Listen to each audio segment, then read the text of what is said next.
is just picks, and that's it. We're playing pick Overwatch. Astro, by the way, is 9-1 with 5k damage. Wow. Okay. Leading the team. By the way. Shocker. Yeah, I feel like he's doing the mostest right now. On the Wrecking Ball especially, has got mines too. Yeah, if a ball is just kind of let loose to kind of roll around, especially in like a ball v ball type matchup, I'm sorry, the better ball team is going to win because the enemy Wrecking Ball is going to get shut down by the Trace and the Reaper. It's just so hard against Wrecking Ball specifically, unless you come in with a counter. Looks like we are unpausing though as we get back into this map. Let's go. Astro with a nice kill. And, well, now they've got checkpoint again. So, they got checkpoint and the forward spawn. Yeah, like, normally, like, all right, when you get checkpoint, it's a bit tricky. But against this comp, where it's so hard to peel people off of the payload, what do you even... Hoping it's high drop. Graveyard was in Narnia there. No man's land straight up. Even sent out the TP as Hydron gets blasted in the back of the head by Razor. I mean, that is unfortunate for Hydron. End up popping the ult as well. Razor ends up just dueling out against two players, but an instant Susan. No, they're down one. Goes down to Astro. Bro, I was watching. I just wasn't streaming. Peninsula still, as with 60 meters and counting here, Team Canada very much in control. Yeah, Team Canada's splits are just so much better. I mean, having Noxious set up with Cal, Razor with Graveyard and Astro, doing whatever the heck he wants. I just won't be in this main area because there's a minefield and you don't have Graveyard just got back. Yeah. Me when I respawn and then get instantly crushed by the ball. This is fantastic. Not even on a rotation, by the way. Post bomb for mids. Astro recall super early on. Use those mines for Control is kind of a fake game. 1v1 against Cal. Not someone you want to face in the 1v1, especially when Cal's on the Kiriko, that's for sure. Death Blossom. And that's a couple of kills there. Razor assisting in that second one. Bazinella goes down. And with her death, that signals the end of the team fight. And finally, we have stopped team deathmatching. It is actually a team kill. There we go. It's real. It can happen, people. Confirmed. Team Canada, though, is so good at the map control. It seems that Brazil have sort of been corralled, whereas Canada are taking safe angles and winning them out for the most part. So that sandwich between Noxus and Razor with their own ultimates will leave them slightly less options going ahead, but with pick early on to Hydron plus a Kitsune Rush, they're going to be A-okay for now. Yo, recall super early though. Post bomb out of the window. Didn't even break any glass there. Didn't even fall to the ground by the looks of things. Just stuck on the windowsill. All right, Team Canada. Brazil are fucking trolling. It's looking like a full cap angle as well. Those Mizuki chains. Bro, they're playing on like 200 ping. Are just so frustrating if you're a Wrecking Ball player. They see us joining in. You know they're gonna be on Wrecking Wheel, and they decide to play into the wheel gambit, match it, and then also walk out on Lucio. But another minefield here. Why are you matching the wheel though? On ping too. Bazinella is so close to going down. Sanctuary gets popped as well. Graveyard falls to the Wrecking Ball. As mids, you know what, decides emergency fire time. Fires straight into the Sanctuary a couple of times and realize actually, yeah, those projectiles went absolutely nowhere. There's the Wrecking Ball player down for Team Brazil. Looks like Team Canada are going to be able to clean up now. An emergency Sanctuary, but it's looking just about over, especially with this Death Blossom from Razor. And Team Canada will tie this map up. Only a couple of players left. It needs clean. There you go. Classic push moment where it doesn't end for the next 5 minutes because the Wrecking Ball is just swinging around the final point. Bro, Cal. Ball, yo. There we go. The ball's dead. And there it is. Wait, there's someone else touching the point. Moku's here. Half a second. Team Canada.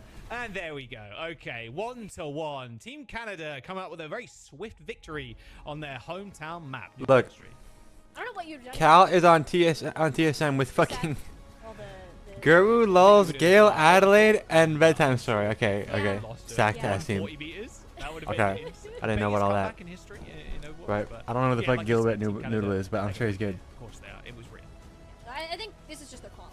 You're so much more comfortable in this than you are raw. Maybe not even just comfort. Like, it's your game. Unless you're going out of your ways to specifically practice this, which you're not, unless you have a very strong Wrecking Ball player, you're going to win 9 times out of 10. And I do want to commend. They're not doing well. They haven't won a map yet. Like doing them, trying to work that around, but from the start, as you said. Bro, Cal has a game. I know my camera's covering it. 9.2k damage. Cal has a match. Pretty good. And cooking it up with the Reaper as well. You can tell a lot of time has gone into this for Team Canada. Brazil, a tough fight from the start. Still have the map. He's thinking about fucking about superheroes, bro. But it does show how important these map picks and bans are going to be going through the rest of the series. And you can see where the Wrecking Ball was banned map 1. Yeah. I mean, come on. We went to Renka? Well, not I've never looked at my entire life. Not his best control map of all time. Luca? Hey, that is Team Canada up a map now. 1-1, so we're going to a minimum of 4 maps here. We'll see. And then Kendra was this guy a Doomfist player? Out this kind of comp because if they will just want to keep playing Astra on the Wrecking Ball, I mean, I'm sure that's fine. A lot of these open maps where the Cat Bastion is pretty good. I mean, Team Canada can just play the ball and play quick comp. Luca so we'll see if the on a team with Jetward, obviously. Swapped around just here. Team Brazil as we go into the next one. And I think I think any Flashpoint map would be a no-go. That seems a little tricky, especially with no Wrecking Ball ban, unless you're Baser, oh my god, bro. Take away one of the key parts like a Tracer or Reaper even. But yeah, I think for the most part, the map pool is more suited to what Team Dongmin Crimzo. If they want to force some of these Broly comps, King's Row is still available. Why is Crimzo a dealer, bro? How old is Crimzo? Circuit Royale even. I'm not old. Want to go back to that side of things, which honestly I'm kind of expecting that to come out, being the Sigma May hit scan angle that Brazil had a lot of success on early on. Yeah, Speedily Nero, Cooper, which is like, oh my gosh, bro. Yo. Though, so I'm not sure the level of priority. He's 18 years old, bro. He went from playing ranked to obviously they'll get their ban first, so they could ban literally being a millionaire on Ramatra for Astro and then go on to like Kings, because Astro on Sigma. They got Shock in here. Then they have False, wait, NRG is in Marvel Rival, but not Overwatch. Well. When NRG is the greatest Overwatch team or to ever play. Team comp as well in terms of players. And that's pretty common. Like when you have teams with such different strengths, you're going to be very careful about the decisions that you are making. Melophobia. Didn't that guy play Moira? Seem a little bit more forward-facing normal, but not necessarily as. Yeah, I think this does make sense. You're not gonna play the Wrecking Ball here for the most part. You will be running into a Death Ball that Brazil will want to set up on this New Junk City map. And yeah, I think we're shades of Antarctic Peninsula likely to come on in. See what ends up getting. I mean, bro, look at this fucking team. Look at TSM. I can't believe this team. Gale Adelaide and fucking Guru. Who's on? Oh, this is Tank? Oh. Well, I thought that was DBS. Okay. Well, okay, it makes sense. Yeah, I wouldn't mind that actually. A little support. But Cal is off-rolling to DPS. Just ban the Ram here might be strong. With fucking bedtime. With that, so Astro can't play bedtime as well, and then just runs Sig and then forces Sig. Sig mirror. I got to play on like a team or two with bedtime story. Substitutions though. Alex in for Razor on the DPS. Team Brazil have Ludwig coming in for Miz. So I'm thinking here that is going to be back to the May shenanigans. Also a tank substitution too, so Dalka back in. So it looks to me like it's going to be a Sigma May. It's a streamer team. Oh, Alex in? I'm going to try and force it. Yeah, I think you absolutely need to be playing. If you're going to play the Sigma, you need the May. That's something we've seen early on. Otherwise, you are just going to struggle, especially if you ban that out. And I think that is I'm eating some kimchi too of banning the Ramatra, is that May does get left as an option for a ban. It's not that Team Canada necessarily did bad with it. They just seemed to. They weren't getting the same amount of value. Oh, Alex lost his map. I wasn't locked in really to the game, but I just saw like in that back half of their makeup getting picked, bro. New Junk City will play very similarly to that map in general. Dude, I know. I was watching, but okay, let me clarify. I was watching, but I wasn't like analyzing, you know. Team Canada, and this was the concern. If you take away another one of these things, May will be gone. Yeah, you got about. Why are we banning Kiriko against I mean, look what happened. Cal Graveyard backline? Like they can't just like play anything. It was a little nasty from Ludwig. So okay, like that ban from Team Canada. Brazil gonna ban the Kiri. So again, very like.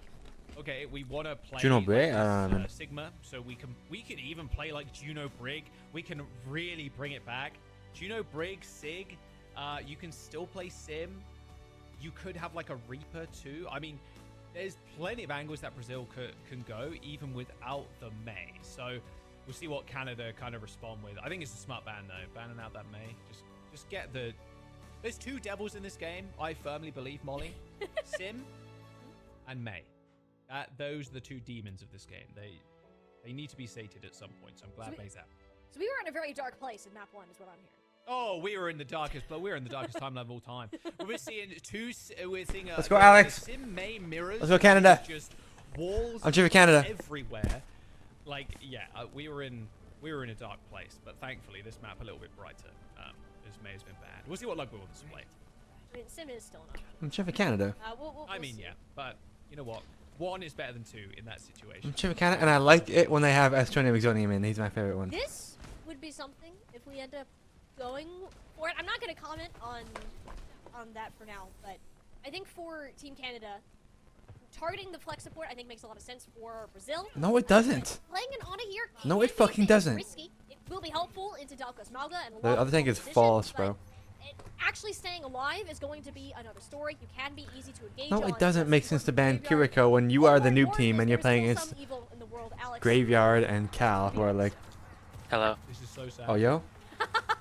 Yeah. I'm live right now. So sad, but it's Yeah. okay. You know what? Oh, no, I wasn't. The Ana is going I was to never- play. This yeah, Cal's I was nice hero, thinking. by the way. Alex is like by the sim player, and he's large dead. margin, I'd say. Cal's Ana is kind Oh of my God. crazy as he instantly gets destroyed, stomped on. Bro, they turned got to, like wood the off the first map surface. wasn't even like that close, That's- bro. you They know actually what, got Cal? destroyed That's on me, buddy. My bad. in the sim mirror. Yeah, I didn't so I missed the that- first that's map. kind of the problem with Was Cal. Alex in? On Yeah. this point specifically, In a sim mirror, maybe and on it- some of the more Yeah. open ones, Yeah. you could force it, but with Dalka on this, Okay. I don't really know why though. I wasn't That's even They really. didn't Like, stop. That's all Wait, how Canada hold win that hands fight? and run at them together kind of comp. That is not what Canada They wants didn't. to be messing with. I think Alex on Reaper makes much more sense than Satori Delka. And Astro, more did, but- survivability. Canada? The Sigma Yeah. stuff. They lost. It's gonna be tough. That is a That good fight. bio nade Yeah. from Cal. Because Alex had That first pre-fed. follow-up. Oh, wow. Oh, there we go. Never mind. Yeah, They not have the point. crazy Oh, they don't. angle there. Good nade from Cal. That Am I starts us behind? off real What? well. Oh, And that's the big you're problem behind with by not like having the Kiriko. Brazil a bang Kiri year, is bro. like, well, the art. Already in the What? line. Alex, under pressure. I was like, you're behind by Okay, like. Team Canada though. That's all you need I to do. know. is What just the fuck? permanently rotate That's like never happened before. around this Oh my high gosh, ground. we just missed- I think you don't get caught. Nice little nade there. Ends up I was like, what are you talking Graveyard's life. This is under so No, much pressure. GY. The Nano has Cal Okay. already, but that flux was unbelievable from Astro. Hit two players minimum as Noxus does the rest with the railgun. Triple for the carry. Sojin. It's Cal, that's exactly what you're going to do. You're just going to play away, not away from Graveyard, but to a point where, like, if Graveyard gets jumped on, your Team Brazil, you're committing a lot to try and kill that Mizuki, and then Cal can kite back and then pop Nano on someone if they end up going down low. So, good point for Canada. As we Imagine now being get- Asterix and knowing like I'll take it. XQC was in your Resource shoes, expenditure like, for Brazil. A little bit you're of his tunnel vision, I think, replacement. with how they were playing. That you can't really afford to take soft pushes with this composition either. Will of the ultimates to walk on in. Bionade, though, I think they should very always scary. only It's play right. Astro. With it going out onto Ludwig, I think this is the That's what I said. opportunity. I think They it's are looking bad for when you're switching up the Canada, roster. now forced to Yeah, take Like the maybe Those are Alex lead. and Razor play different heroes. Maybe I get it, but Nano Oh my Reaper. God. Oh, Nano, there's some nice little bash there Like in the Astro front line, but Power. Moka's already down. And look at this Nano Reaper go. A good whip shot actually sends him hurtling over the edge. Quick teleport. Does to the high Estronium ground. not Make play sure he everything? I can know like he likes to play do Winston and damage. shit. But unfortunately, fight's already One over thing is, here like, for Team Brazil. you would think his Nano Diva isn't better Reaper than False's, straight but like into the front probably. line with a death bottom. That's how you win a team fight. Yeah, I think identifying that, oh, wait, the Sojourn's on the flank? Okay, let's just walk into the rest Probably of is the team better. and take this advantageous fight. And it is actually going to be a swap from Brazil. They want to lean into that a bit more. We're back on the Symmetra. False is just nepotism, whether we like the it guy or doesn't play the game. not. Yeah. So, Maybe. seeing that Yeah, they can trip I don't up think Team so. Canada and close that gap Like, a bit faster on bro, like both whenever I Cal play against him, he and doesn't Astro, feel like so he's they're very not good. burning as many resources just to take this easy fight. Although Cal Bats is just still then. lurking. That's actually Oh, really look at him go. This is why you don't ban Kiriko. Watch this right here. Expect him. Bang! Quick. Orbital Ray, the nade's good for 3 as well. Unbelievable. Yeah, ban nade Kiriko. You're the from noob Cal. team. You're banning Hits Kiriko. the Are you full even? there Oh. onto Moka, but Nev completely alone and isolated in the front line. And unfortunately, that hero nade hitting 3 players only resulted in 1 kill. As Brazil, a little bit too quick there. Canada aren't able to capitalize on Cal's heroics. Yeah, the only one that didn't get hit by the nade there was Dalka, and using I don't think that USA played today. annihilation inside of the I didn't Did you see see it. any of the other Right. games? Still a scary sight, so Or we unfortunately see? just could not get close enough I to watched a little actually bit of like follow up on Argentina. that play, but, more options now. I didn't watch any Canada, EU yet. as they Oh my look God, to Argentina was approach bad, Noxus. bro. But lighting it up That- on these that game was- overclocks recently highlighted that matchup between him and Hydron, who, well, yet now on the Symmetra, so it's the Noxus show. If he can press his button at a good time, find these shots, as him and Cal on the wrap up. Persona was 11 and 15 in a game that went to Final Fight. I've seen Persona before though. That one level was like the first match left was like 0-10 dead first ever fight. He was on Lucio in the Cap Bastion. Yeah, you just got no chance unless you have a support ult, but you got no Lucio. Like, you will die to the Flux. Yeah, no, there's not really much option, especially with Alex right there. Just blast you. I don't think USA plays today. Very few options. Canada. I don't think they do. They're gonna nano Alex and. Teleporters there. They're on the point, but a sleep Alex, does USA play it? Yeah, Ludwig does end up getting out. Nano him! Oh, no, wait. That's the enemy. That's the enemy. Okay. As the nano boost on the Reaper, that'll be all. Thank you very much. Not even a tip there. Come on. Give me one. Give me one more. Chase him down. Teabagging. Really extra teabagging. Get his ass. Well, that one felt personal. I'm not gonna lie. Peter back got a second There's been phase. a lot of I will say there's been a lot of that.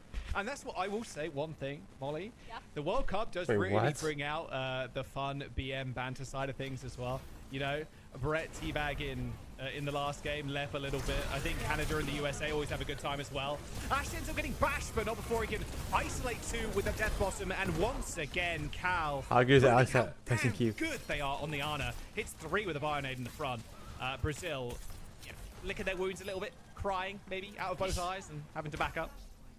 But if Astro didn't die there, I would say that'd be just win that fight easily. But Falcon could just walk up to the point. Well, they don't feel it. Why are they so like?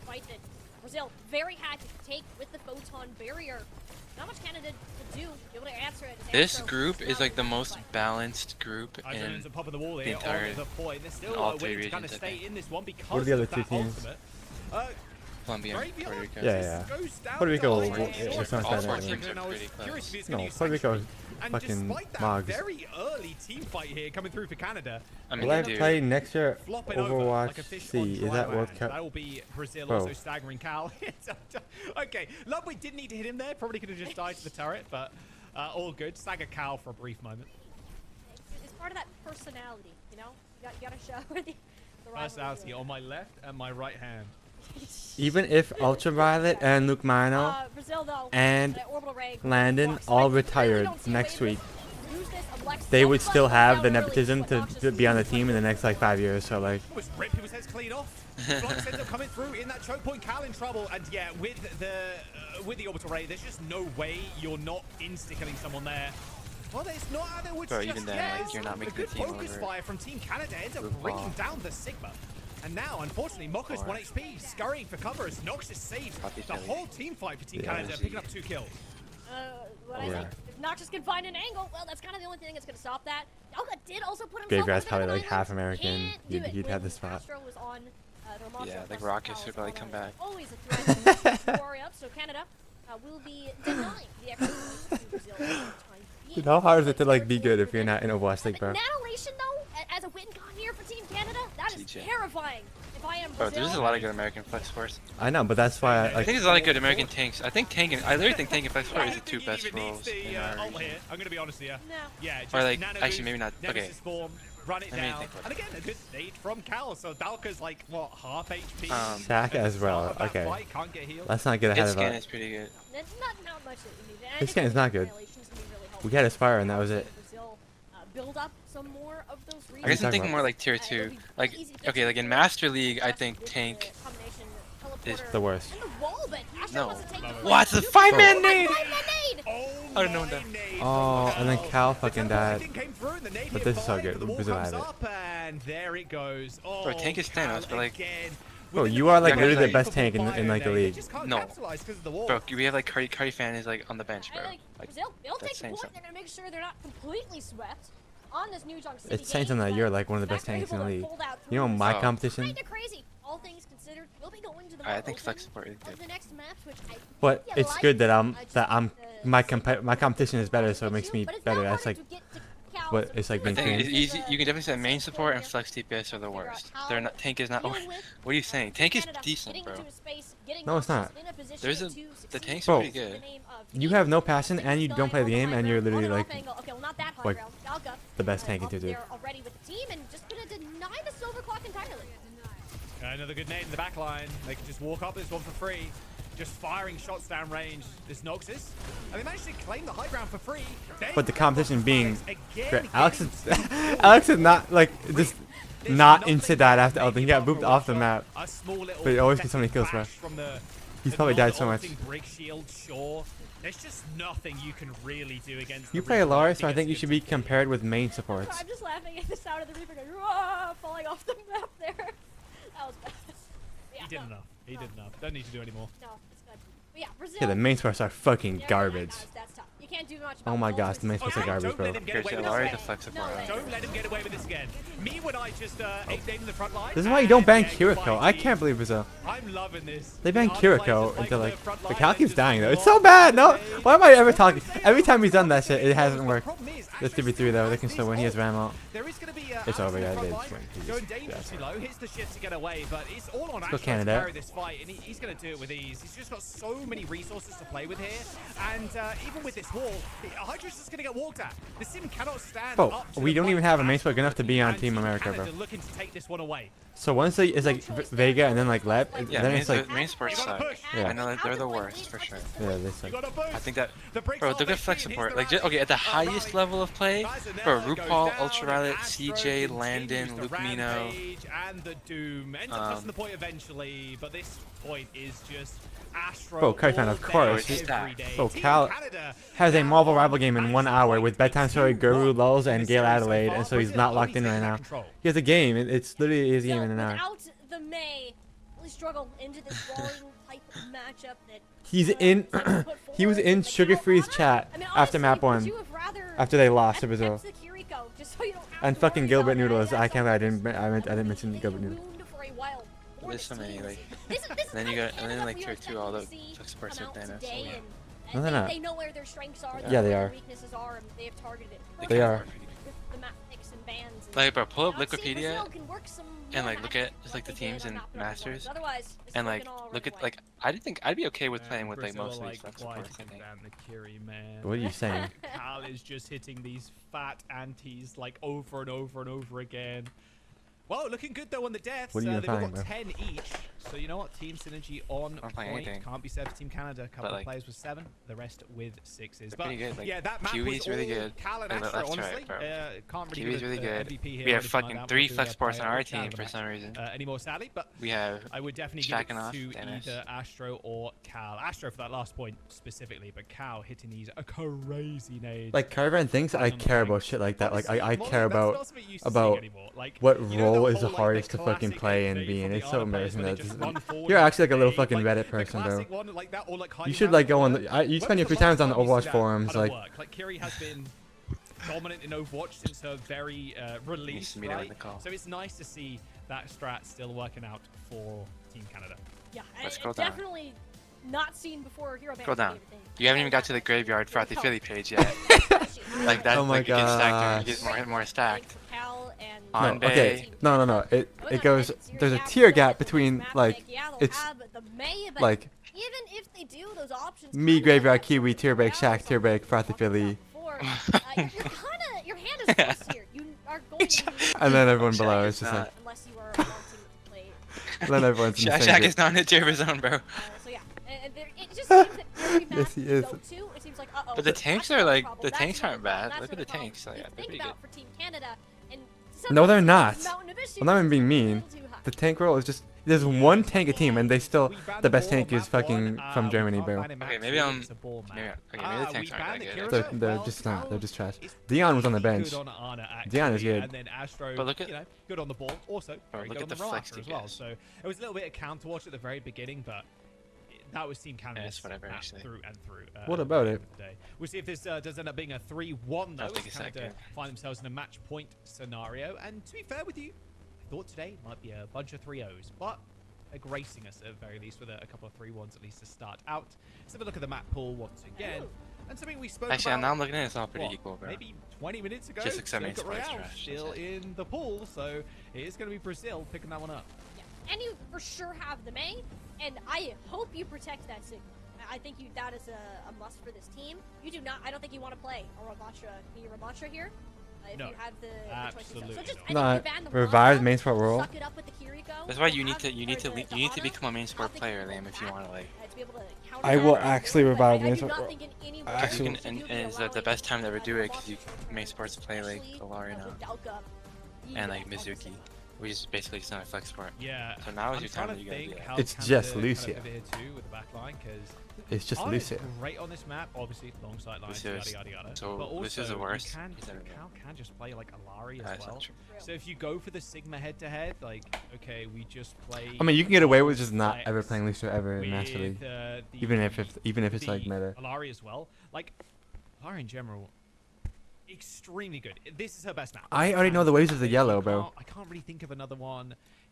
Maybe We know over something 100 like teams signed up for like the Bombani is fast good as track to well. expert league Hollywood's thing. pretty decent, but What does that do? Royale, How- any what kind is of that? range I don't poke, know.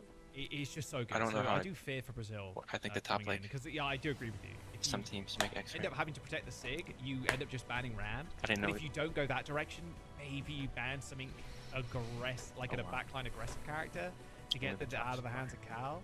It's tough. I think Brazil are against a rock and a hard place, and Canada aren't going to let them go down easy. It's just figuring out what's the lesser of two evils for this team. Right. I think there's definitely more resources to deal with, like in Ana or in Yari, just with the nature of the map and Kiriko existing. Where it is not, I don't think the same can be said for the Ramontra, unless you are so confident in this Ludwig. Yeah, I want to May revive this to shut Frogger, it down bro. completely, which you did a great job of that before. But we are on a completely different map with different architecture that can make this a bit more tricky to play around. And with that in mind, the supports being much more of a threat than they were, I do not think you want to invest in that risk too much. And just go for the safer option. Set yourselves up for success because you are down 2 match points, and a loss here pretty much eliminates your chances of moving on into this. There we go. Hi. There we go. Hi. Ramatra banned. Just saying, we both called it. Yeah, we're pretty smart like that. Kiriko banned for Team Canada as well. So, you know what? That leads me to believe you could play the Alari too, because you can't What? cleanse the ult either. Or you can just Wait, the Canada Arc. Smart ban though from Brazil. Take it away, the Ram. Canada's Astro, banned Kiriko Roach after Back Brazil being banned safe Kiriko. That's how bad the fine. ban I was, already bro. have a concussion. My medical bill's too high, boss. They just redid the ban that the enemy did. That one hurt it. Yeah.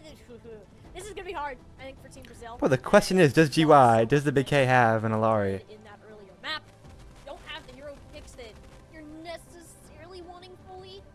Not very hard And to I'm get an Alari. expecting on a Yard. Whoa. Backline. I don't think there's any way that we don't play it. We've seen a What? ton of Yardi from Graveyard in particular.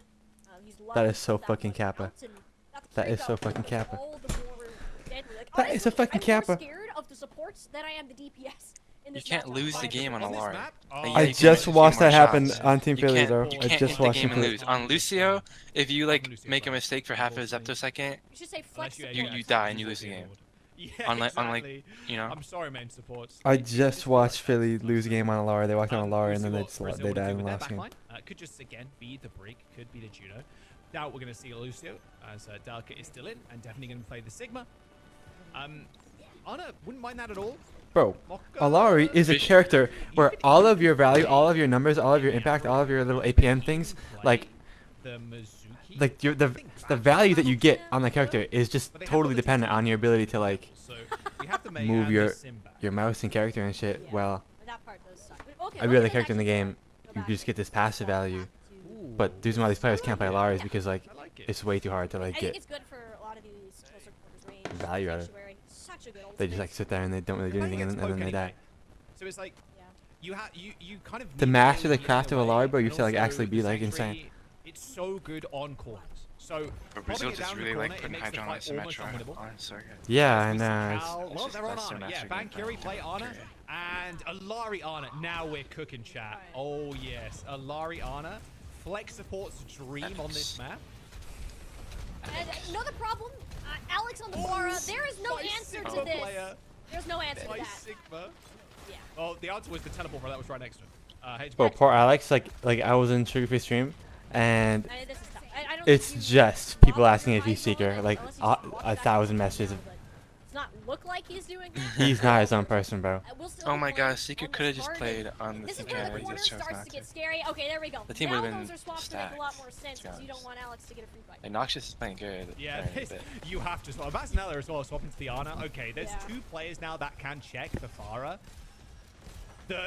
This is the most defensive. He could have played, he just like didn't want to. But you kind of have to be, unfortunately. You don't want to get bombed on the head by Alex, by any stretch of the imagination.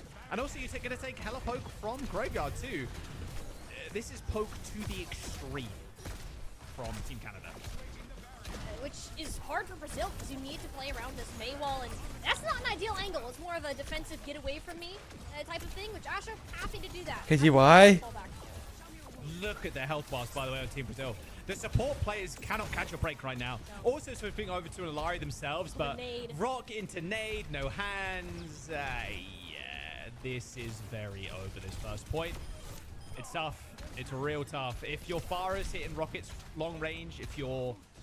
I was going to if your Graveyard, if your Alari is... I feel like this map is too long for like Cash. You need like a Emery. Like a Widow. Go Widow, bro. Why do people just stop playing? This is what I was thinking this morning. Why do people just stop playing Emery? I've always been thinking that. They nerfed the hell out of him. All of a sudden, did they? Yes, they did. They nerfed his grenade and then his healing on his shift. When? Last patch? Yeah. Oh, that's why. But I didn't know that. I was just like wondering, like, why? I don't Okay. Oh my word, they're actually just setting him in. Okay, yeah, one tap and just like that, you take that. oh my gosh, GY Larry, yeah. What is Kills Mocha.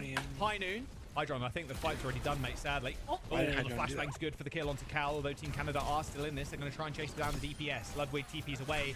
Hydron is stuck with only his feet to work with, as Astro is able to just clean up the fight. I mean, it was a good forward push there onto Cal with the nano, but yeah, that's already finished. And look at the ults Canada have already to save. I mean, eesh. Still holding on to that flux too is kind of insane. Throughout all of that, Dalka will have it some match. Like, if you can get that with the Captain Sun, sure. Doing that is one thing. You got to get out of this choke first. Oh, yeah, Alex, you got to get out. There's the flux, and already Dalka is down. Overclock to just cement the victory in the fight. Just some extra kills for the KDA. For the KDA. You gotta boost those stats, you know, not just really to say I am the... KDA, wasn't it like the League of Legends? Yeah, he's gonna get the space to work with too. Yeah. Already starting that wraparound, leaving Alex... Whoa, whoa, whoa, whoa, whoa, whoa, whoa, whoa, whoa, whoa, whoa, whoa, whoa. Whoa, whoa, whoa, whoa. What? Whoa, whoa, what the fuck? Hey, yo, bro. That's Alex and Cal are getting freaky on the point. I don't know. I didn't know you didn't see that. Just in front fucking view of the camera, like... What the fuck, bro? Dial it in, bro. Sitting in the skybox with the gap stun. Oh my god! Hilary! Hits 3 plays the captive. Oh my gosh, bro. Dalka steals 2 of those away. This I can see. I see fucking. Big combo, I see talent here, bro. I see like. Really tough to actually deal with. Prospect. Unless there's a Suzu available.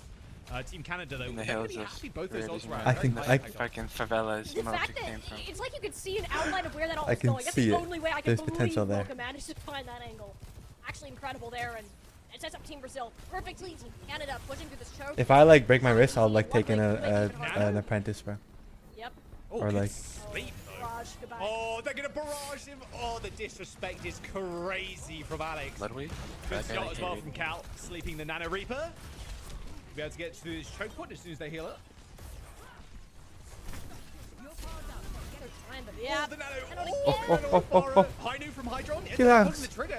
3-man anti as well from Basanella. Nice. But there's just no follow-up there at all. Just the Nano Fire is just way too powerful. Okay, get our fire right now. Onto the Ana player. Lucky, yeah. Clear out Basanella. Graveyard Oh my god. Oh my god. They're like. Okay. Or Noxious is in the They're like May, bro. Looking like team deathmatch all over again. You But heard me. eventually a semblance of control for Canada as they end up cleaning up the team fight. Our team is so scared to play double hit scan, Too dude. much, I think, for this team. I'm telling you, it's to good. really Like, fight against. Speaking of range, Hydron on the Widowmaker. I don't think it's good. Now, see if he can Oh, catch this is somebody a hard. vintage Hydron play. third time. This. Throwback. Okay. Ooh. There is a shield there. Shield He actually there. went There with is he would have, guys. He would have hit the headshot with the shield. Was Graveyard! yeah, healers. Sorry, no, we're support players. Canada's We don't heal. pylon. As we said before this game started, support's much more Wall the door. Than the DPS. They're at the final corner. May want to stop. He just did not wall the door. He walled like nothing. Ali's on an insane off angle as well. Oh. The Watch out! is so good. Good shot from Hydron. Just whips around the corner there. Does end up killing Cal, but don't matter. Don't matter. Support's too good. Cal and Graveyard going crazy on that round.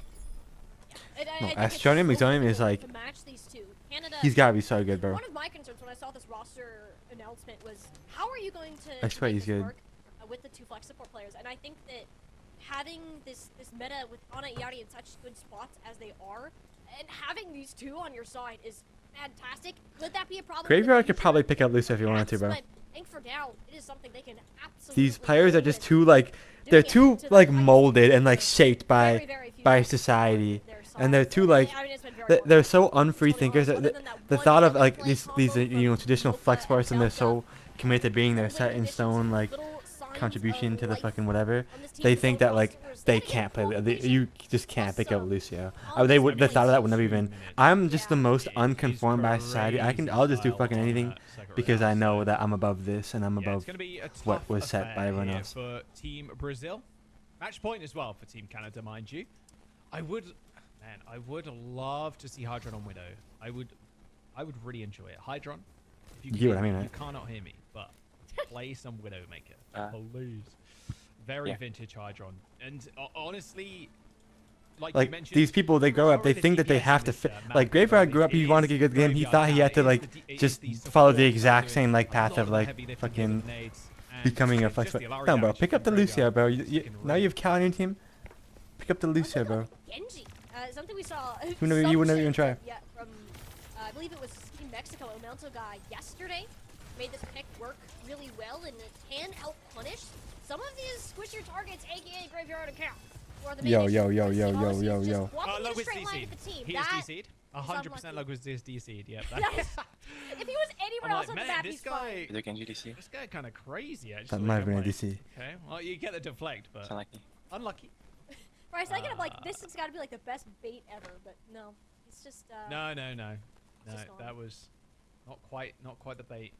That was just him walking in a straight line. Unlucky. Lugwiz probably DC'd there or something. Not sure what happened, but we'll get back into the map in just a moment. Hopefully, it's not too serious. They've got DPS on the bench though, if they do want to sub people in, so they can put people in for Ludwig if it comes to it. But for now, it is just going to be a pause while Ludwig sorts the installations. And I think for Team Brazil, you're okay with a tiny bit of extra chat time, although there might be a bit of panic, like what happened to my DPS player. That's okay. He'll be back, I'm sure. I think this is a very difficult thing to approach, especially from a mental standpoint. This is a now or never kind of thing. You lose this game, your chances of moving past this qualifier stage are basically 0. So once you get Ludwig back in here, we'll see how they can pull this one back together, as it will inevitably be a soft reset for this team. Yeah, all good. That was thankfully only a small DC, and it happened at the start, so it's all fine. Nothing too crazy there. You know what I realized? Like, we'll see if this Overwatch doesn't have any big like streamers. You are and that might sound like stupid. You might think like, oh, like Frogger, Aspen, Warren, or anything like that. But bro, like you go on Twitter, and you know how Frogger and Aspen like spam Twitter. Yeah, I think Mocha too. We saw that. Like they fucking spam that shit, right? I don't really see that. No, so I'm saying. Anyways, so they only have like 100,000 followers on Twitter, like 100,000, 150,000. And like Apex Legends is a game that is fucking dead. Like who the hell plays Apex Legends? I bet you could name one like Apex Legends player. But like I looked at it and like, bro, Imperial Hall and ACU both have like 500k followers on Twitter. Well, the Genji itself hasn't done much. I think it's like triple. Plus Mocha's like existing the Overwatch guys. To get this team into positions fast has paid off and get a decent amount of progress forwards, holding on to this high ground. Gravitic Flux and the support ults to work with. Plenty of tools. You're thinking about the juicer, bro. Hook something up on this point. Of course, I do want to see this Gravitic Flux. And that was back then. Like back then. For some of these more larger healing portions. So Nano Graveyard, you won't. Flux, sleep. Nano's gonna have to go on the tank here to try and survive. Understandable, Nano. Shield. Flux coming back, ends up hitting one. Nice. It's a Basanella ends up getting destroyed. Like they just used. This one want to lose so bad. The fight's already done. Why do teams try so hard to win fights when you are just like losing it, bro? A potential that fight is very different, but it is Team Canada on top. Team Canada will eventually come out when the dust settles, and that hurts. If you were Team Brazil, that was 4 ultimates that they ended up using at the end. And I saw on really Twitter Basanella, the dragon-bladed, Brazil support, like he did a rush when there was nobody on his screen, and then that's like. Some magic there, but I just see this captive sun, and Did I you see see a that? whole lot of burning pain for Brazil. But no, they don't need it. There's another fantastic main wall on the valley. This is where like. Yeah, I mean. You can skill check Actually, this approaching team. these fights It's is hard going to to be break. so Pulls tough like against this the is May. You just can't. Yeah, they just use 4 You ults. can't stick around for too long. You have to just Like try and Dalsa, force wall out. I'm And just there's sticking no with stack. my thing and walk 2 Well, steps we're up reset, before guys. Don't leave the spawn. Stop leaving the spawn, please. Together. Really goes to Metro. Please. Oh, Hydron goes Widow. Yeah, okay, everybody. Oh my god, Hydron knows, bro. That'll do it. Sticking on the Widow? Wait a second here. Hydron, my guy. Look, Ooh, that was close. He's looking. no shield in his face this Yeah, time. not quite. Okay, well, there you go. Hydron just has so much muscle. Like you can't aim anymore with all that. It's so bad, and people like think it's a joke. Of course, you're not gonna be able to have precision aiming when your arm with a fucking tree trunk. 2 minutes to go now for Team Brazil. What's 240? Marlon plays soccer with Giannis and Tetekubo. Uncontested on that has been a Who did? massive pain Marlon. for Brazil to have to work through. And Wow. having at least Why would they play some soccer with potential to throw that him? threat back at them will be very helpful. The wall still though does go up behind Delka and the Nade too. again. Ludwig has got blocks, so should be able to survive. A good rock, though, coming in from Dalka, ends up cancelling that flux. But still, Astro's going to just walk forward. A nano-boosted spheres and a rock straight to Ludwig, insta-kill in the May after the block was used to try and survive that flux. Easy double as well for the soldier. Brazil are done. Was already scurrying away. Nice stuff so far from Team Canada. The pacing here, Molly, is just so quick. Brazil just can't keep up. It's also just rinse and repeat. Canada. They know what their win conditions are. They know how to win these fights. They set up Alex. They make sure Astro is ready to just chuck a boulder at Delka, and it's well over half the time being already gone. And over Basanella, you can throw it onto Delka if you need to survive, but you're gonna need it early just for Noxious. Nano boost for Hydron. Already, this phone line is just super low. Thanks to that nade from Basanella. Nano boost applied to Hydron is good for a couple. Nade on top two. That's what you need. You need these big nades kind of weaved past these walls. Looks like Cal and Graveyard are doing their own bit of work in the back line, though. They managed to get all the way behind them as Graveyard tries to go for another pick. Unsuccessful in their endeavor as Brazil finally win a team fight. A little too much value from Graveyard and Cal there, but Graveyard died really the late. staggers, I think, will pay off for it. This is more where you want to be for Brazil. Basanella showing her potential. You ate the Culver's burger and the shake, and I didn't get the tenders because I didn't want all that. Gravitic Flux plus the orbital ray here. It's an instant one shot if you can manage to land I understand. it. Just gotta get there first. Captive Sun, Dalka's so low too. Graveyard. Captive Sun from Oh. the corner is gonna Oh. go with the front line. Oh. And there goes. Was just taken to the skies as Graveyard puts himself on an aggressive angle. Wait a He's second, already got Graveyard's been fucking studying. as he takes down Hydron. He's been studying. He all supports this map. 4 of those kills coming through for Canada from the support players.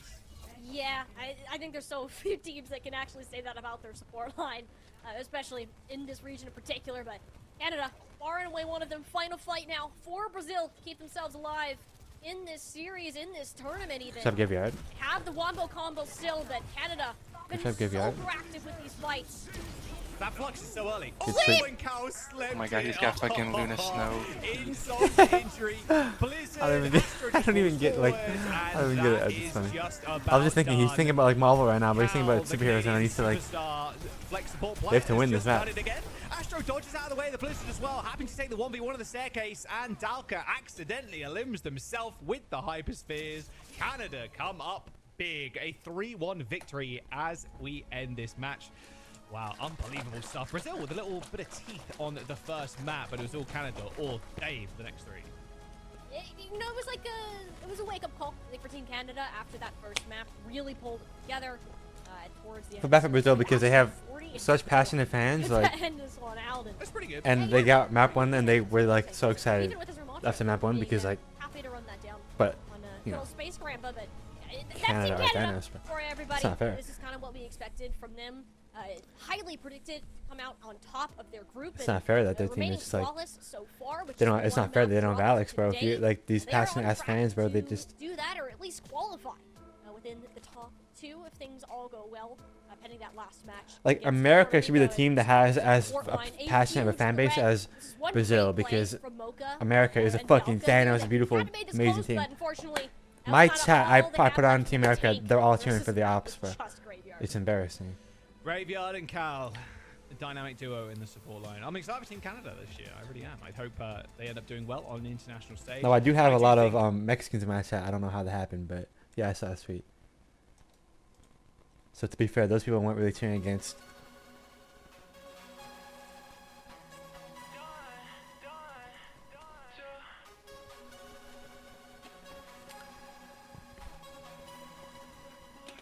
This fucking profile picture, bro.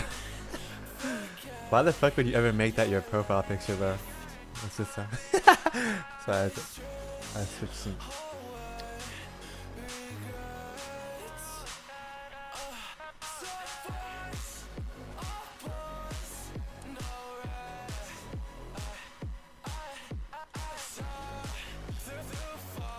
I'm warming up with arcade again.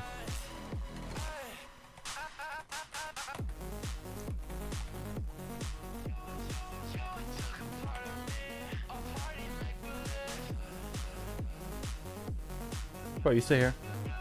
Yeah. Can we Q&A today? Or are you gonna warm up like fucking open qualifiers again? They're like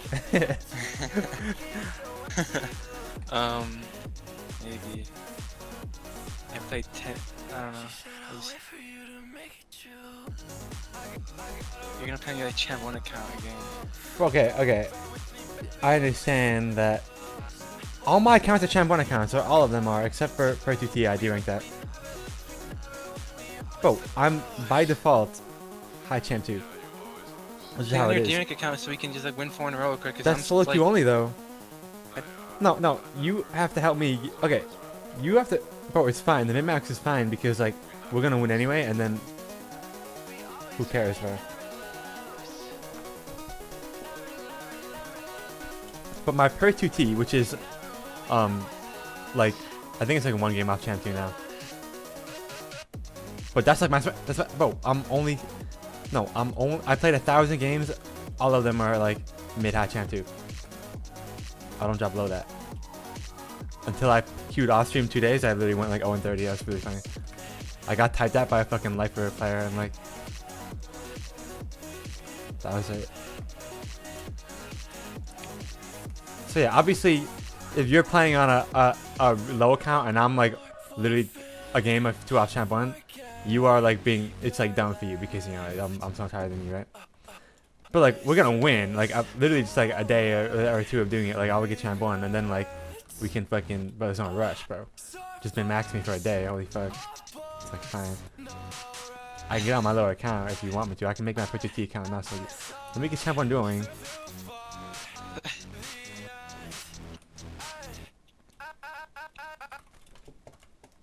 Wait, are they interviewing Astroneum Exonium? What? I need to take a shower first, anyways. Dude, after this interview, I gotta I think just with take all a these shower. strengths, Astroneum Exonium! To Team Canada to be able to make it to Busan and play even further Astronium. the group stage. I mean, it would mean the world. I think like for almost everyone here, like on the team, like we haven't like maybe besides Cal. I think maybe Cal might be the outlier, but no one's actually experienced that that first LAN event. So it'd be a first for all of us, and like that's the most memorable one, you know. So it would mean the world, especially to me. Yeah, and it's in a place like Korea too. That's would that be your first time in Korea, by any chance? It would be my first time in Asia in general. Yeah. Oh, really? Yeah. Well, make sure you get treat you and the team to some seafood. Busan seafood goes crazy. So yeah, looking forward to seeing you guys there. And well, okay, I'm calling it already, but like you guys are pretty good. I'm gonna be, you know, pretty locked. I'm gonna be. I think we're pretty locked, but we're not there till we're there. You know, like as soon as I see the green light, then I'll lower my guard. But yeah. Yeah, good luck in your next few games, and yeah, congratulations on the win today. I'm sure we'll see you again. Thank you so much. Thanks for having me. Okay, Bye. Okay, bye. All right, that was Astro for Team Canada. Yeah, good stuff. And first time in Asia as well, Astro. Like I said, if you end up going to the Overwatch World Cup in Busan, yeah, make sure you check out the seafood. How are you taking a shower on a Sunday? That doesn't even make any fucking sense, bro.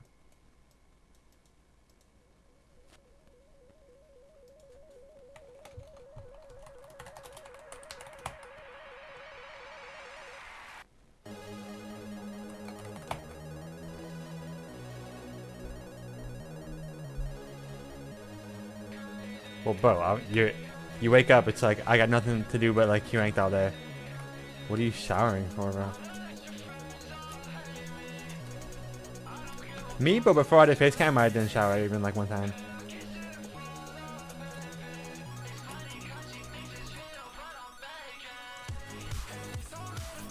Bro, no, those are the days, bro. I literally would wake up, the stream would be on within 10 minutes of me waking up. Literally, nowadays I wake up, I start stream like multiple hours after I've already been awake.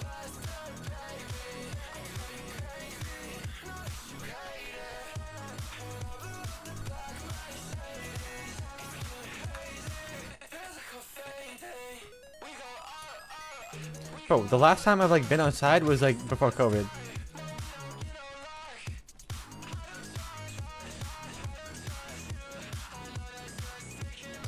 So once this pandemic is over, like we can like go back to normal.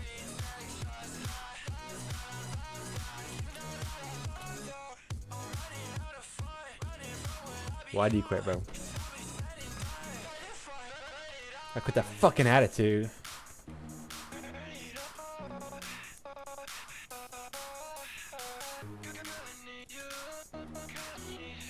You're tired? No, you're retired, bro. I guess we'll have to play with like Chopper, bro. Fuck.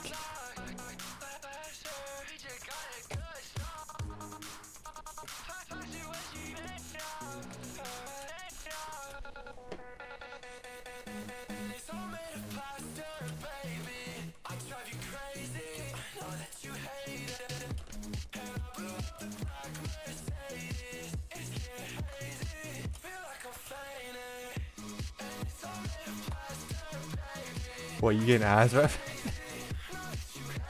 Yo, Azref is good. Azref is I've actually never played with it. I actually have no idea if he's good. I actually like, really don't know. I'm playing arcade. I'm going Doomfist. I'm going Doomfist.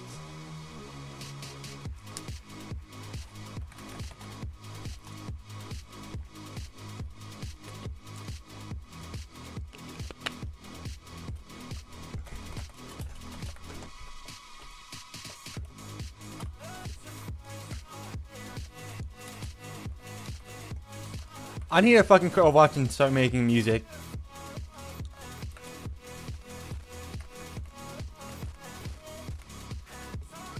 Can someone, if someone right now donates me $200, I'll get FL Studio. And I'll do that, like, thank you. Well, that'd be awesome.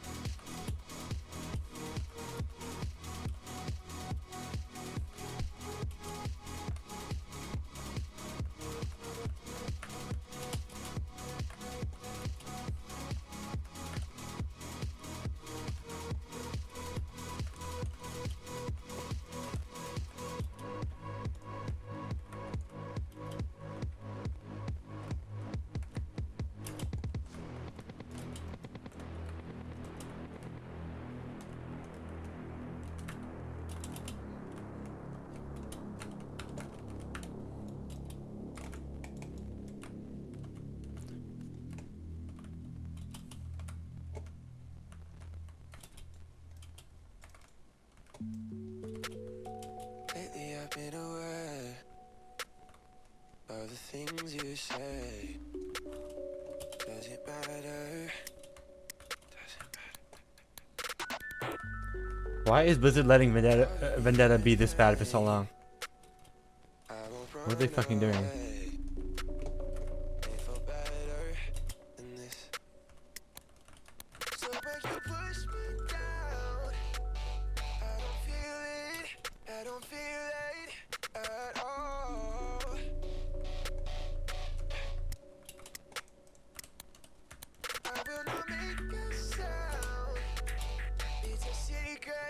It's a secret. Oh, Why are they one shot sometimes? But I don't wanna talk if I talk inside. It's early in the morning, will I ever calm down? I run into the walk, it's the real outside. I know surely I'll be pouring up until I get found. I don't wanna come out of the sun outside. I'm only feeling right if we can party all night. I love it when I dance and I got nothing on my mind. No time, let's just party. I just want everyone to know right now, there are a lot of people that really care about the meta of the game and like, the meta killed my love for the game. There will never be a meta that isn't fucking cancer. Bro, the cat bassin shit is so funny because like that genuinely came out of that is the most unlike Overwatch meta in literally maybe all of Overwatch history, right? Obviously it's a bastion in the fucking era. But like even still, there is no fucking meta that's good. That is good to play. Or fun to play. Like, yeah, Zarya Vendetta, awful. Cat Bastion, awful. What is not gonna be awful? What won't be awful? Overwatch is awful to play. The moment but you can get rid. It's a mental thing. You can literally enjoy playing your 1000th game of Zarya Vendetta, like if you stop. Well, I guess just stop thinking about it really, and just like take it is what it is. But you just, if you only care about being good at the game and being good at whatever the meta is, you won't fucking feel the misery of the meta being like really cancer. Like a bubble of Vendetta is cancer, but you don't feel it when you don't think about it and you only care about just like being good. That's like the opposite of Cardi Fan, like how Cardi Fan like lives. You get what I mean, right? It's why I can play my 10,000th game of fucking Kiriko and hold like and like not be bothered by it, because I'm just playing to be good. I don't like care if it's not as fun as a different character or a different meta or whatever.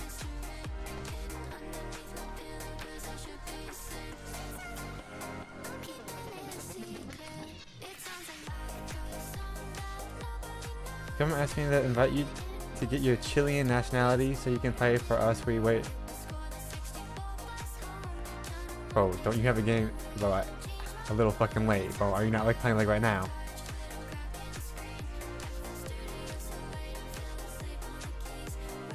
Oh my gosh, McChicken versus Lich 1v1. There, so they ended up doing was the match 4 and first, but One.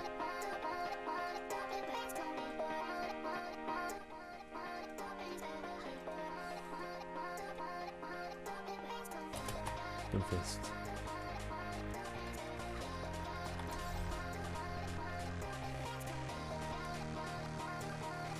Do you want to lose to Hydron on Bath? Nah, he lost Hydron. Nah, who really won, bro? I thought I'd taken Cal. That's funny.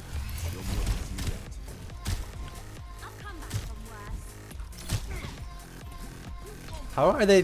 How is the 1v1 like decided? Is it like really just a random character and like you just pick it too and it's random?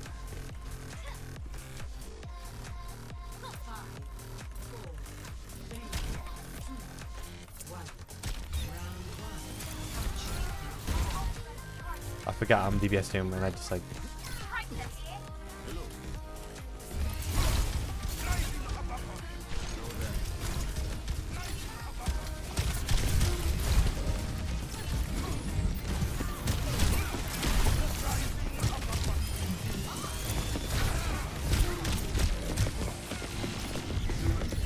Can I get a fucking heal?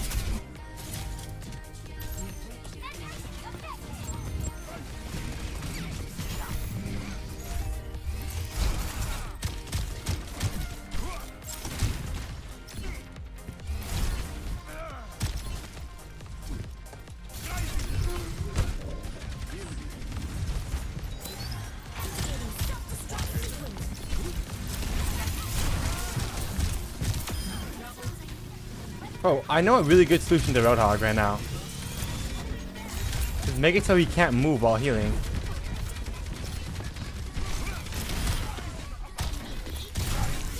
That would fix so much about him.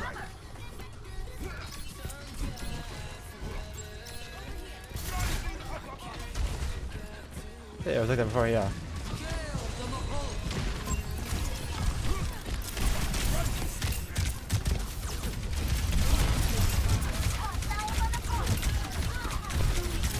Well, we looked at that, not nothing.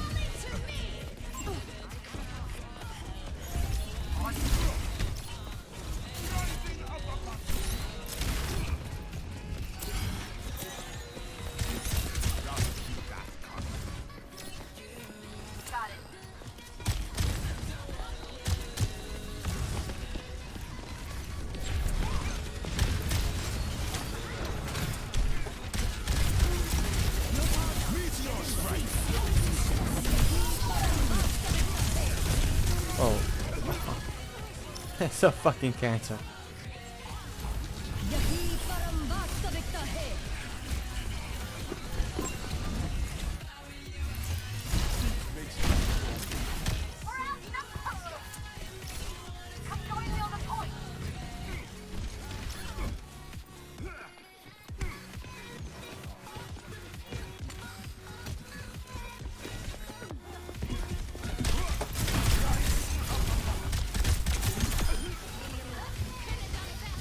Yep.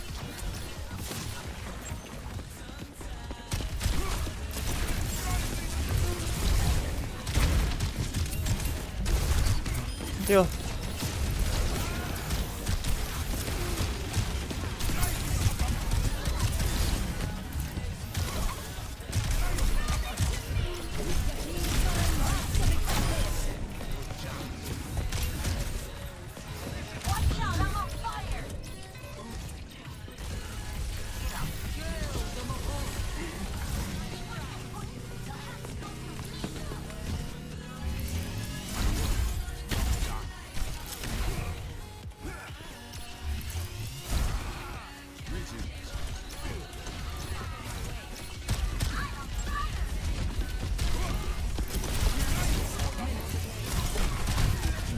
Whoa. Well played, dude. I'm just full HP. 250 HP actually, maybe even more because I have overhealth from hitting my cooldown.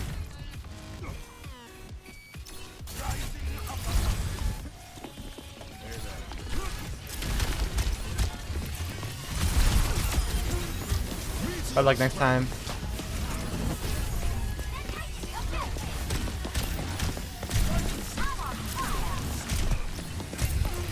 Yeah.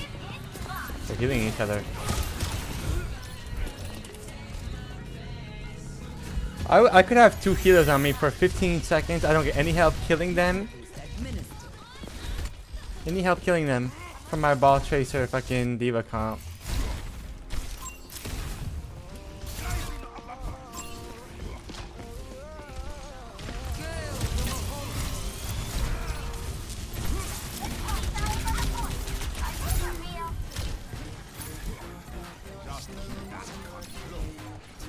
But we lost.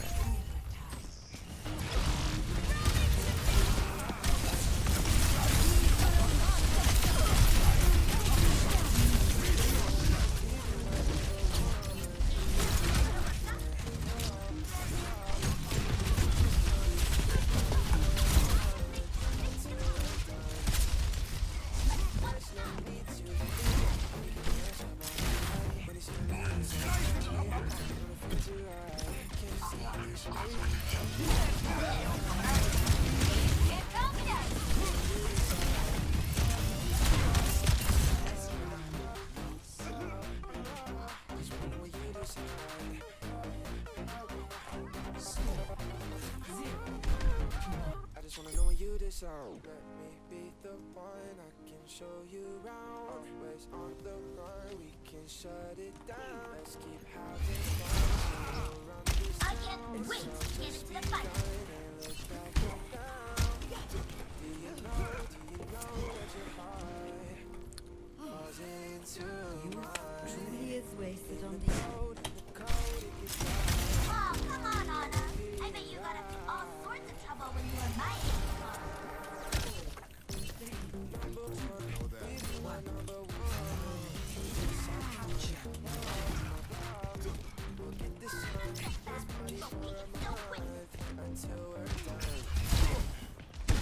Yo.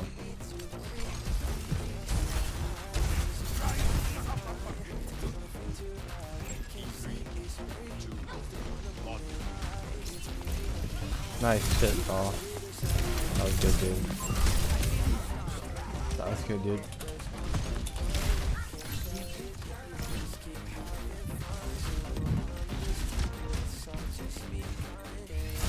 Like, if I'm shot by one more turret, I'm gonna like shoot myself.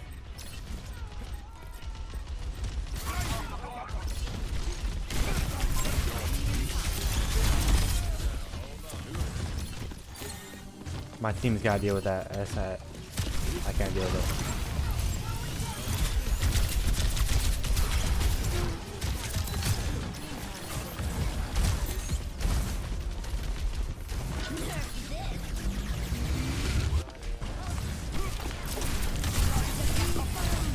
How do they already have wall?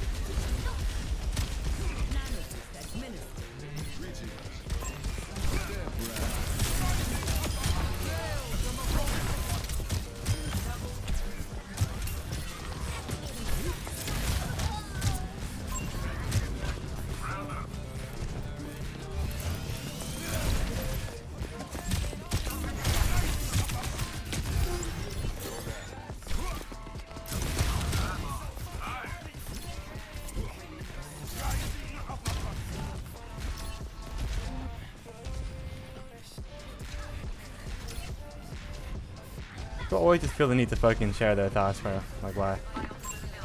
I'll just come on this far, though. Oh,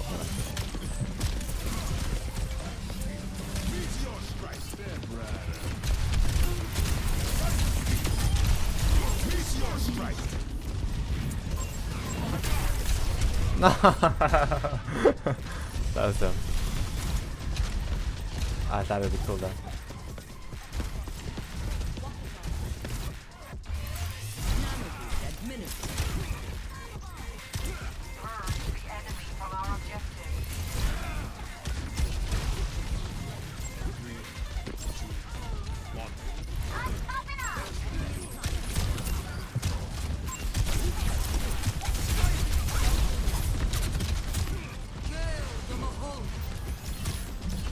You can't miss that hook.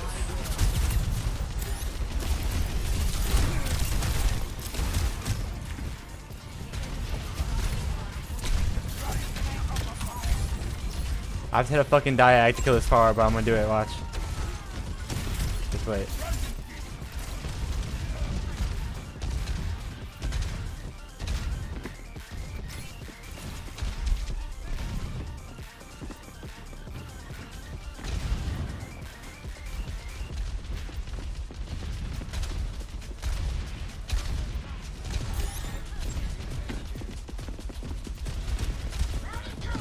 Fucking not gonna work out.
That wasn't very fun. 3, 2, 1, fight.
But why do they still have to rework the money? Why would they not give us an old...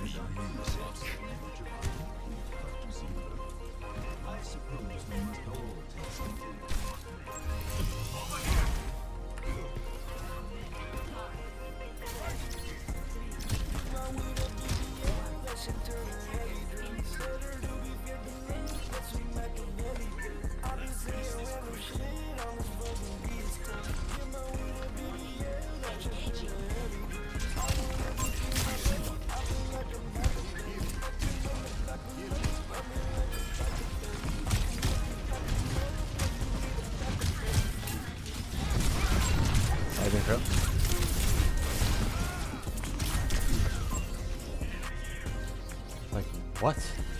Why would that not trigger on the fucking, on the ground?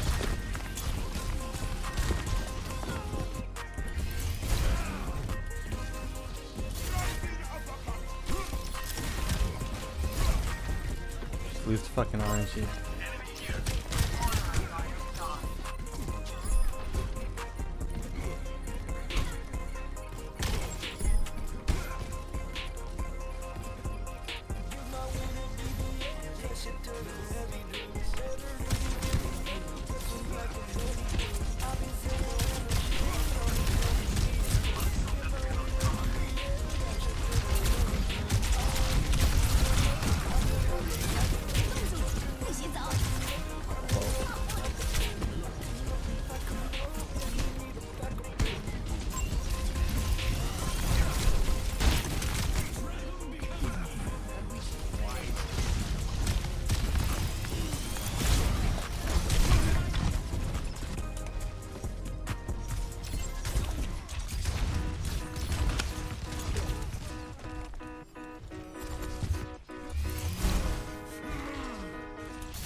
What?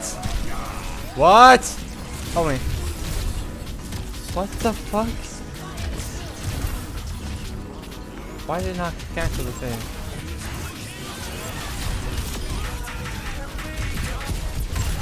Good luck next time, buddy.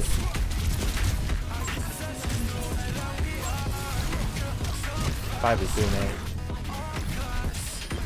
5v2 actually is what that was when you told.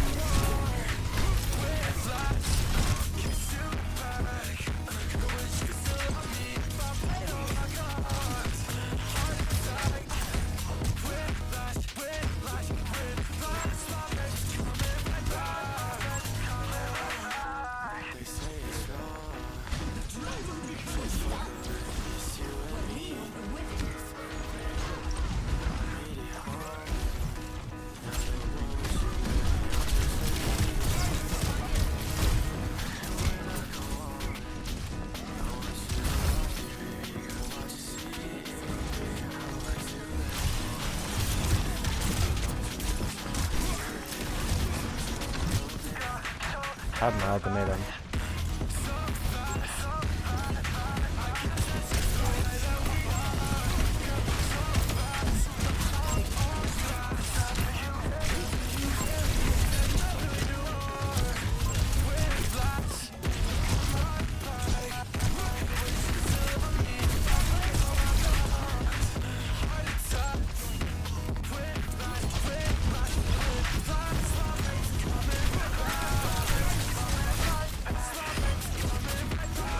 Oh, you're staying real too long, bro. Oh, dude.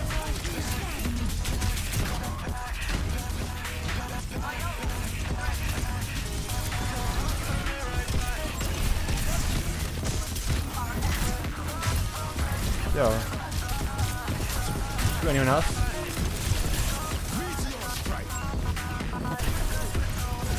What? Oh, man, I'm solo melee and he only looks at me for 30 seconds. Look at that.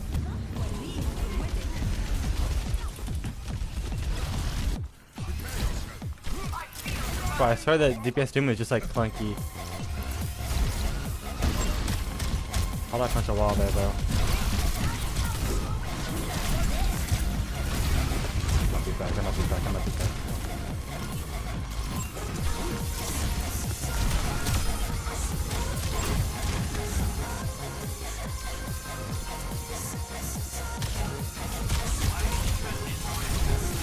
Oh.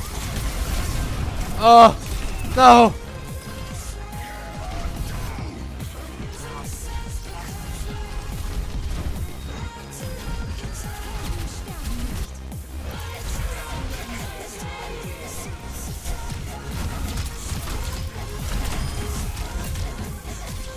Whatever. Hello? Are you owl? Are you human? Like what? Camera. Oh. Fucking shit all about it.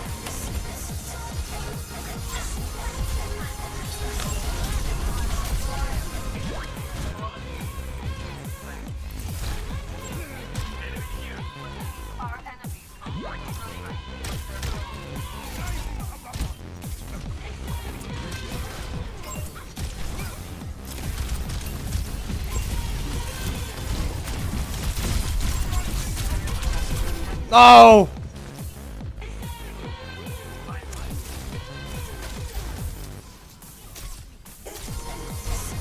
I'm so fucking greedy and fat.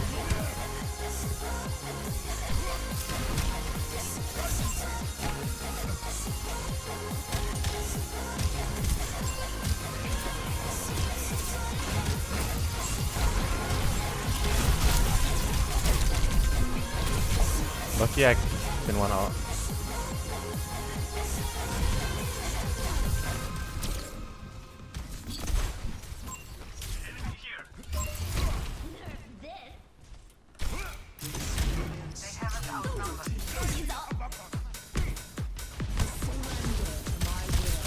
He hasn't had a good call yet.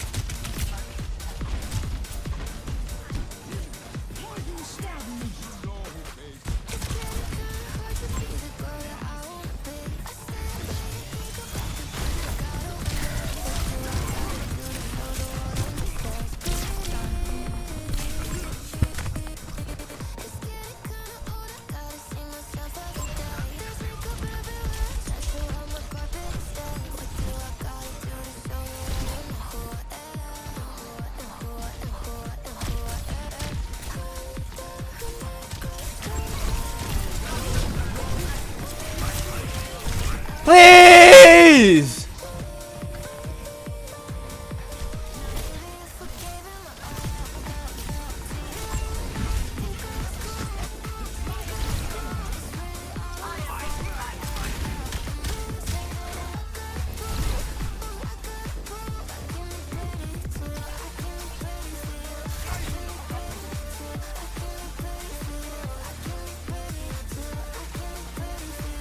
But you guys are looking actually good against Australia, bro.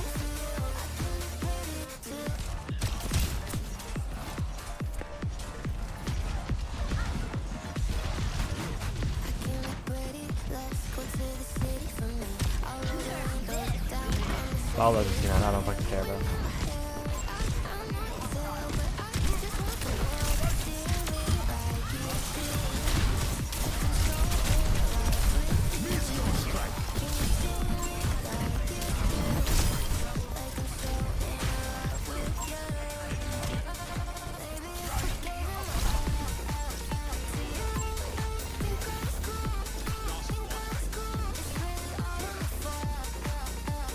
That's got the point, bro. We're in good hands. I think he's fully out. I'm a fucking genius.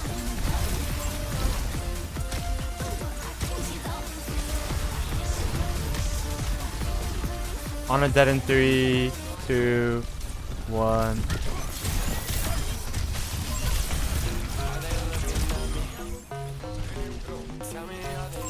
On a dead in 3, 2, 1. Oh. Aim gap.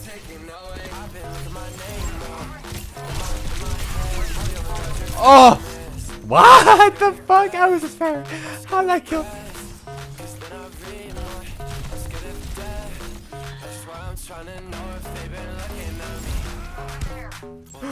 What?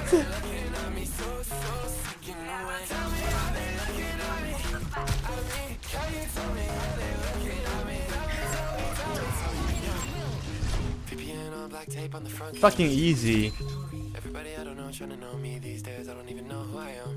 Shorty on the table spread eagle trying to do something for me. We should do it for another man. Promise you I'll do it for another man. Make him dance. I'll make him dance. Every time I hit it, amen. My ego take it for a dance. Ego really trying to catch these hands. Ego trying to flex all his. Ego kicking out my friend. Only got a couple real friends. Only got a couple real friends. Only got a couple real friends. I've been having real sex. And I've been shaking fake hands. I've been looking my name up in my head. Oh my god, you're famous. Scared of death. I'm scared of press. Cause then I read more. I'm scared of death. That's why I'm trying to know if they've been looking at me. Just tell me how they looking at me. So sick in the way. Tell me how they looking at me. I mean, can you tell me how they looking at me? Tell me.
Ask a question like, did you hear last shit? I'm fucking up the sentence. mess. I don't know how to end. Ask again, tell me again. Yeah, you can go low enough for it. You can scale. Cause I don't know. Did you get out okay? Don't come back. I need to make it so there's a far.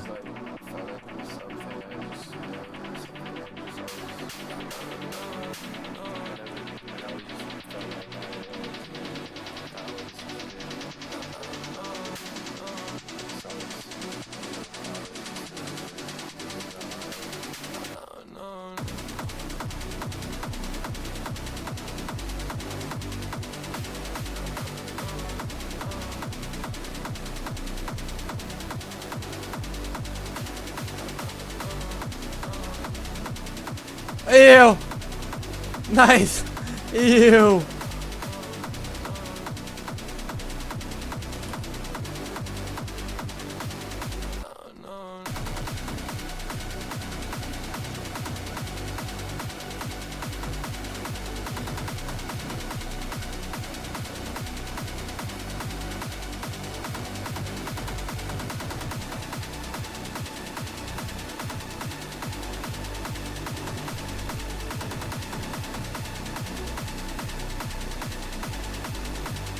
First ever jetpack cat assist. I love you always. I know you achieved it. Remember who you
This count was cool because it was a low rank and then queue times wouldn't be long. And it's still as low as champ 3, but like it's about to be champ 2 and then queues might be long again. Mind you, I'm like okay with long queues, bro, but like it's more of like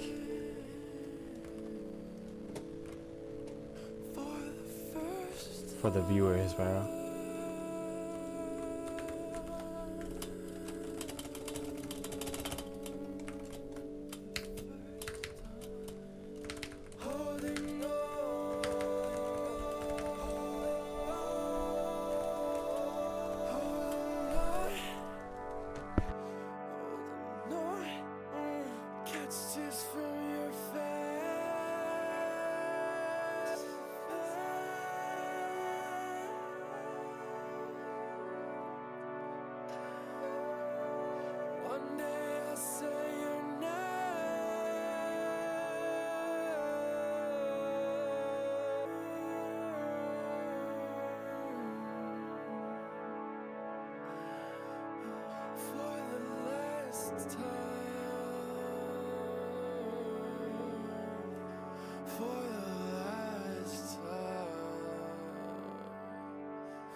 Give me faith.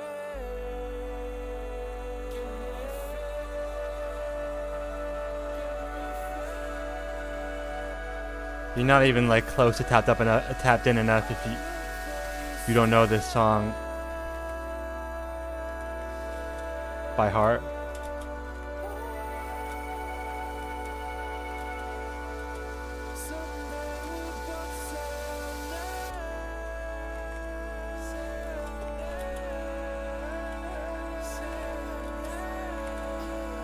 I'm lagging.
I had to put juice in the fucking locker.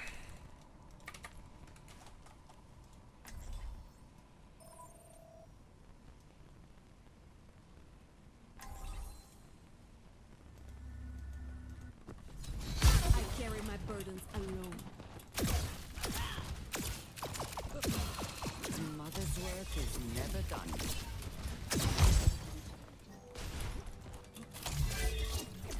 These phenomena bear further investigation.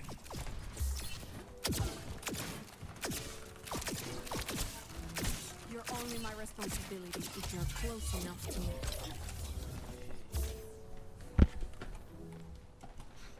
Settle up. We got work to do.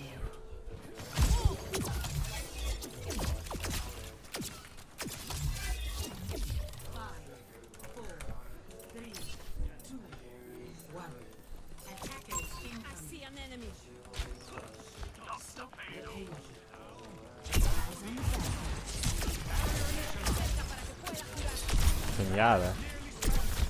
The Genji Zen, Hanzo, Ana. Bro, Crab actually just goes Hanzo when he's against me.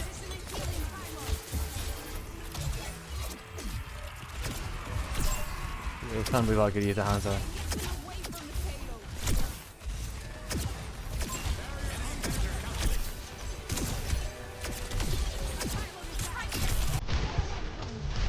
Hanzo made it all, man. Oh, watch out, there's a guy there. There's something on there, right? Wow, this guy fucking blows that Genji, bro. You're going. Take me, take me. Okay. There's not. I don't know a lot about this game, but the secret's not allowed to do that. That's all I know.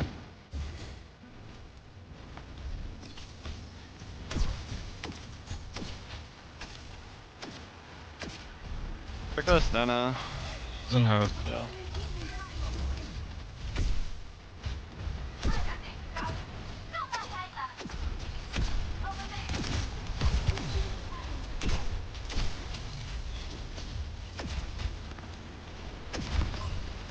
Good one. On a really one. I don't understand how he hits every Really shot. one, One really out. one. I don't understand how. Yeah, I can kill their Hanzo right here. It's just fucking RNG. Like. There's a Zen coming to you, by the way. Nice. Appreciate you, big dog.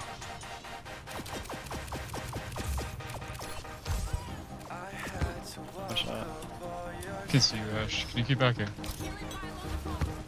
Okay, they have Dragon, they have Nano. What's I like up? Flush Train.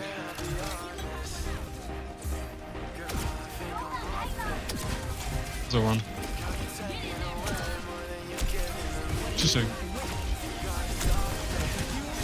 Oh my This is game it. is fucking loud. What is out of my game? my Larry stop dying first, bro?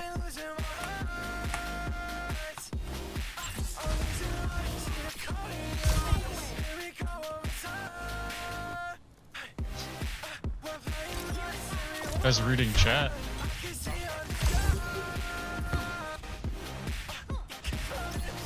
We still do not have flex.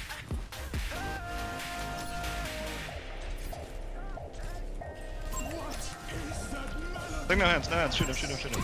He's dead. Beautiful. Oh, did the stutter come across on stream? My game fully stuttered and I like literally couldn't move it for twice. Hey Blade. And I died. My game literally stuttered. No. You want? Sure, this thing's high. Nah, I'm gonna get high. It's a bright. Okay, yeah, you can hit me right now. Oh. I mean that. Watching it fix it, but. I mean, I think you could have played that better, to be honest. Sick one. Really big one. Okay, I'm still deleted. They're down there, Anna, and they're. Are they tranked? No deflect. I'm gonna come back on ball. I'm gonna come back on dude. Zone one. Move Alario. They're off. I'm on HP. I can exit. He came back on Diva and ate my ult. We did not just get that fucking 12-minute Alario ult in. Bro, you gotta play Overwatch, man. Bro, he came back on Diva like magically. I'm sorry, bro. Bro. Parrot, get behind me. Bro, he literally like picked Parrot, Diva and came back from spawn. It's the shit that only happens to me, bro. You can flame me out. It's fine. Okay. Dude, you're fine, bro. That's just unlucky. I like saw him out of the corner of my eye, like fly. What the hell did with Diva? It's 4 and 4. Who is that? Solaris.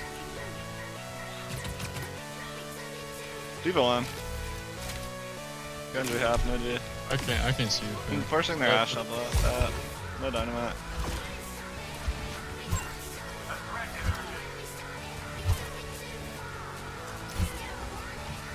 There's a Xana in here. This is the worst game of all time. No dynamite. On a half. On a really low. With Diva.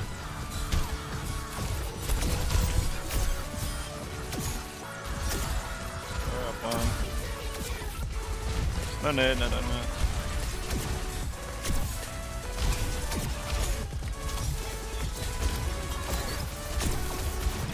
Ashe one. Got her.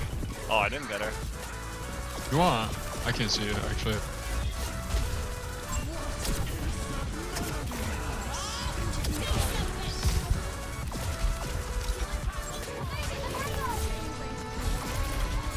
We're banned or Diva like now? That's Trank bomb. Diva one.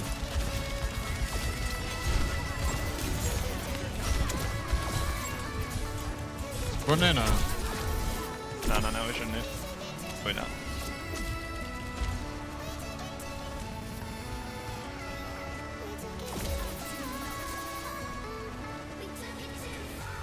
Give me a second, I'm changing my scope.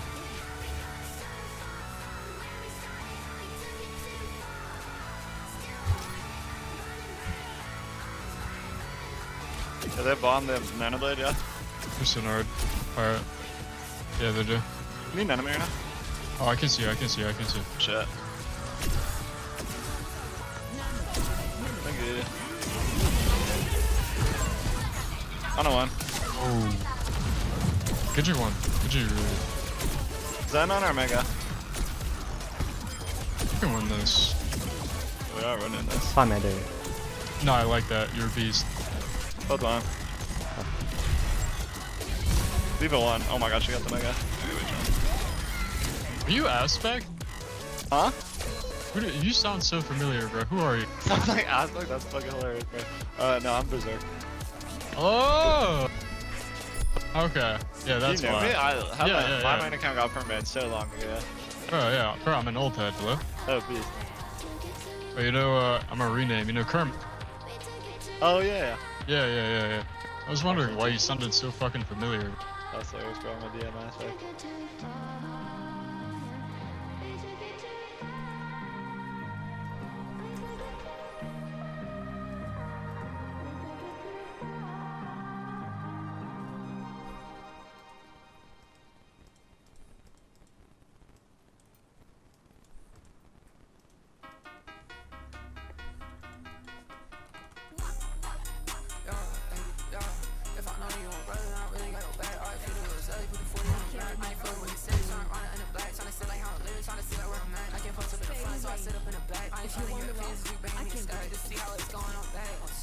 Like this berserk? Like that? Yeah. Oh, okay, yeah. I should got permit like early ass in Overwatch too. So. Shit happened.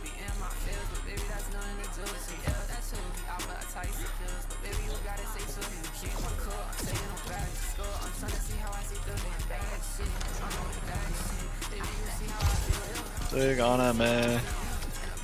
Marie. Zen again. Zen stop left. Pretty big.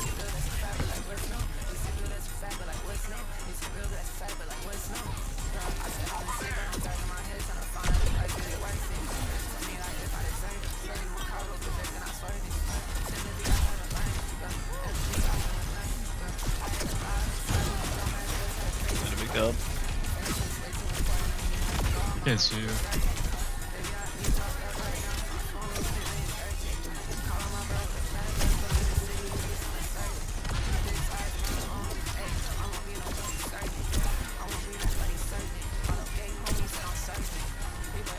Emery's up right. Sig really won. No hands. Like actually. Emery is on right. Sig still won. Sig still won. Still won. Still won. Wow, that guy is. Well, is that Emery flank? Yeah, I'm chasing. Emery is in the probably kill. Nice. I'm not chasing Emery anymore. Oh, nice.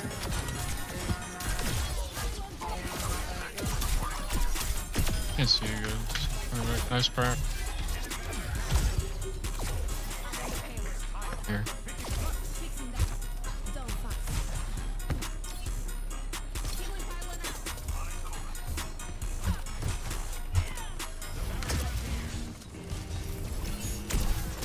I flex whatever touch is. I got on it too. Hilarious.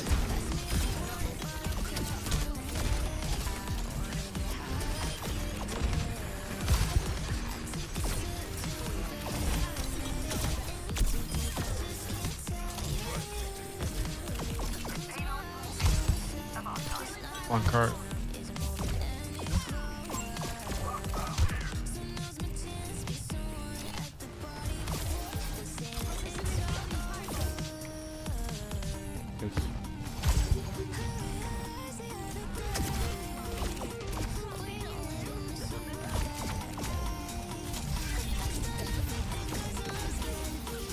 Oh my god, I didn't kill him.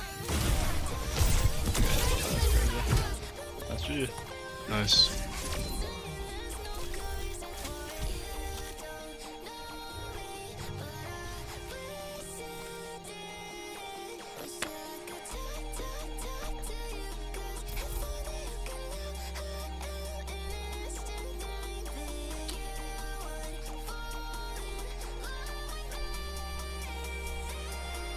That's going on YouTube. How to get champ 2 in Overwatch 2.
Oh!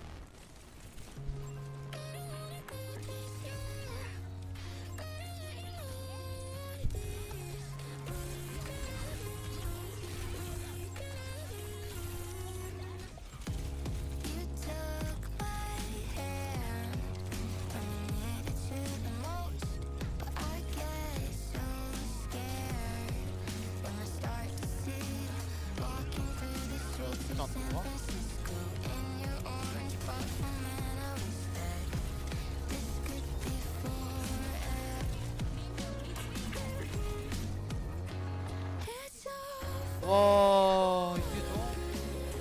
Oh my god.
Oh.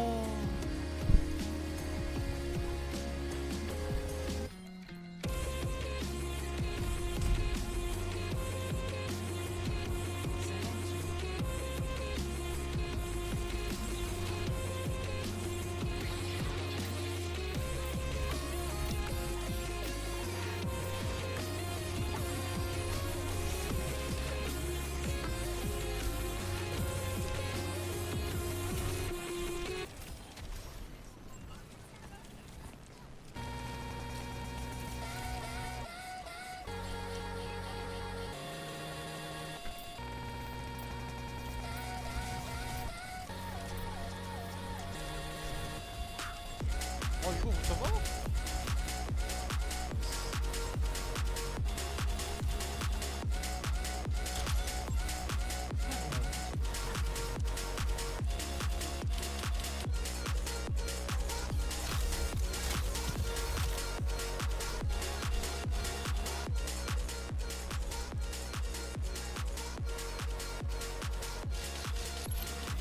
Thoughts and on right now?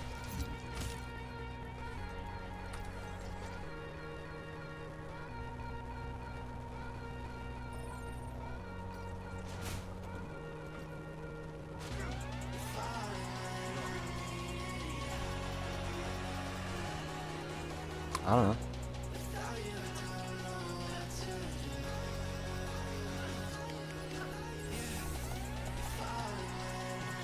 I would go back, but I put on this fuck ass pirate skin and I don't want to play with that on.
Kill it, kill it, kill it, kill it, kill it.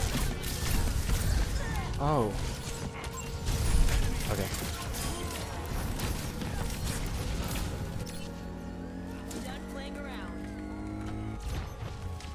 I wasn't there for Queb when he needed me.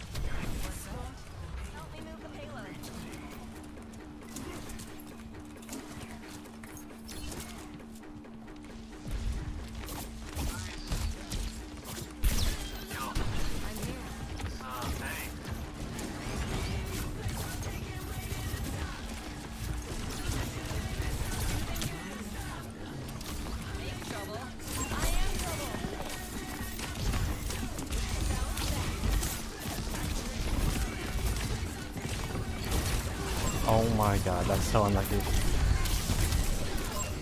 All the best.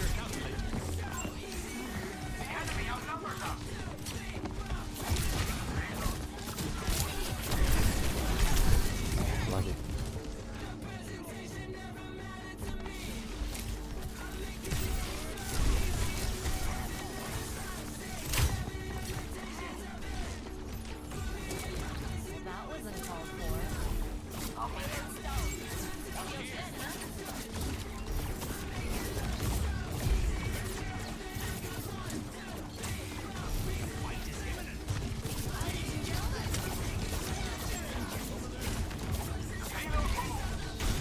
Monkey one.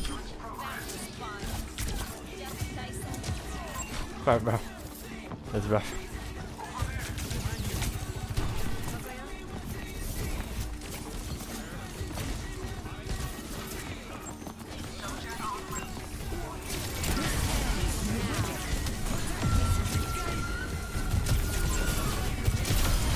Oh my god.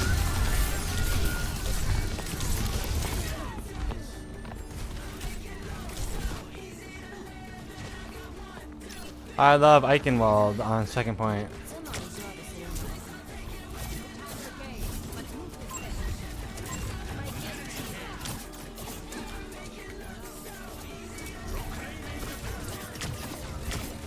Fine, I have rush.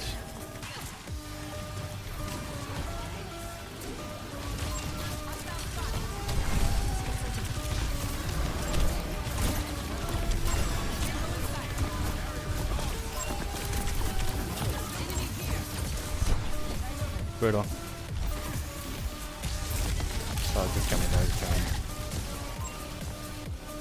Oh man. Oh man, oh man, oh my, oh my. How do I get a rush down, bro?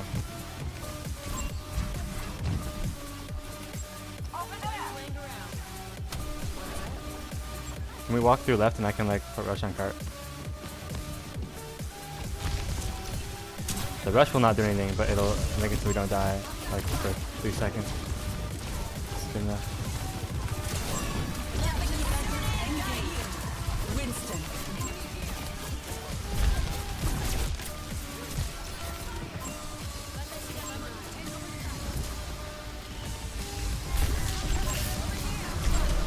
Oh. Come point. Can't. Fuck. Fuck. I didn't mean to do. Fuck. I didn't mean to do. Oh. Come on, Quav.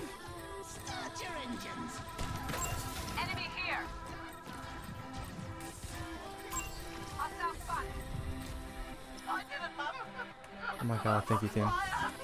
I'm like trying to lose, but.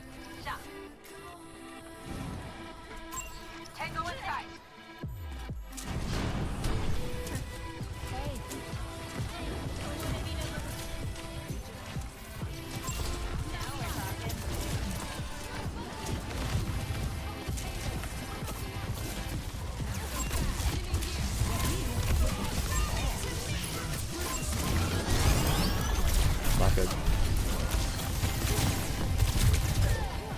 Not good.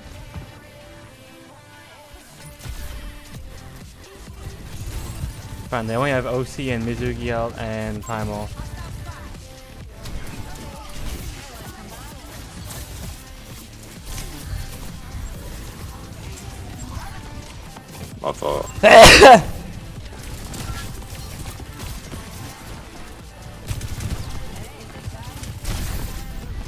Is he allowed to do that?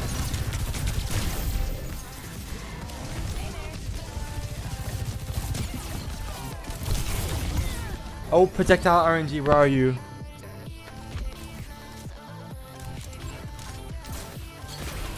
Look at all the shots missed, like all of them.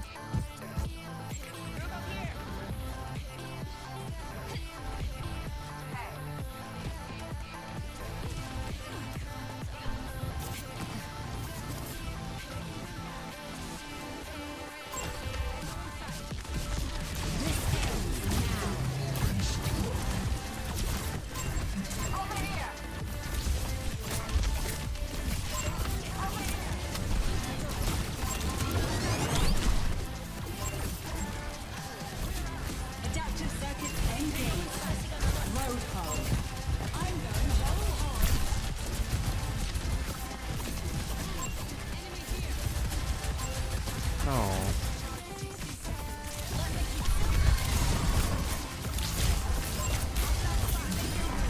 How did my tank die? Throw the Winston to the blender. Okay, well, I'll be sick. Oh. Well, I never thought about that. Oh my gosh, she does shoot from her left hand. Wait. That's cool. Does that mean she's a lefty, or does that mean she just prioritizes healing? I don't think. Oh, is Kuriko a lefty? Surely the precision shot is like she's gonna make on her down hand. Also, Blizzard cares about like inclusivity and shit. Like, they definitely have left-handed characters. You know what I mean? They definitely would make sure that like make sure my community is not underrepresented. Remember they had like that diversity chart thing, and like they had every new character had to like score high on the diversity pie. Well, that was like a whole fucking story in a Block 1. I don't know if you remember that.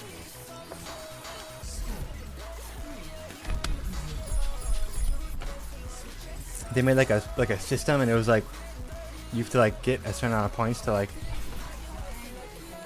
Here goes. No way.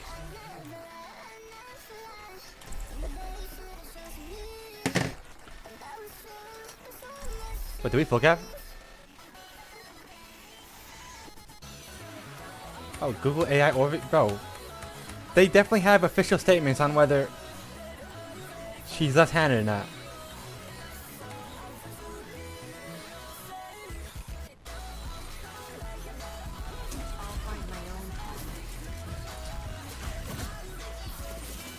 Dude, she's like me. She's like me.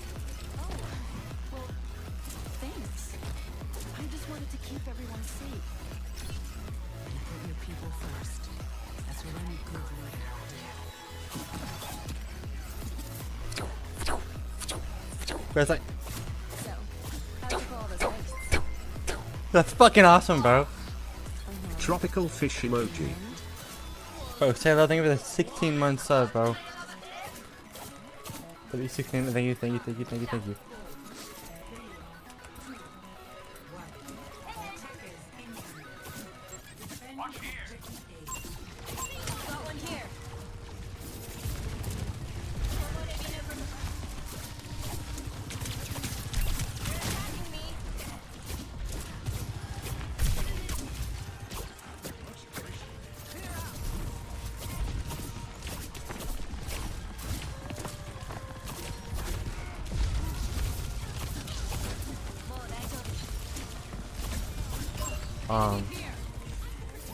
I think I shoot the Winston here.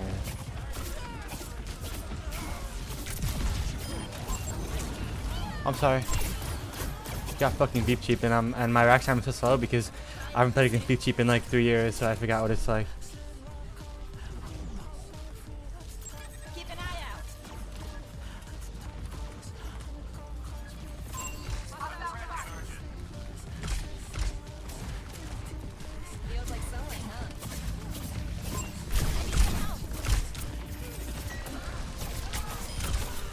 There you go. Okay, stay by me.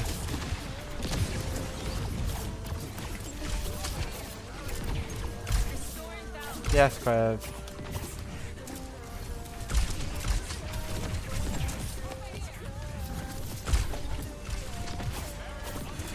The deep sleep strategy is not it anymore, bro, because I'm aware of it. It's not gonna work again. That's like a fool me once, shame on me.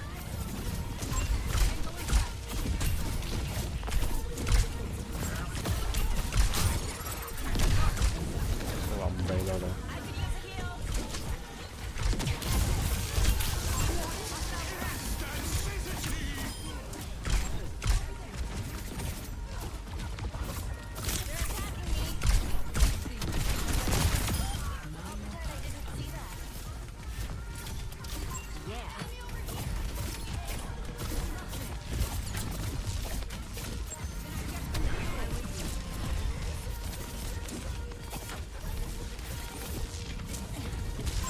These poor main spots trying so hard to get Mizuki in their pathetic ass hero pool, bro. Oh, I shouldn't have done that. Oh, I shouldn't have done that. Oh, no. I'm sorry. Oh, surely you rally and prioritize Kiriko, though. Oh, my bad. That was interesting. Careful, we're outnumbered.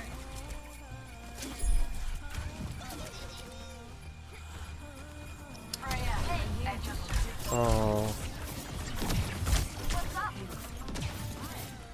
Yeah, can we like touch before Dora unlocks? We just all walk forward as 5. Probably. Walk forward? Oh. Like that? Help. Alright, that's all I got. Why would you... Trail one.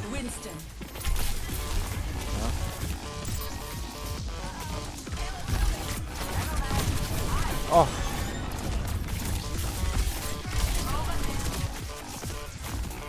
Shit.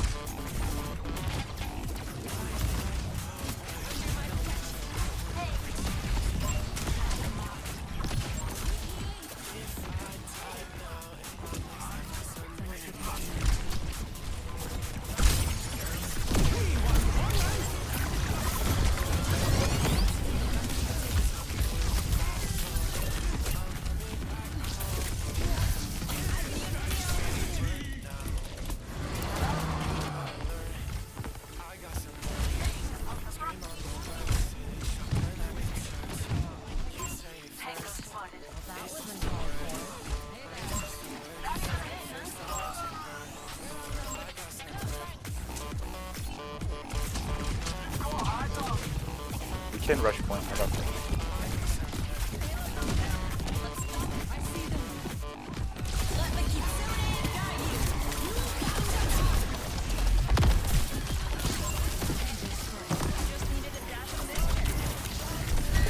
Oh. Save point.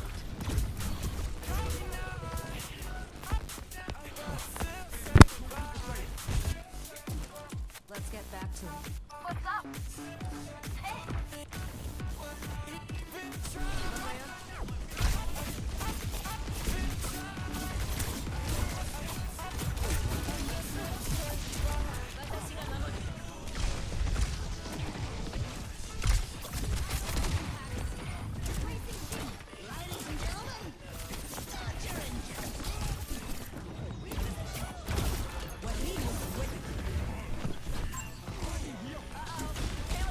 Lead touch. On.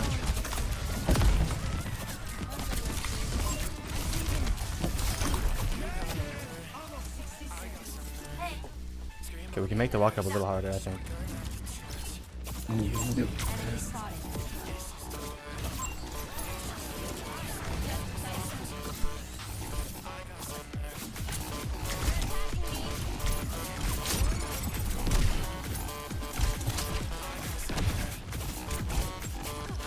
Echo 1, echo.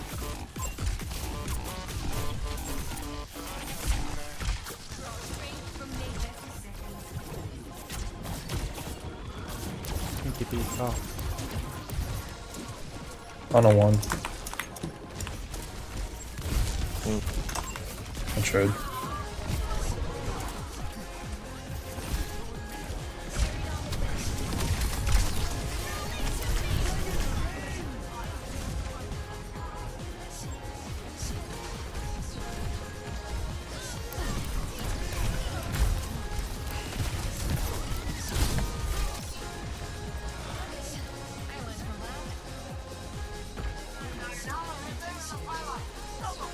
Okay, we have Junker on this point, bro.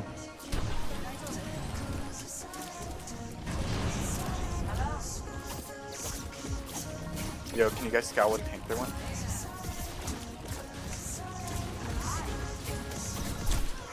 Not really. Orisa.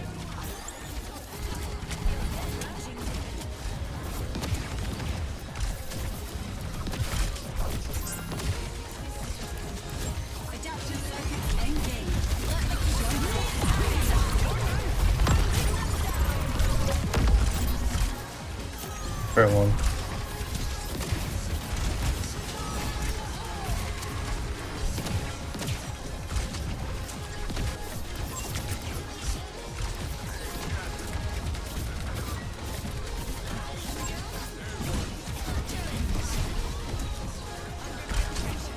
Push, push, push, push, push, push.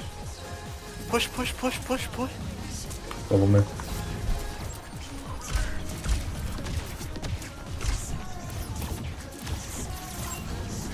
W again.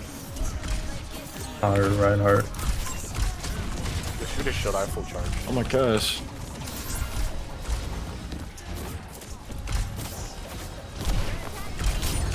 Oh, I fucked that.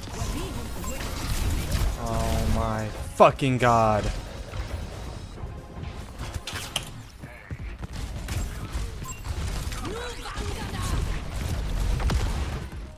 I'm one.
That'll be useful. You look like a talented bunch. This should be quick.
Fair one.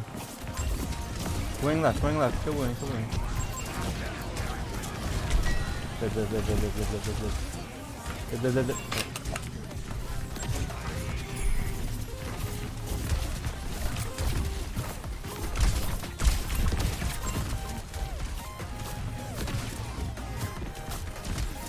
I don't want. 3 point, I'm almost here.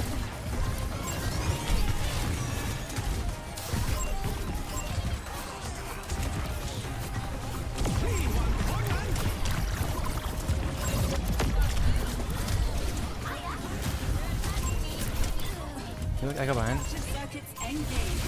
Those are pretty low one.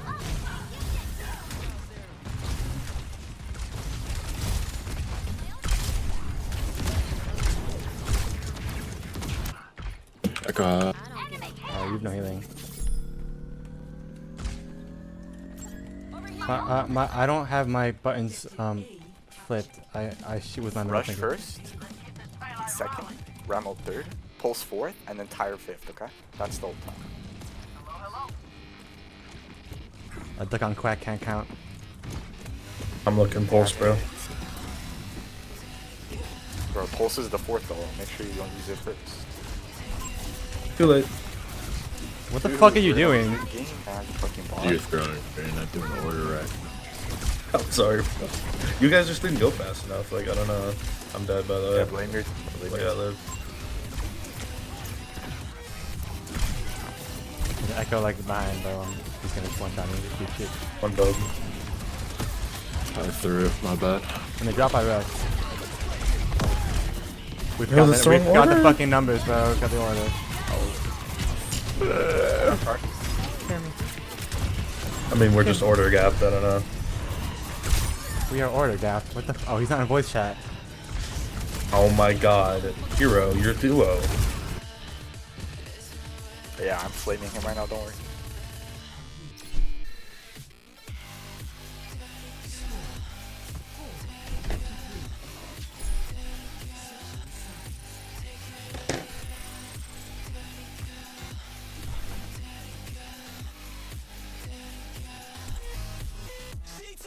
I'm playing so bad. I haven't ate any food today, bro.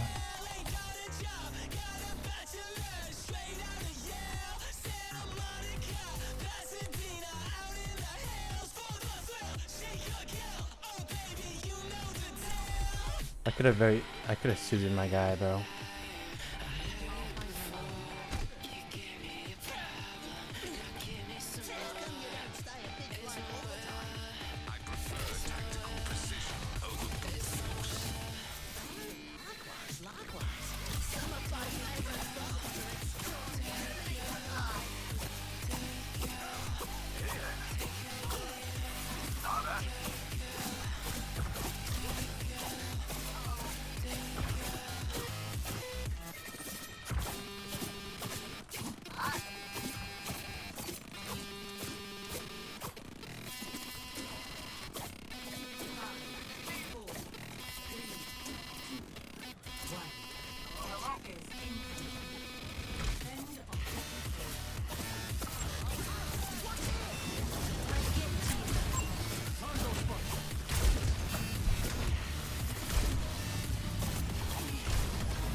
Fucking guy, dude.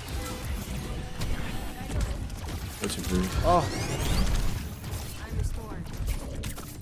Wing one, wing one, wing one. Wing one, wing one.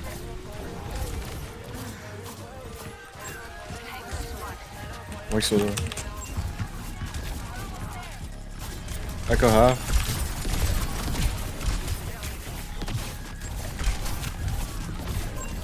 Oh, my bad. Great one. What's your three? Oh, give me any projectile RNG for 1 fucking second of my life. It's so unreal. How I can shoot like 5 shots and they just don't hit. It's not my fucking fault.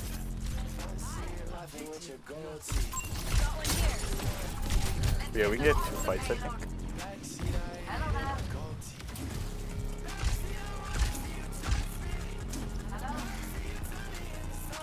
Fucking sick of shooting people far away from me on a projectile.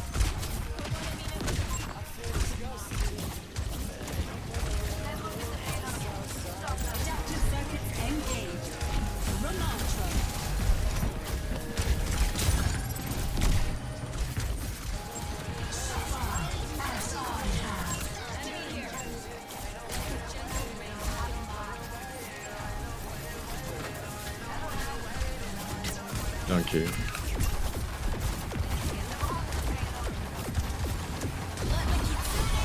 Echo low, echo low, echo low. Nice. GG's.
와 이게 들어니. 오 마이 갓이다 진짜. 뭐야 이 개뽀에는.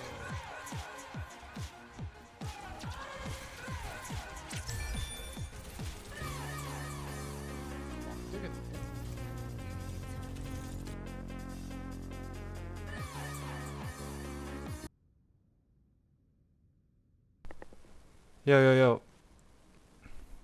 Did he yell again? Is World Cup done or is done?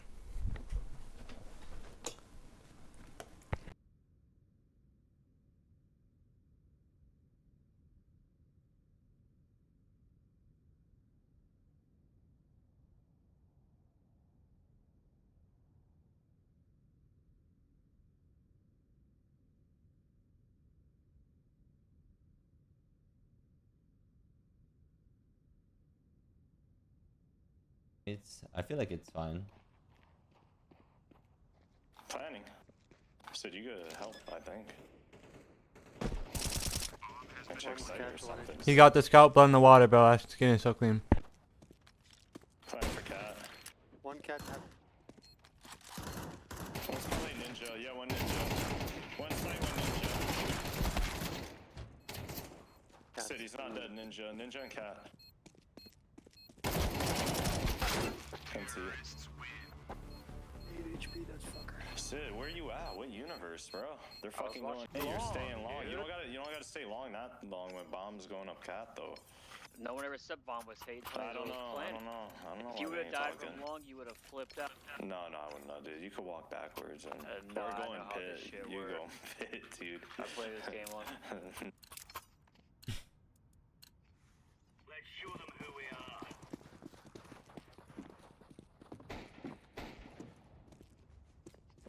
Incendiary out.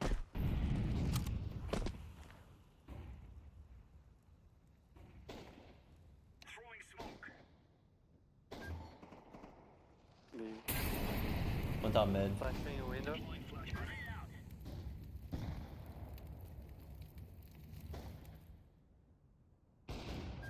One's still top mid, in case anyone's curious. On B. I was curious, Sid. Still top mid hopping. Dead. Ew! I was indeed curious. Last round. Oh damn! What fucking shot? Let's go. I feel like aiming in CS like.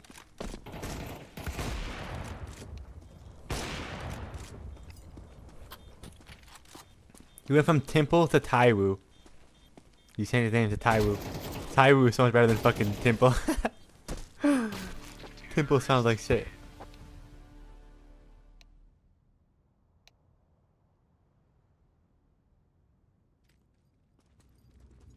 Here they go, you mongrel dogs. 29.8 down to 29. I mean, I was 29. I was 28, 29.8. Like yesterday, but like when I started today, I think I was 29.4. What is the elo that he needs to be? What is the elo he needs to be? Oh my gosh, he was that close. Damn. Pushing it, pushing it. Come. Wait. Is League one of the games? Oh, Gilbert is too clean. Probably guns, watch out. Yeah, there's a bunch mid guns.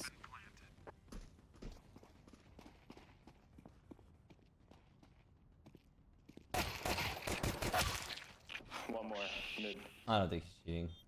One more. I mean, he just looks like he knows what he's doing. He's playing with a guy he knows what he's doing versus I would has no hope idea League what is not he's on doing here. at all. League is this guy in a league of its own. He's fucking like 15k. Like Jesus Christ. League being on here is like chess being on here. Like, you have to, and this is gonna be fucking, bro. People are gonna, like, League is actually League would be more difficult, I think, to like get whatever rank it is, like top whatever. Straight into it. Little Gilbert. Actually, I'll take it back. But like you have to like know more about League because it's like kind of complex. But chess, your brain can do it or it can't.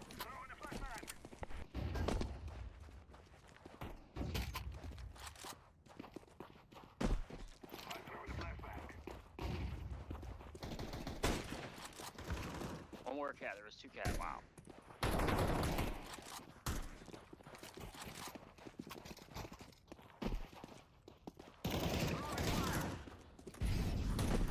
Plenty for cat. I gave up cat. I'll find 6. There's a get high ranking League. You have to know you have to know so much, every single character, every single like ability, that in its own, the learning curve to get high ranking League is like fucking months, bro. You know what I mean? Like I swear. Undead. You can't have League in a game like this unless you've played it before.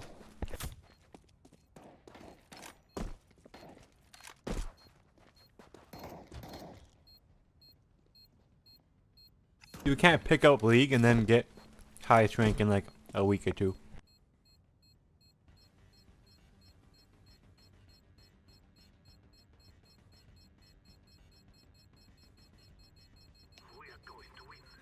I am so dead here.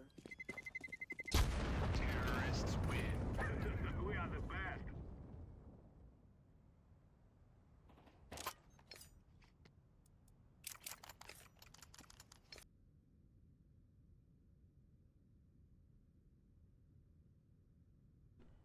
Oops, I was spamming.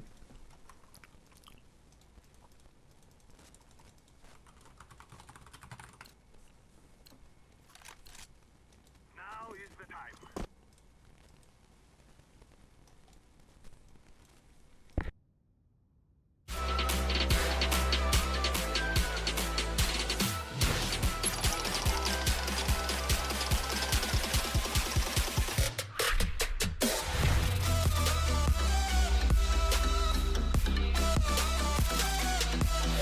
We all used to gamble on like sketchy ass sites, but we all used to do that.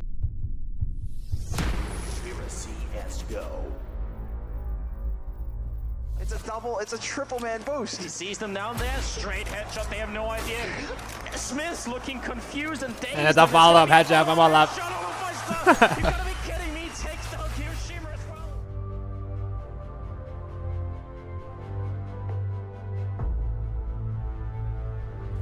Zero coming in for her as well. Now it's back into a 2-on-2 fight. Gonna go for the peak. He gets a shot on Dennis, and Olive is miles away from this action.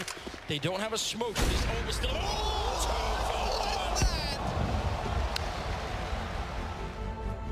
Not going to be deterred by the previous map. Off to a great start there. Olive Meister, 2 kills. Make it 3, make it 4. Olive Meister. They have got time to work with. There we go. Drive fire. Okay, dude. Like, yeah, bro, good shot. Revenge for the last round. The issue is so many players here. They're going in one at a time, and Olaf on the other side of this smoke.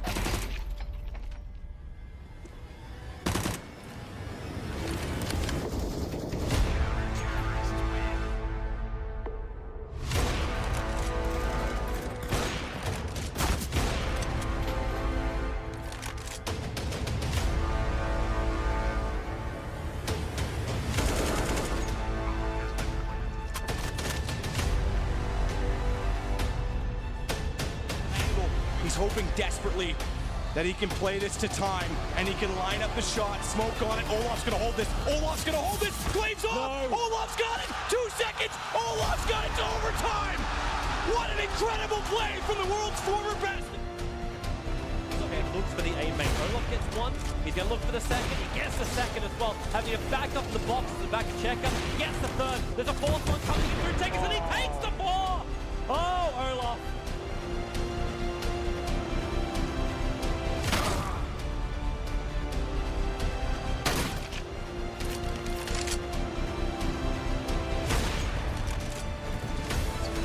Hit his second half. And Olaf's gonna take him down. What? As well as bomb also. Oh, unfortunately, none of them are going to land. So he's gonna be shut down from Olaf, and Olaf turns around and replicates everything. Upslope, he wants to get onto that side. Mid-air headshot on Guardian. Okay, 1v2 now. He's about to walk right into a free kill, and now it's a 1v1. Olafmeister, is this actually happening? Zeus is on the site, and Olafmeister knows it. Sets up with the Molotov. This is perfect. Olafmeister is a god! This is a classic, bro.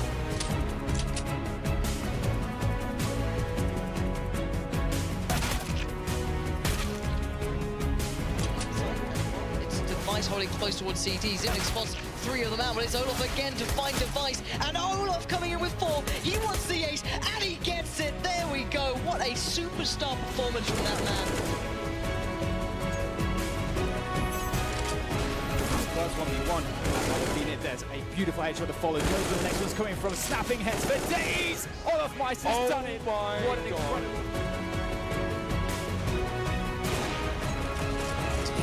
Becomes incredibly dangerous now. Oh, what? Out of nowhere!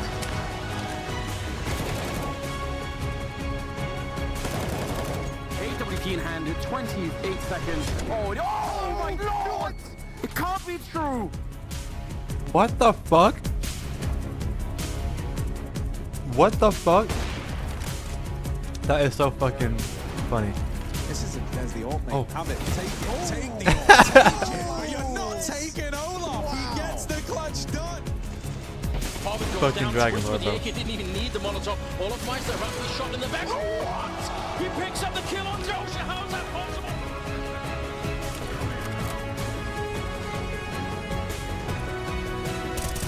Classic. Desperately hard to hold on to. Device around the Classic. world. We go for the defuse. The defuse is coming in. He's still going. Oh, just about gets it. Oh my god. I cannot believe that the only fucking thing that like Overwatch had like this was a fucking shoe spray. Like the shoe Baptiste. The play was good. That is the only memorable thing that was like sealed in. There's nothing else, right? There's nothing else in like a moment that.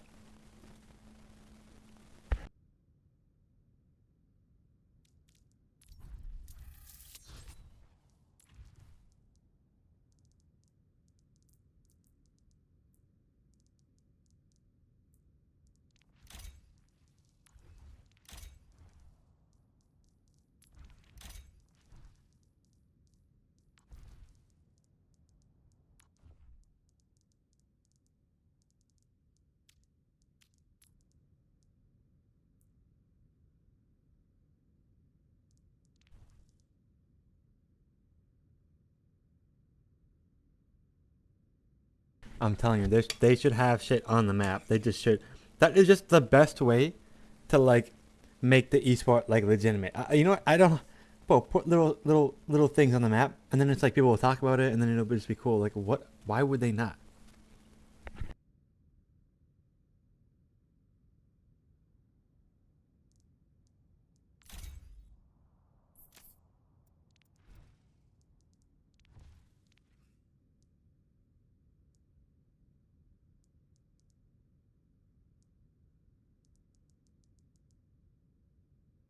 Okay. Like there would be signs on like Olaf, right? The Olaf boost, they would put like no like height limit, or maybe like no jump, whatever. Imagine on King's Row, it's like no jumping on the spot, you know, like where that spot is, you know, shit like that.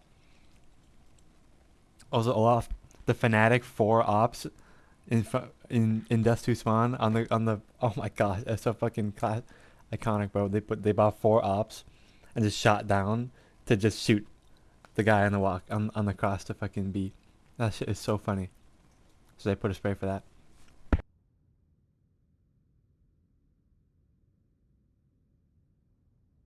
Ladies and gentlemen, the man, the myth, the legend, Magnus Carlsen has done it once again. If you are just tuning in to this video, you have not been keeping up with the tournament that he is currently playing. It's his worst tournament in a decade. 10 years of chess this man has played since 2015 have not matched the disaster of a tournament that he is having right now in Oslo, in Norway, in his hometown. Norway Chess 2026. Now, if you have been following the tournament, you know. But this time, just when the reports of Magnus Carlsen's decline are spreading all over, he's never going to play classical chess again. This man pulls out a vintage performance, and that is what I'm going to show you in today's video. This man is a menace. When he is playing at the level that he is supposed to be playing, he will beat absolutely everybody. Today's video is sponsored by me, all right? Friendly reminder, got the tour coming up later this year in Europe. Get a ticket if you haven't already, and I look forward to tour seeing for you what? there. And if you What haven't does he do on the pre-ordered tour? second book, I have just added 100 bonus exercises to the online content of this book. Both my books, How to Win at Chess 1 and 2 for intermediates. They all have bonus content. Yeah, it's just been a while since I self-sponsored myself. All right, we're going to get into the games. Very quick sponsor read. I spoiled everything. Magnus played the move e4. Magnus is playing Alireza Firouzja in the 6th round of this tournament, and this tournament is what we call a double round robin. And what that means Alireza's fucking you play good, bro. everybody twice. The Alireza's first time good, that bro. they played, which was about a week ago, Alireza defeated Magnus, and that's where kind of everything started to spiral. Magnus plays e4, Alireza plays e5, very chill, not going for a Sicilian defense, which at the high level is the opening that you play if you want to win with the black pieces.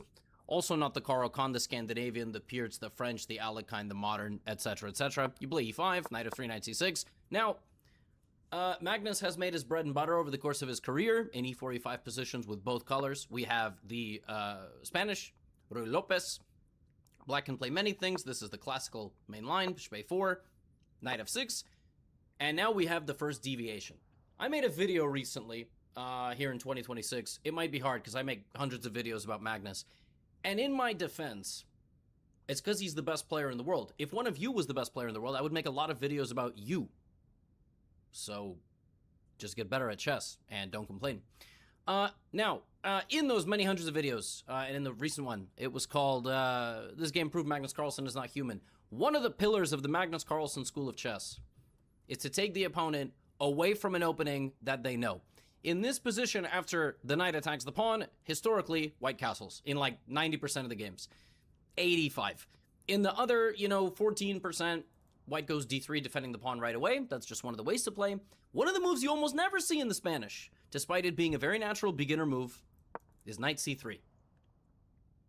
99% of you would put your knight on c3 to defend the center pawn, because that's what you're taught. Yes. But every opening is a little bit different, and as you get better at chess, you learn that. This knight generally does not belong on c3 in the Italian or the Spanish. Generally, d3 and c3 are played. The bishop is brought back to c2. This knight is actually transferred this way, oftentimes to put pressure on the opposing king and not stand here. That pawn is there, and that pawn supports the center. That's the way you play this. Knight c3 is already a major deviation. Now black has a lot of different choices. Black can play bishop e7 or bishop c5. That's the major choice. You can play b5 now. Like I'm telling you, there are layers to this shit, bro. Alireza, after 7 minutes of thinking, Magnus plays castles. Now we have b5, bishop b3, and now we sort of see the idea. The d5 square is totally secured by white, but this knight does not have a very good future and will probably have to be moved because it's, unless you move it onto d5, right? Castles. I meant moved this way. d3, d6. Very chill game. Magnus plays a3. Now, the game kind of has gone back to something more well-known. Knight c3 is generally not played here. You can play d3, and then you get the same line in the game. But in this position, this is a very, very well-known position, and you see that white really wants that square. So white oftentimes will play bishop g5 and even take the knight just to establish a full control of d5.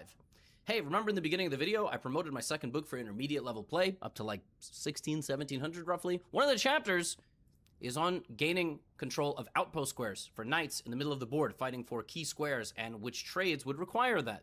Chapter 3. In this game, we see knight a5, trying to hit the bishop. The bishop goes here, and now Alireza plays bishop e6. This has all been played before. You want to secure control over the d5 square, which is why you go bishop to e6. Now, here, ironically, Magnus does something a little bit strange. What the fuck? You would think you don't want to give your opponent control of d5. But it's worth it. The fastest way to do that is to take this bishop. And after this, you will never put your knight on d5. Ever. Ever. So why did Magnus do that? Well, this is like a typical Magnesian thing. You make this transformation, black has doubled pawns. Okay, those are doubled pawns. This pawn could be a weakness in the long run, and this rook is a little bit open, right? But that is the imbalance that has been created after this bishop trade. Now Magnus plays b4. He pushes the knight away. Putting it on b7 would be moronic. Knight c6 makes a lot more sense. And now bishop d2. So we have a relatively symmetrical position with a lot of pawn play remaining and a lot of piece play. Where do you commit your queen? Do you play d5? Do you play for a5? Does white play for d4 or a4 or c4? Pawn breaks in a closed position of 8 pawns each are very, very important. Do you initiate an exchange like this? Should black go knight d4 looking to transform the pawn structure that way? I don't know. Alireza goes queen e8. It is quite clear when a person goes queen e8, they only have negative intentions. They want to bring the queen over here. The queen is going to target the white king. Maybe the rook will centralize in some distant future. Also, you free up d8 in case you ever need it for some reason. So now a very interesting choice by white. What do? And now we play knight to e2. Queen e8 is dirty, bro. So we reroute the knight. So knight reroute. Now you have to peel Chapter for 3, the king side. Not out yet. October 6, 2026. Now you're playing Magnus defensively. clearly read the book, though. I sent him an early copy. And in chapter 3, we talk about reroutes. Where you reroute a piece, go back. And this does several things for the white position. Number one, you can always bring your knight over here, where it will potentially support the king and an attack and counter queen h5 business. Number two, it opens up the c3 square for you to push your pawn and then build up in the center. Or c3, which also activates the queen, and then you can play a4. Alireza plays knight h5. Knight h5 does two things. Number one, opens up the rook. Number two, gains control of f4. And number three kind of opens up the bishop. So we see how every move affects everything else. Now Magnus plays c3. So everything is defended, the knight is kind of countered, and maybe you want to go d4 yourself. Maybe. All right? Queen g6. A very natural move. And now knight g3. So the knights are having a conversation. Taking by black would be a very poor decision. White could take with f or h even though normally you're supposed to take toward the center. You generally don't want to do this because then your pawns get stranded on this. But actually, it's not even bad to mirror image the opponent there. So really, the knight should go to f4, and that is exactly what happens in the game. Knight f4, and now Magnus plays a4. a4 is a nice move. The pawn on d3 is hanging. The pawn on d3 is hanging, but it cannot be taken. If it is taken, you play pawn takes, and after queen e2, you hit the knight, and then you hit the pawn. And if Alireza does something like this, and loses the b5 pawn, the trade of d3 for b5 is substantially worse for black. It is substantially worse for black, because let's say something like this happens. If the knight retreats, white just infiltrates, this pawn falls. Once this pawn falls, I've infiltrated the ranks of the castle. It's fucking over. I mean, just imagine ancient battles, right? I'm in the castle. I'm gonna get to the most important members of the royal family. That's what's gonna happen over here. Your attack is just not fast enough on this side of the board. So, Alireza needs to maintain the defense there, and he slides the queen back to f7. He's actually ready in many ways to leave the position if necessary. Or, never mind, he is ready to go g5. What? G5 is a typical Firouzja move. The first three letters of the last name say it. Fear, fire, fire on the board. G4, H5, G4, we're just going for it. In fact, I think in many ways, Alireza was inspired by the game of Wesley So, who actually, in a very similar manner, attacked Magnus yesterday and put him under pressure. Only in that game, Magnus spent a ton of time. And today, he's playing a little bit faster. Magnus sees this. Now, how do you prevent an attack before it develops into anything? You immediately chop down the pieces. Magnus here initiates a sequence where there are 8 captures in a row. Oh, shit. So for 8 turns, something will disappear from the board. Oh, shit. See, with white, if you wait, if you play like h3, rook e1, etc., it's going to be really bad.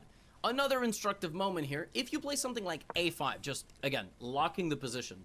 Black goes g4, then you go back, then black goes h5, it's over, and you are under massive attack. Yeah. If you ever want to stop an attack, you need to unlock the position. You have to counter on the other side of the board, open things up. A locked position benefits the attacking player. And that's why Magnus plays pawn takes b5. And now we get pawn takes, takes, takes, takes, takes, takes, takes, takes. And queen d7.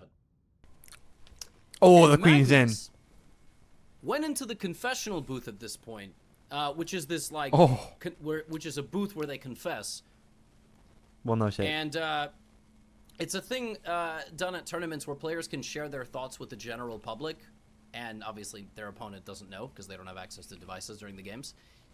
And so Magnus had said, after this sequence, pawn takes, and then, you know, taking, undoubling his opponent's structure, but finding this key move, queen d7, that he thought his position was better, because after pawn takes, queen takes c6, Magnus thinks that in the long run, the knight is better than the bishop, and black has too many scattered pawns, and furthermore, black launched an attack on the same side, but when you launch an attack on the same side, you've pushed the pawns in front of your king, which means in the long run, the not king only is do you have weak. weak pawns, you have a potentially weak king. Yeah.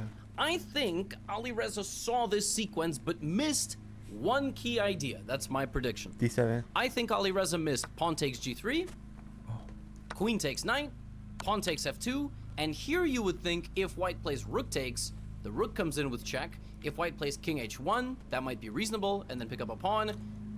But how about this move? King takes f2. That's a nasty little move.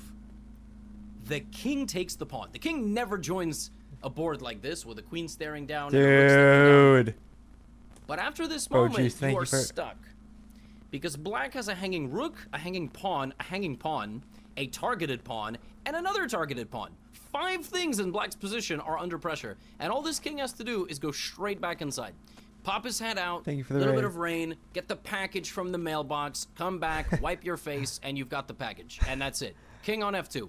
Rook a2 check is very short-lived dopamine. After rook a2 check, the king goes back, the queen is under attack, and black is just lost.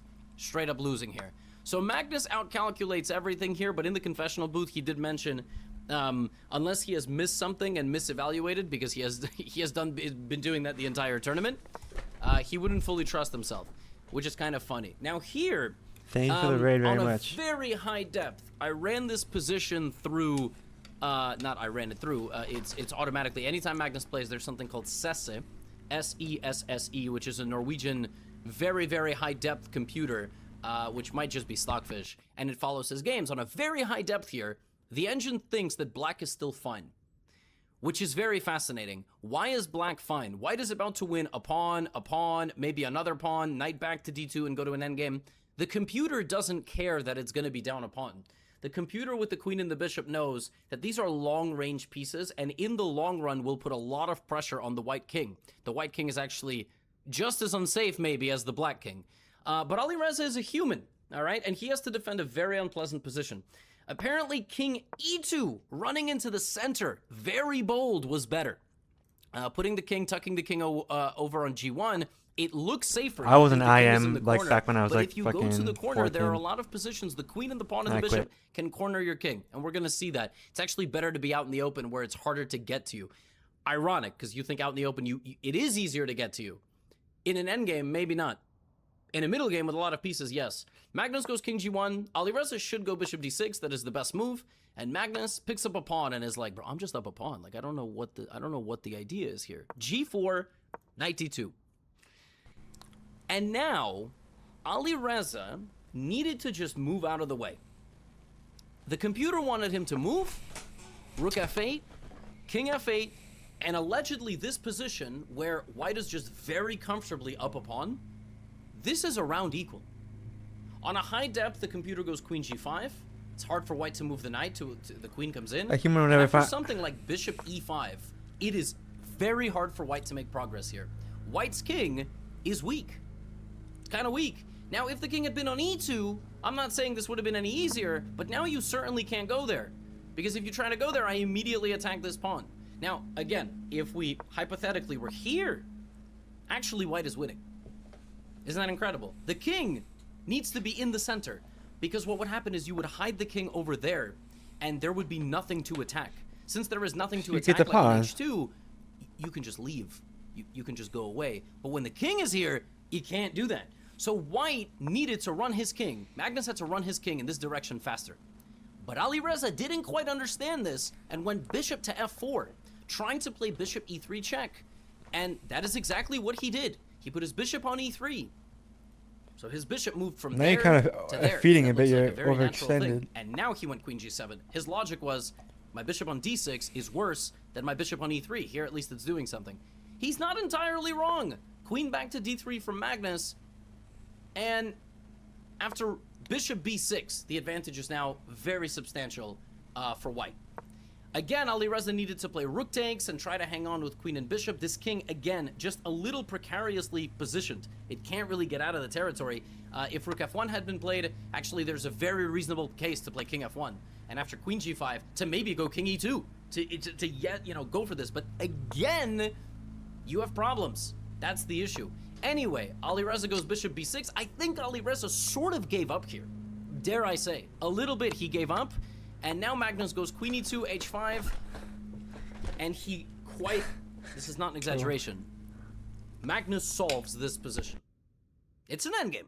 It's still an endgame. It's not so easy. Knight f1, you can't... Knight f1, you can't really go. Black is always threatening all sorts of stuff on the f-file. It's not as easy as it looks. Very easy to blunder a checkmate. Magnus solves this position. There is one and only one way to win this. One and only one way.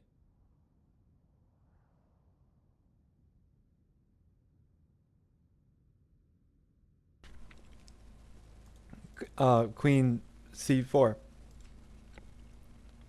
The first move that you have to play is h3. Fuck. You have to soften this structure to be able to break out with your king and get your queen and knight out of the way. Black goes queen g7. Magnus chops that Oh my down. god, That's wait, step you're one. very right with the time. Damn. That has now been softened, so it's harder for black to actually move the queen.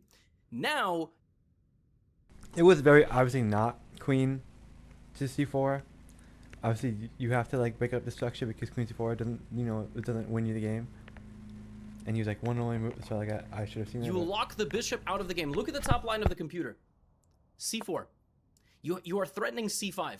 If Alireza plays bishop here, or if Alireza goes c6, the winning idea for white is knight f1 and knight h2 and winning this pawn. Had you started with knight to f1, you would have lost this pawn, and even though this looks promising, it's not. You have to save your c-pawn, then you have to go knight to f1, then you have to go knight to h2, and this concept to win this pawn wins the game for white. Even though you win a pawn back, your king, which you weakened, loses you the game. Knight e5, queen h5, queen h7, queen g8, queen g7, king h3. There are now no points of counterplay, and the game can be just decided by pushing the g-pawn, queen f7 at the right moment. Alireza goes for something, knight takes c6, 2 pawns up, queen endgame. He can suffer here for a little while. He makes a couple of more moves, but Magnus brings the king. There is no counterplay. He will lose the Then third how do pawn you and beat it will come Magnus, with bro? a check, and Alireza Firouzja resigns. Magnus, straight up, without exaggeration, solved this position. He played h3, this transfer, c4 with the idea to go c5, and that is exactly how he won the game. Vintage performance. As if he did not lose 3 games in the first 4 rounds of this tournament. 5 rounds? 5 rounds. Incredible game. How do you Very nice shoot game. him? Bro. And just You can't funny beat- how, you know, he needed to move his king to the middle. And Alireza could have maybe defended a little bit more accurately, but tough game. Yeah, and how about the standings? So Firouzja's going to stand exactly where he is. Magnus is going to get the 7.5 because that's the scoring of the tournament. The other classical games amongst the gentlemen were very, very exciting this round. So this one was kind of straightforward. Vincent Keimer versus Gukesh. Gukesh yesterday beat Prague. We have a London, by the way. We have a London opening. The move c3 is played because if you play bishop f4 straight away, black doesn't have to play e6. Black can mirror image you with a London. Black can play c6. Black can play c5 and then queen b6. But when you go here, this move either baits black into playing c5 in one go, or not playing c5 and playing a tempo down, playing a tempo investment in e6. And now we are in a London. And actually, what's funny about this is Gukesh plays what I play as black. I mean, I play a million things against the London, but bishop e7. The idea of bishop to e7 is that if white develops with the bishop, black plays knight to h5. That is the idea. Bishop develops, the knight goes to h5 and targets the bishop. You stop bishop g5. If white goes here to make room for the bishop, black now plays this. And the difference is that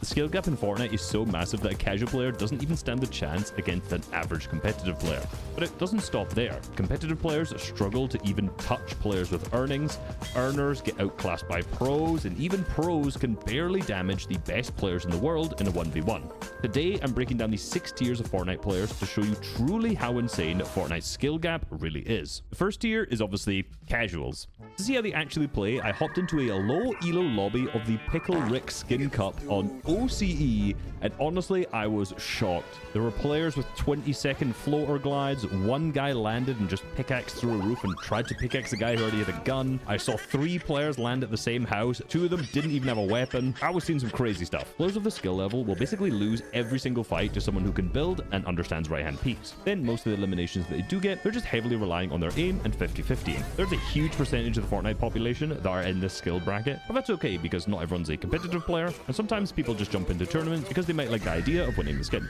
The next tier up is the Sweat.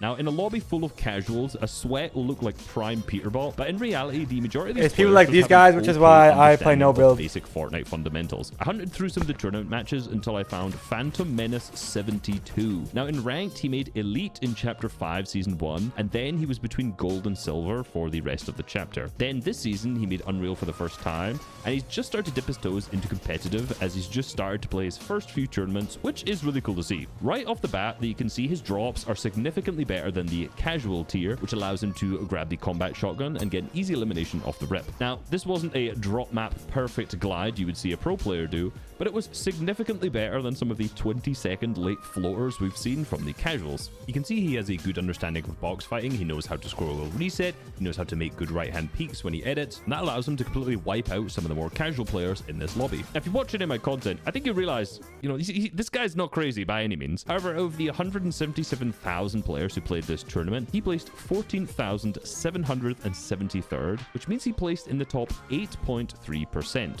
So you can see that by learning some basic fighting mechanics, he is already better than 90% of people playing this tournament. So a little practice definitely goes a long way.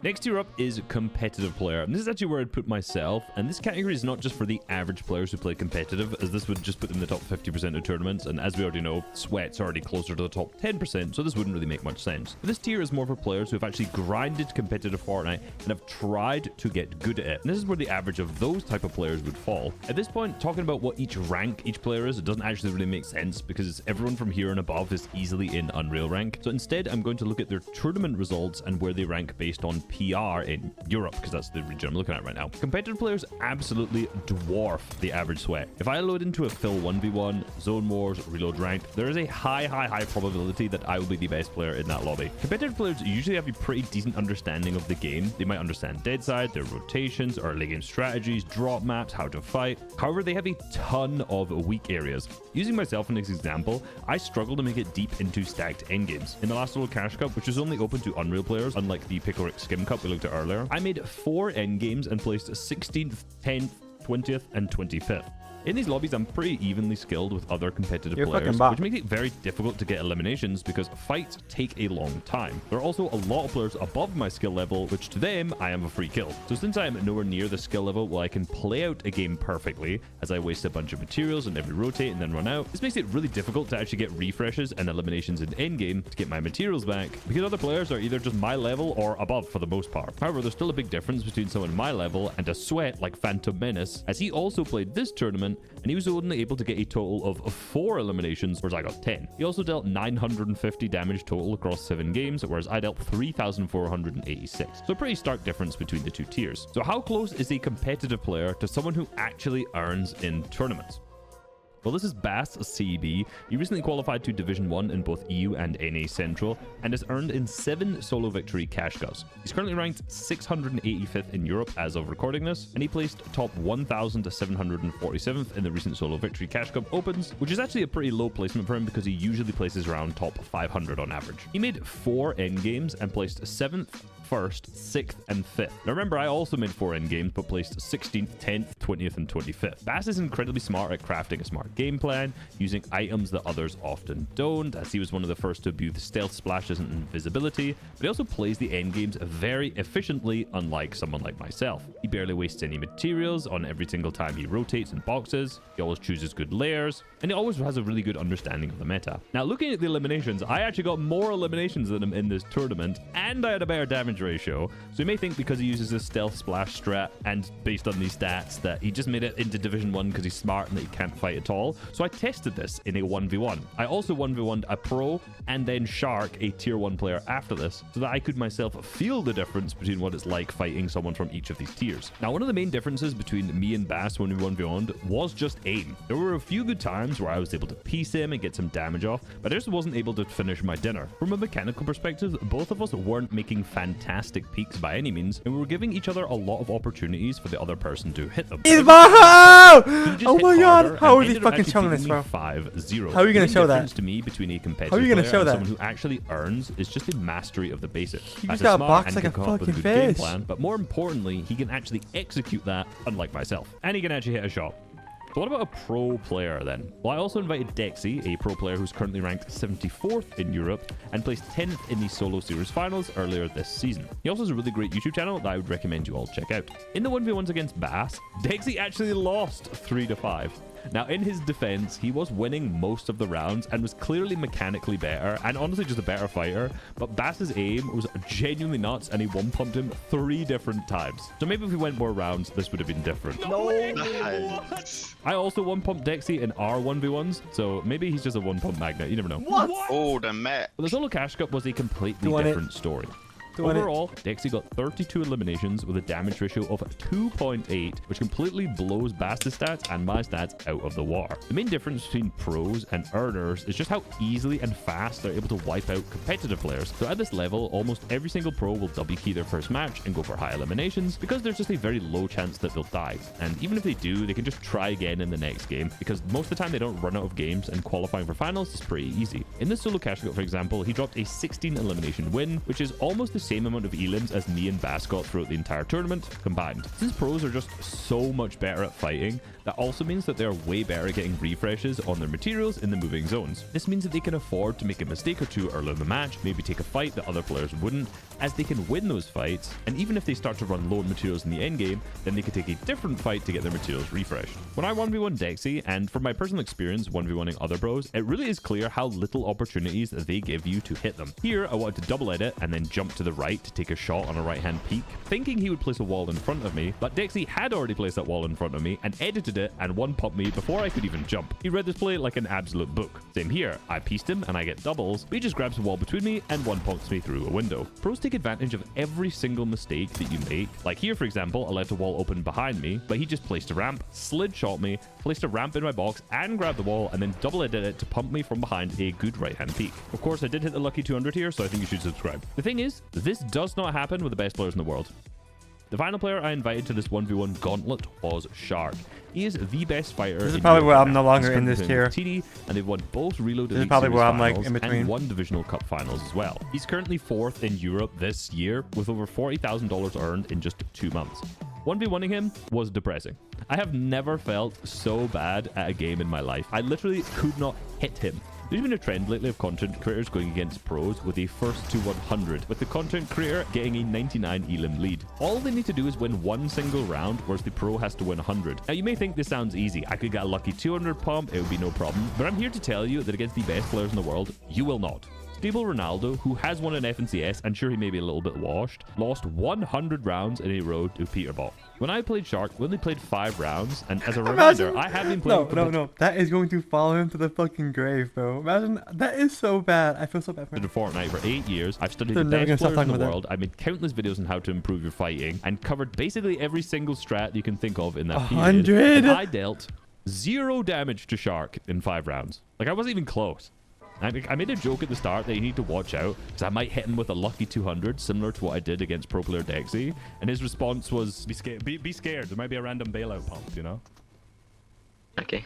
Now, anytime you set up to make a play or change an angle, he's already pieced it and is sitting with his bump out. Here, I see he's in front of me, and I'd suck, so I accidentally put myself under a stair, but I see that he's placed doubles above me and to the left in wood. So I attempt to go out to my right, Suddenly, I run into his wall, so I think He's he's going to boxed. drop He's down boxing, on that Chris. side, so He's I turn boxed. to run out the other side, and I grab the wall to edit out so that I can't get boxed. But he's already there, and he's 200 pumped me. Now, from his POV, he placed the floor directly above me, and then edited this tile to grab the wall, and then knowing I'd run out the other way, drops down there with his pump out and hits me for 200. And even if I had my pump out after that edit, he instantly edited the cone to block the shot and exit the box to the left. Literally any time I thought I had a shot on him, he would just kill me. It's not that hard to I do, dealt but- 0 damage in 5 rounds, but I was not the only one to 1v1 him.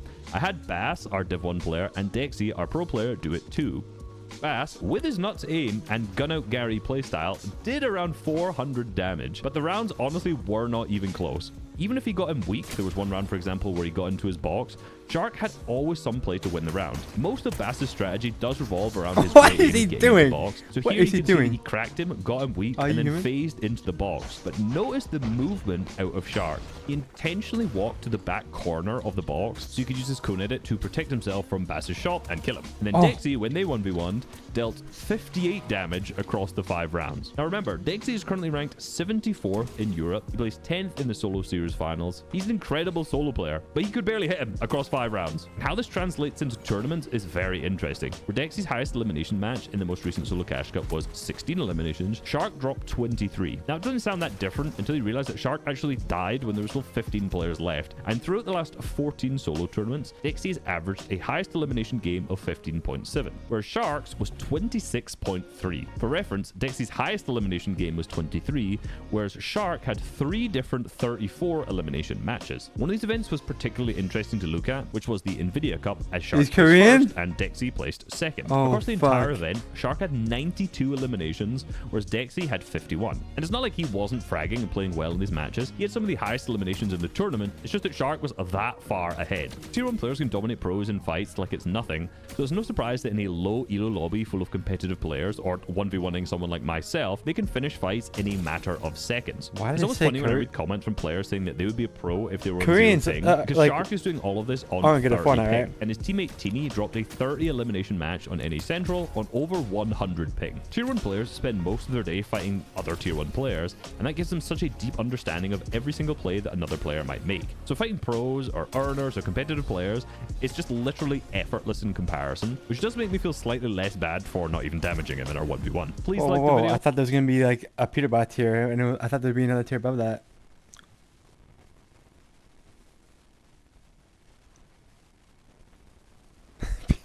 Peterbot tier.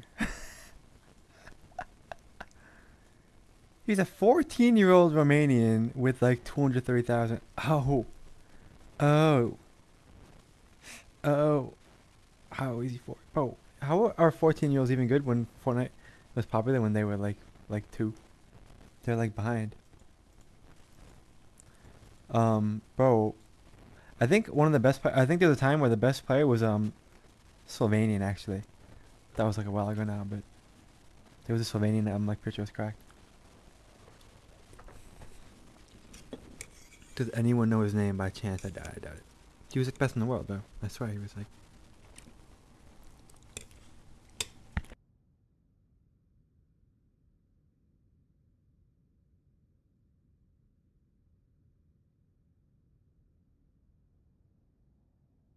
I don't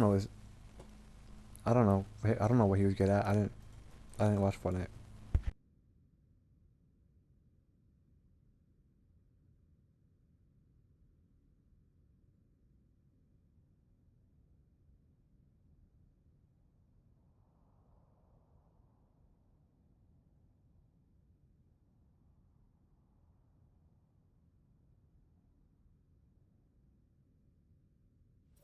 The chosen underscore W?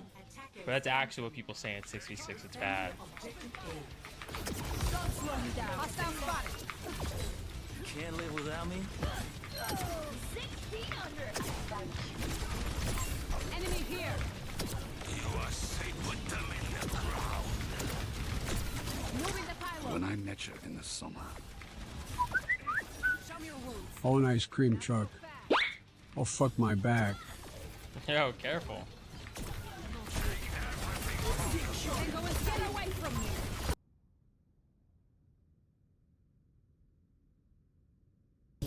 Two, one, Teleporter online. That was open queue. I think.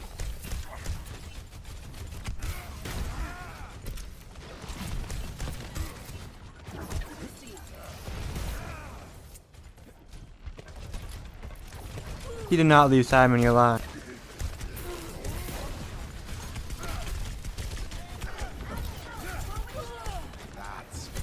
Case, I did not leave Simon.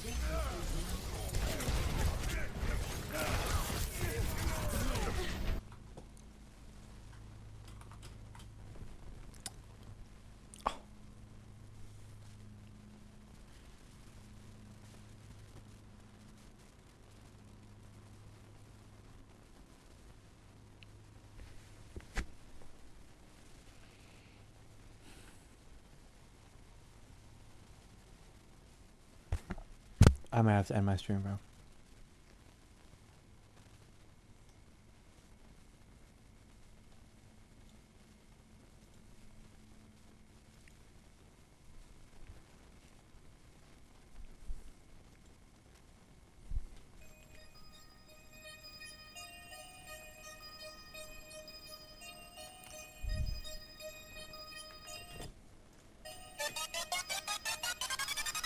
Got rocks on my wrist, that shit you can't resist. Cash flow greater than the haters hating on my jizz. Riding in your face, looking like I found a damn genie. Riding in my Lamborghini, Lamborghini, Lamborghini. Bitch, I know you see me in my Lamborghini, Lamborghini, Lamborghini. Ride so quick. This is good. Houdini. Been in the game since Namco. Bring it back. I fully got y'all. Vroom, vroom, in my brand new. What is the song where it goes on? How much wood could a woodchuck take if a woodchuck looked like you? Wait, you know that one? Bo, please give me that one. Please give me that one. Please give me that one. Bo, please give me that one. Oh my gosh, bro. I'm not gonna find it. Wait, damn. Oh my gosh, wait, that is almost thick. Damn. Bro, I want to find that one.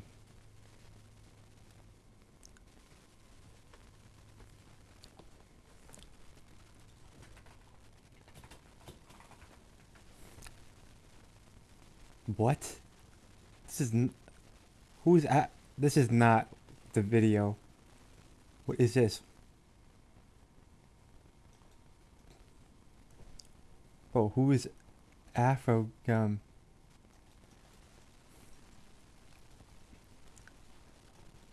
Like this is some random fucking. Yo. You know you fucked up, bro. You know you fucked up. This is a re-upload of. You know? This is a re-upload. Tommy gun shit. How much wood can a woodchuck chuck if the woodchuck look like you, bitch? I'ma have fun with the nigga here. That is so cold. What? None. Think you're a big man with a strip. Are you kidding? I'ma click, click, clap. I'ma tell her how I see it. Don't let bitch that I bitch slap. Turn you in a riff rap, nigga. I'm a killer with a red blade. Gotta let the fight when you get laid. You waste the time like a blunt blade. M and your mum never upgrade. Out for days, I'm switching plays. I fuck with faith and no scope, then I hit and blaze. In the same room that we both know you can't. Oh, are you hearing the? So take the shit, your content shit, your Twitch shit. Are you hearing what he's saying? This is not even. You really are pussy. Tell me, are you clean or bushy? Don't. Who is he dissing? That dumb one Ohio nigga. I took aim and I pulled the trigger. In the end, tell me who'll be bigger. Yeah, no, you nigga, cause I'm an 8-figure all-time pro. Not at the top, so you really don't know. Keep playing PUB. Only game I see you winning, I'm an enemy. The third degree, the guarantee. Nah, you don't wanna bow to me, cause I'ma leave you in the dirt like a sesame.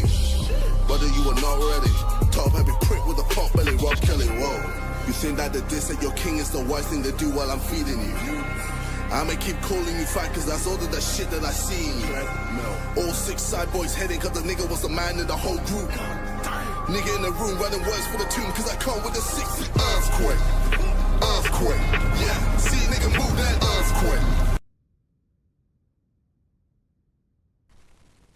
earthquake. He's flaming this guy, bro. This is who he's flaming. This is who he's dissing, bro. Isn't that his guy, bro? Isn't that his fucking? Isn't that the Simon guy, bro? They're on the same team, bro. Bro, that's bro. What the fuck? Earthquake. Yeah, see nigga lose that earthquake. Earthquake. Game over. You ain't ready for business. You on the run. Are you fat? Are you pregnant? Like a mix of a dyke and a feminist. Fat rolls on your stomach and your neck, your wrist. Whoa! Everyone assignment is irrelevant. What views did you get before heaven sent? What the fuck? Let's measure it. That's not. Y'all been this bitch ever since. How you so fat but your bank is not? And you living in a house JJ done bought. I'ma wait till your weight is lost. Gotta live with your boobs like Megan from Drake and Josh. All the titles is aim for me. Another diss track trend that was made for me. PewDiePie fell off, it's a shame to see that his views ain't the same, like he changed beliefs. Now they always hate on me. I don't listen, I'm too busy getting laid. Hawaiian necklace. I don't wanna talk about those Ohio bitches. Talk shit but they soft like Brian Griffin. Hey, pulling up to my house, that's a no-no. Come again, you can get the action like a GoPro. Jake, how you get dropped from your own show. Trying so hard to ride the wave like a rowboat, but you go float. That's your girl? Yeah, you cuffed the wrong one like a dumb cop. Nick, come out the closet while you wear the same shit every day like SpongeBob. All these niggas think that they can speak. Still, I'm making more than them a week. These pussies on contract. Don't bother trying to reply with a comeback. You think that the diss at your king is the wise thing to do while I'm feeding you? I'ma keep calling you fat cause that's all of the shit that I see. No. All 6 side boys heading cause the nigga was the man in the whole group. Nigga in the room writing words for the tune cause I come with a 6 earthquake. Ay. Earthquake. Yeah. See nigga move that earthquake. Yeah. Earthquake. Yeah. See nigga lose that earthquake. Earthquake. Game over. You ain't ready for business. You on the run. Fitness.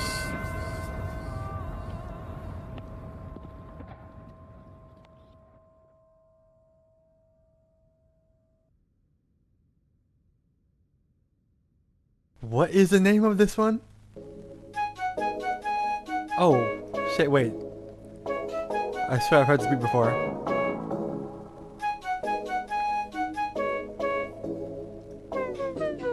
Phone in my face, now her screen cracked. Bitch really tried to make a move. She playing games. No. Isn't that Future? Like 2K, but I spent that on my sweater too. Wrist looking like the 50 bands from that last. No. Wait, that's Drizzy.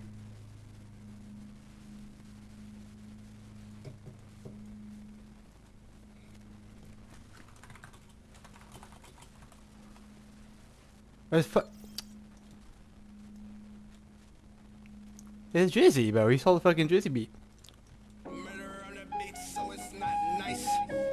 What the fuck?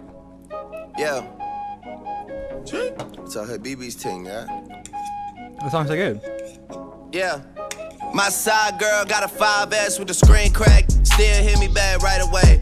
Better not never hesitate. Don't come around, think you're getting saved. Trying to show the dogs brighter days. Got a torch trying to light the way. Biting everybody, which is ironic. Cause your next album probably won't ever see the light of day. Have fans, but you let them down. But I guess that's how you niggas getting down.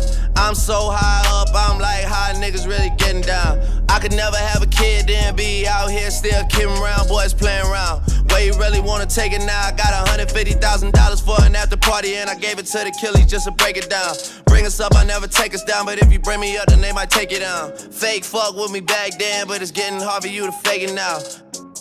Fuck being rich when I'm 40, man, I'm trying to make it now. Hell no. Never let these niggas ride your wave. Nope. No way, no. Never let these niggas ride your wave. Nope. No way, no. Park the bitch just to ride the rave. $10 million gotta hide the safe.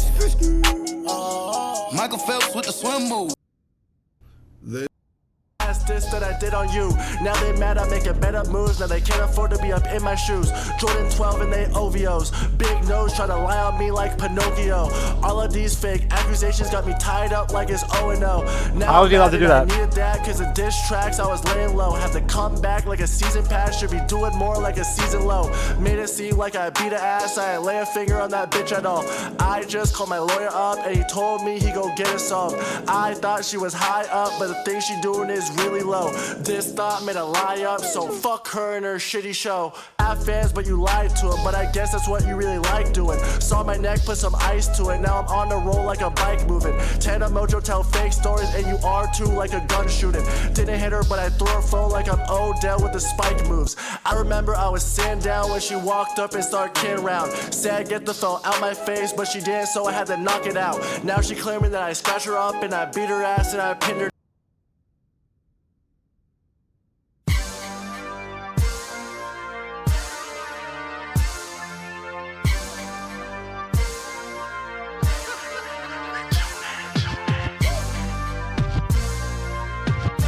Like, what is this, bro?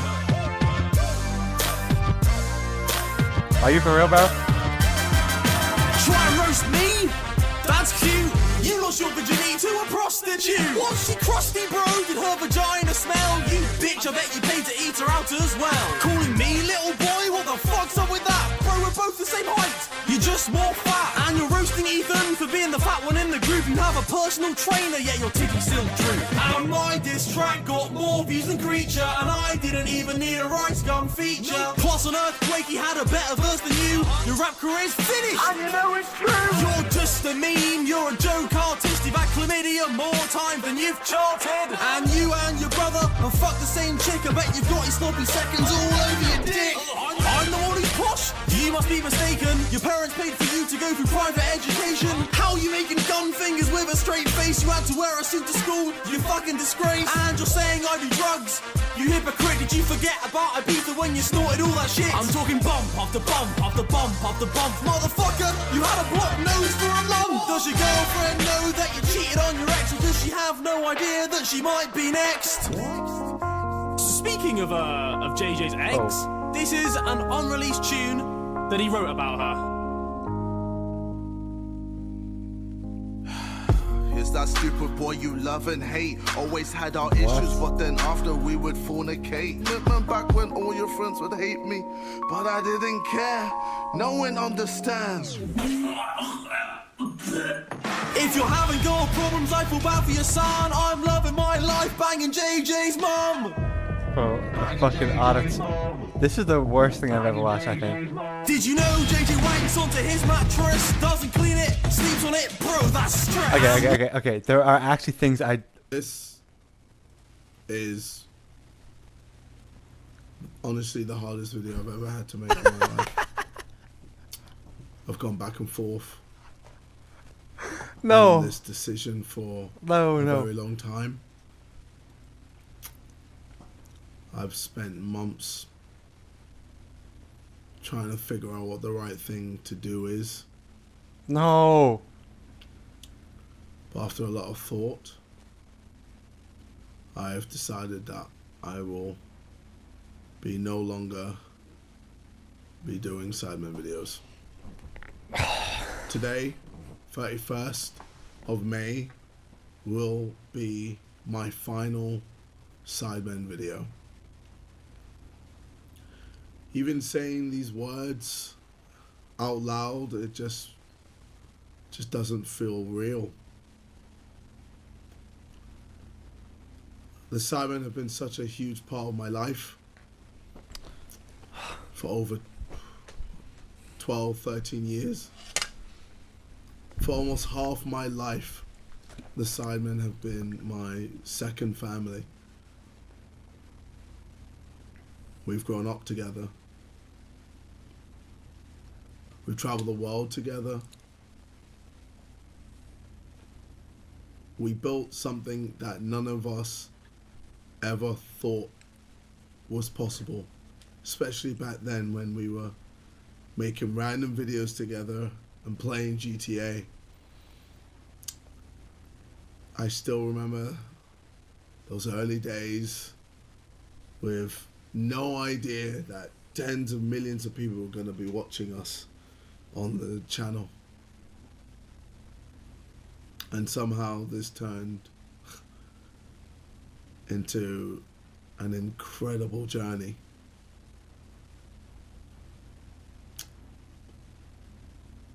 Together we've done things I never thought were possible.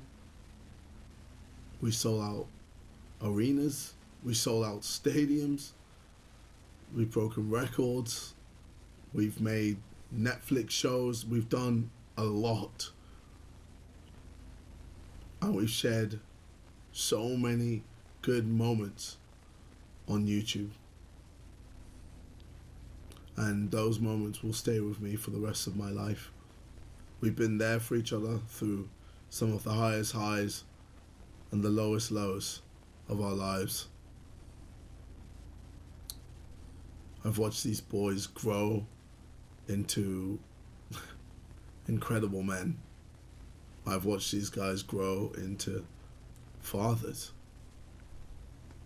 I've watched them grow into husbands. And I'm so incredibly grateful to experience that journey alongside of them.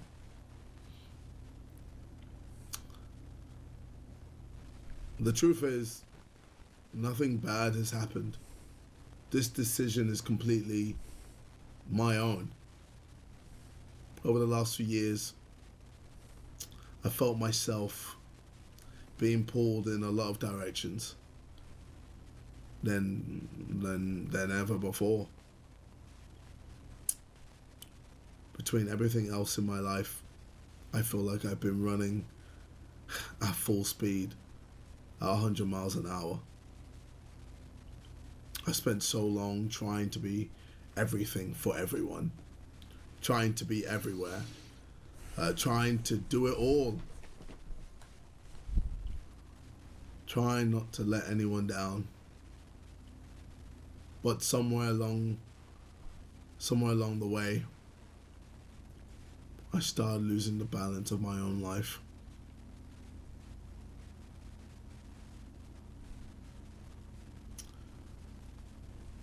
I found it hard to make enough time for myself. I definitely found it hard to find time for my family. I found it hard to make time for the people I love. And I realized that something has to change. The Simon deserves someone who can give 100%. And right now I know I can't do that. It just wouldn't be fair on the boys. It wouldn't be fair to you. And it wouldn't be fair to myself. Walking away from something you love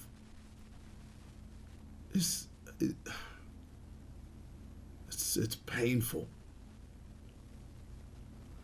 Trust me, this has not been easy. But deep down, I know it's the right thing to do.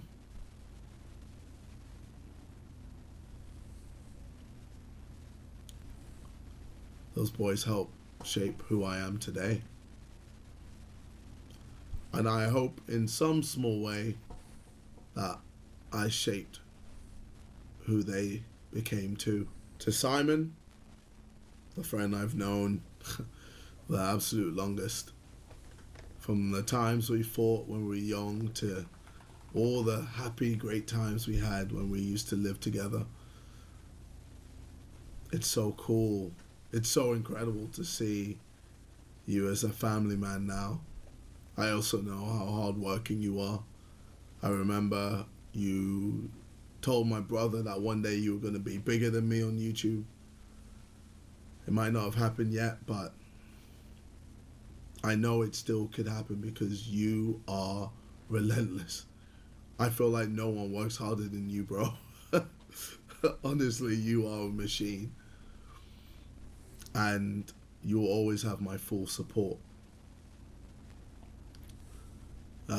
To Vic, you're absolutely crushing it in music right now.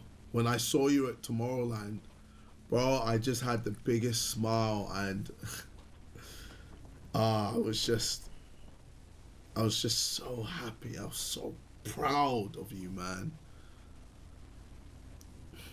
I know how much you love DJing, and I'm so excited about your future. And maybe one day we'll have that collab. To Ethan, I still I still remember one of the first times we met. You're always laughing, and your laugh would instantly make me laugh. So we're just laughing at each other the whole time. Oh man, bro, I swear. you're just so funny, man. I swear he was just being plain last And night. to see you now with Faith and your little girl, This is the guy he was dissing, bro. it just makes me so happy. It just makes me so happy, and I know you're gonna be a fantastic dad. I mean, you already are a fantastic. I know words. Sorry, I know you already are a fantastic dad. But, oh man, Oliver's just so lucky to have you as a dad.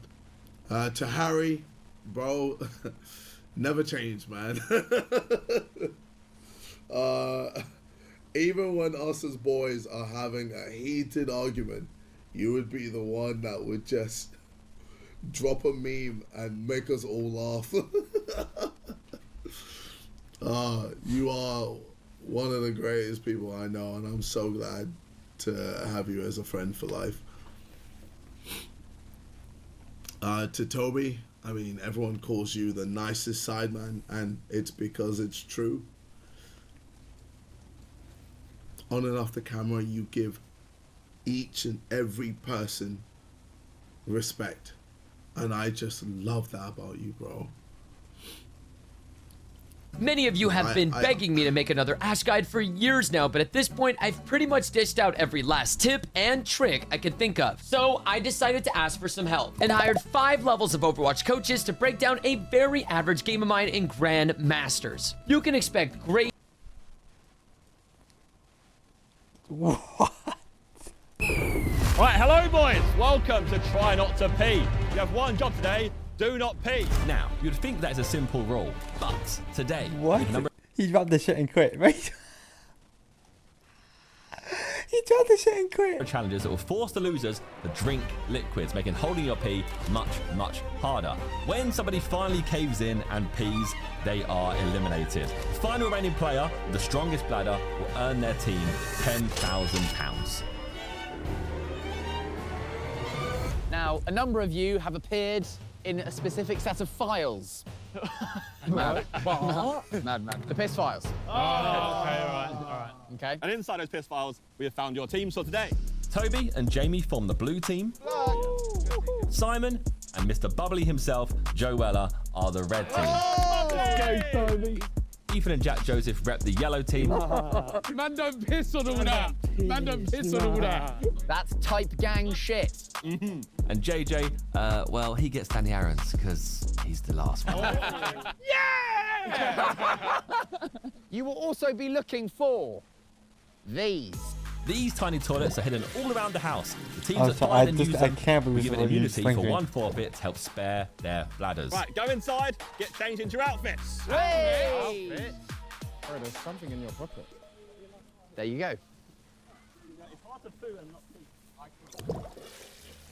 Are you good at holding your piss? Yeah, I'll hold anything. So if we get forfeits, I'll drink the water.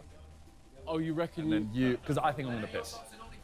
Oh, so I'm not great. You're going to sacrifice I yourself? sacrifice myself for the first however long. Okay. And then you see us fly into the free. finish.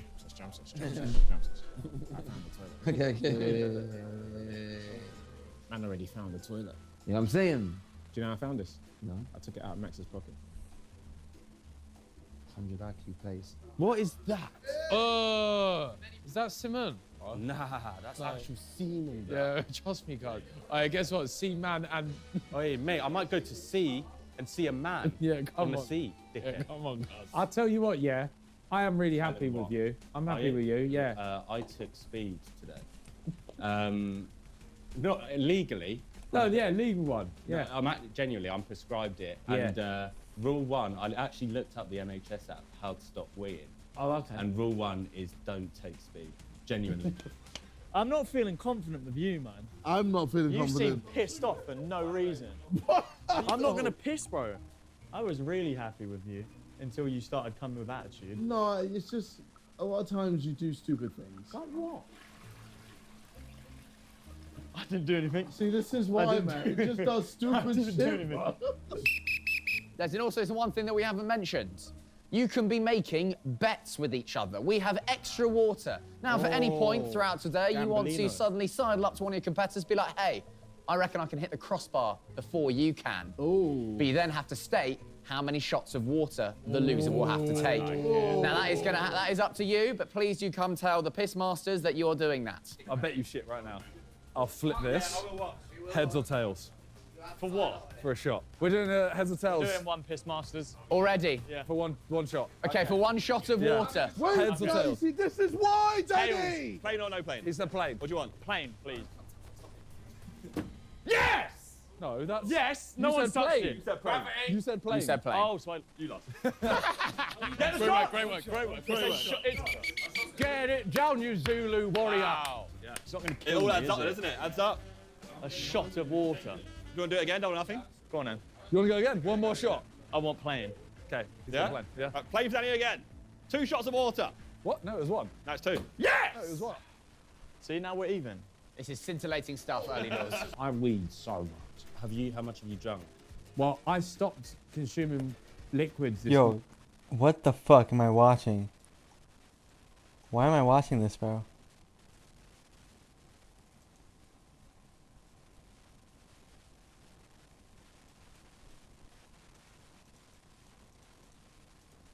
And terrible Awesome plays throughout active the match, content. but that was by design. I didn't want to impress nor wow the coaches into glazing my every move. Let's find out how I can improve my Ashe gameplay through various different coaching methods and break down what we learned. You know, we're even. Run, absolute. Yo, chill with all the hat. I'm gonna die. Why does it take 4 shots to kill a Juno? Okay, I'm just a bum, aren't I? You go in from front, I go from the... Oh. Really My awesome, question man. is, who's gonna be coaching him? That was insane. Bob booped him up out of the Mizu ult. Oh, No, don't must have spoil it, been don't a spoil it, win. don't spoil it. Like, this shit, We'll find out, bro. measures at this point. Right, I'm him. Triple doinker. Sigma's low, Sigma's low. I'm snappy right now. Like, I'm actually kind of snappy at the moment. So, I think you get the idea. This Kings Row game features the good, the bad, and the ugly of my standard Ashe gameplay. Not just the highlights you typically see on this channel. Our level 1 coach is none other than my best friend and, at times, my biggest hater, Aspen. She certainly did not hold back. Oh, he gave me a Kings Row one. Let's go. All right, guys. Basically, Warren DM'd me begging me to coach him for his YouTube video, and I'm level 1. So I'm the worst coach here. Unfortunate, because I think I'm pretty smart. So let's watch this. 19? He gave me a... Let's watch 19 minutes of Warren gameplay. Oh my gosh. So first mistake. You're not set up. Is he AFK? All right, no. No, I'll be nice. I said I was gonna be nice. All right, so a little late for the poke.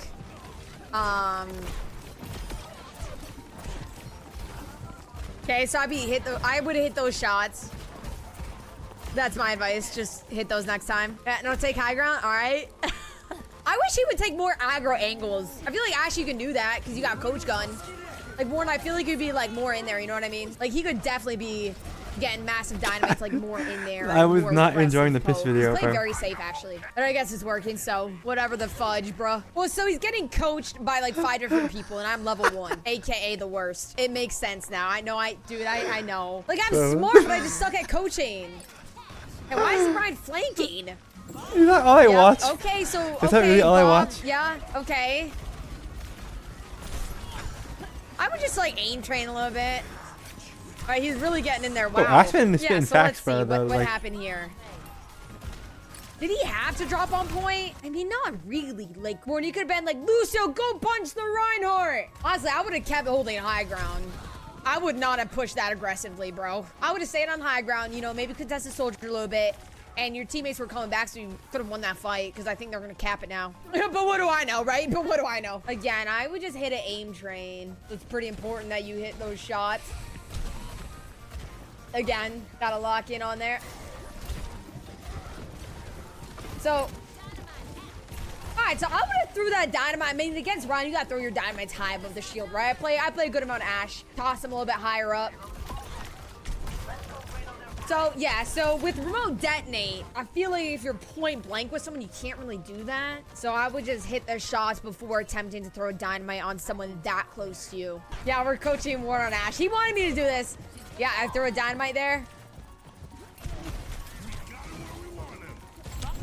Okay, I mean, not much you can do there. A little odd angle going that way because they're coming back from spawn, so they're gonna be there. I don't really like the angle too much, but I don't know if he could have gotten high ground. I already forgot what happened. I'm too lazy to rewind. I mean, sometimes I think it's good to like low-key just say forward.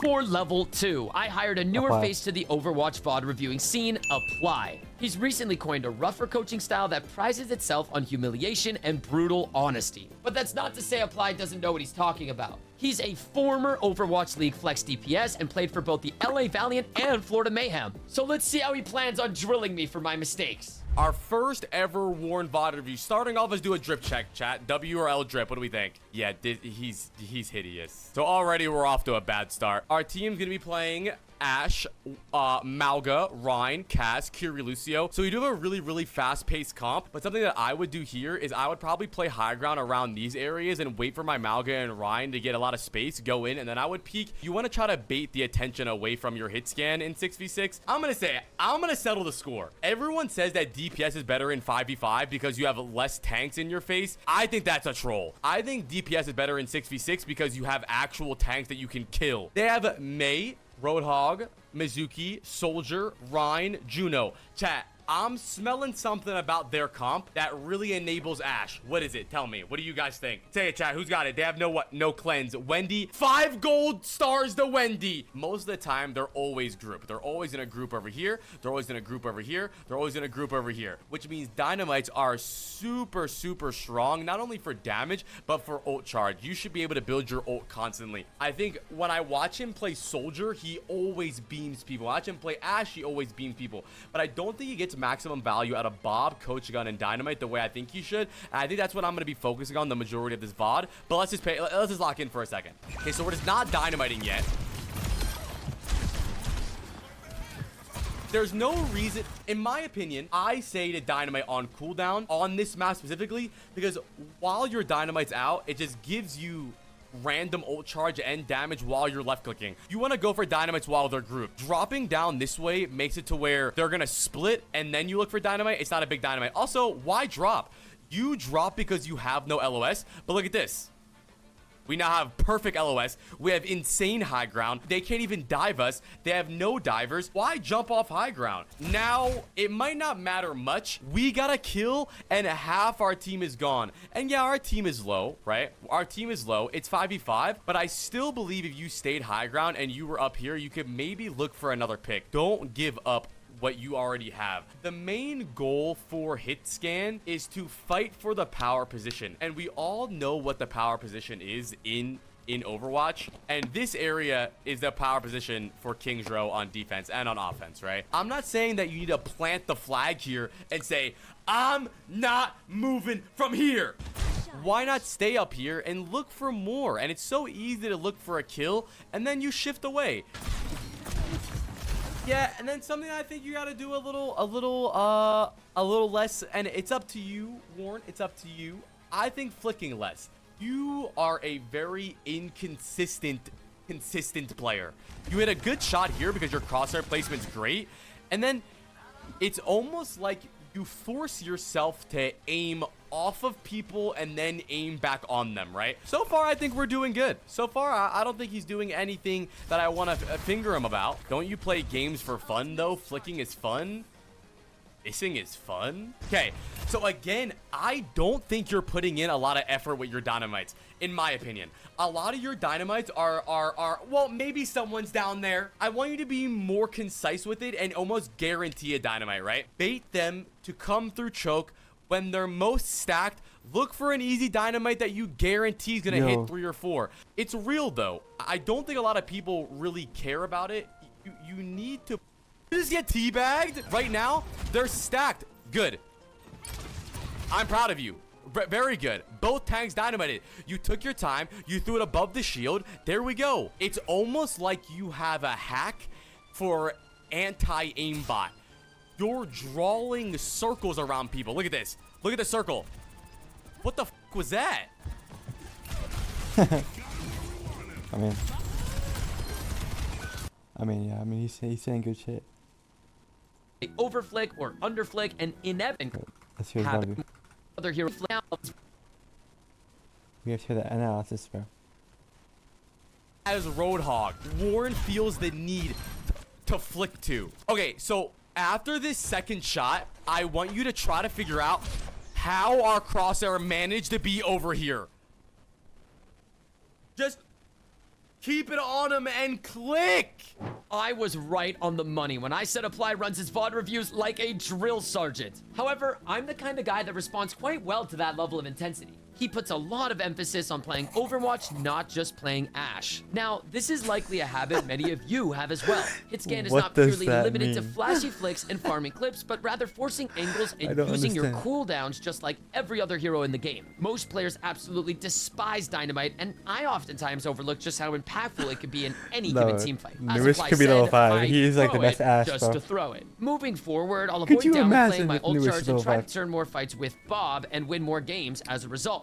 But that's not all. I have an incredibly bad habit Apply couldn't look away from, and I'm sure other coaches will agree. My aim. I've been delusionally calling it an aim style for so many years, and that lack of correction has likely lost me hundreds of matches. It derives from a long history of sniping in Call of Duty and being a controller player with the liberty of relying on aim assist. At times, I play the rhythm game and clearly line up headshots, but more often than not, I overflick or underflick and inevitably fight against my own movement to readjust. A quick solution is to lower my sensitivity and focus more on tracking. What? What? Isn't so simple. What? It'll take months of rigorous aim training to reverse the programming in my brain. So for now, Oh my god. let's move. People, everyone aims in their own way, right? Everyone has their own like type of aiming. Bro, and it is true that some people are more flicky than other people, right? It is true. Like, I guess it's kind of true. Like, you watch Pine, bro, that guy's a fucking flick demon. But it is still like a good habit to flick on every shot, like just as a general thing to say. Because if you're flicking every shot, that means you're putting in actual like mental effort to hit every single shot. That's the hardest part that people is like, it's fatiguing, but you have to try to go full effort on every single shot, and flicking is how you should do it. When you're on a clicking character like Ashe, yes, you flick every shot. But then he sees Apply, tell him, yo, you're doing what is called like, it's like a bad habit where you're making shots hard for you to hit. He flicks, then he flicks off to make like the flicks larger than it has to be, and that is definitely a bad habit that I think if you stop fucking doing that, it'd be easier if you hit shots, and then you can make shots easier for you to hit. And then he says, no, actually, I need to stop flicking and lower my sense. He has it so off the fucking mark, it's scary. It's scary. How is Ashe a flick hero? What?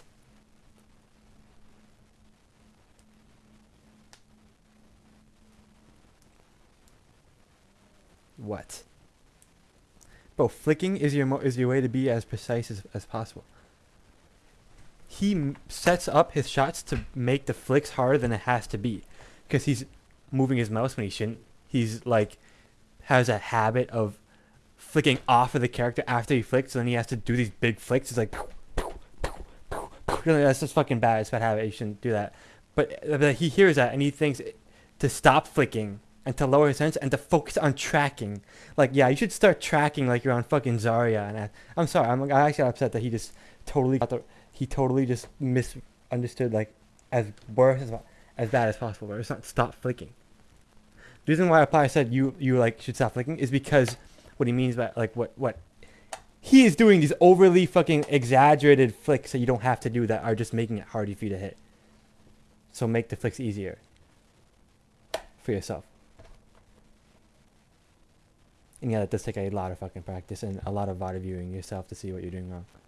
On to our level 3 coach, where I really kicked it up a notch. Who's level 3? Tree is quite Oh my literally God. the best hit scan in North America, currently playing for Team Liquid, and Who was is level just 4 and announced 5? for Team USA. I'm just as shocked as you are that he agreed to coach me. Will the actual Rank 1 Ash be How is impressed level 4 and or 5? disappointed by my gameplay? All right, guys, what's going on? It's Treat. I'm gonna be looking at some Maddie! Warren gameplay. Oh, don't spoil it, bro. VOD review. Okay, Kind I of bet you skimmed missed through that this spoiler, already. bro. Like I watched it once, and there were two like main things that I took away from it that I think can help How a lot of is people Tree too. not- Positioning based on like where your team's fighting. And where you think the fight's gonna happen. Yeah, course and then fucking also just for Oxford. like Oh just my raw God. aim, just reading the movement of the enemies more and like making it easier for yourself to hit shots rather than just. Did you hear what I said? He just said it, bro. He just said it, bro. He didn't say stop flicking. He said you have to make the shots easier for you to hit, bro. Again, usually by reading the movement. That's like such a big way to do it. That's true. And where you think the fight's gonna happen, and then also just for like just raw aim, just reading the movement of the enemies more and like making it easier for yourself to hit shots rather than just like trying to predict and like randomly flick and guess where they're gonna be. So we'll just watch this and I'll explain some more things as we go on. Yeah, this first fight, just this area of the map where your team's like fighting on this choke on this map, and really in general, just when you're on like Ash or any hit scan hero, really, to be honest, you just want to abuse high ground as much as you can. Play in a position where it's just Imagine hard for Maddie enemies to W level contest you at 5, all bro. times, especially on a comp like they have, where they Oh don't my really God. have anyone to sort of pressure the high grounds. So this angle over here is good, like where he was playing, and maybe even here too, like peeking over here, throwing a couple shots. But I think just playing the high grounds more and just using like that natural advantage that the map gives you is super good. So I would have liked here to see him stay on the high ground a little more. But if they're more up and on point, then you can like think about moving back here, or even here is fine. Yeah, now they're pressing the point. Just takes this angle, this is good. Yeah, exactly like this type of play is good. Just make yourself like unpredictable. Even switching up here. Like the second they do start to pressure you is when you can look to change with that May wall. I bet you. And, yeah, I he bet you catches the miscap. Kilo off guard here. And now that guy Is right, and his pilot is under. I don't know if he like can't spoiled help it, his but team as like, much. I So actually even though wouldn't he's be not shocked. like actively shooting the tanks and the guys on point, he's essentially killing Who else them would it because if you press to their backline and like put pressure on their supports and these guys over here, then they're not able to peek and help the guys on point. So yeah, that's pretty good.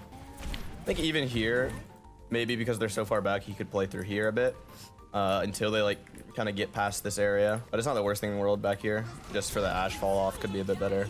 Yeah, he goes here now. And I'm gonna get into it a little bit more as we watch more, but I really want to focus on like his aim in a lot of these fights because his aim's not bad because he's played for so long and he's like so just used to it. Imagine being But I treated. think He's his like, aim yeah, can you're actually gonna be get, the like, level 3 a one. lot more He's like, consistent what the is fuck? the thing. Yeah, same thing with here. Like I was talking about on first point, just like abusing the natural high ground. Could probably peek from this angle instead, because every team fights around this corner, so just having that like extra pressure from here. I think hit scan in general is all about like making the enemies just feel pressured to go anywhere and like to do anything, because there's always like that threat of you just pumping in like damage from anywhere in the map. I feel like he goes to these angles like a lot later in these fights and like looks to reposition, but I think he can actually start out on some of these like extremities and then move between them as the fight breaks down. Yeah, and this is a good example of what I really want to focus on here is you'll notice his aim. It's a lot like it's very like sporadic, like it's flicky, and he does hit like good headshots and get kills with it sometimes. But I feel like the problem with this type of aim is it's kind of inconsistent. Like you'll notice here on this Juno, he's just kind of trying to predict without really like paying too much attention to the Juno's movement and kind of just like flicking back and forth. But what you see like the best players do in this game, and really just for any role, this is kind of just like an Overwatch thing because Overwatch has so much movement, not just a hit scan thing, but just really pay attention to the enemies you're trying to shoot and like read their movement. Like it's basically a book. I'll put it like that. Like the enemies are a book, and as long as you just read their movement, it makes the game like feel 20 times easier. He sees him right here, he goes for a shot, that's fine.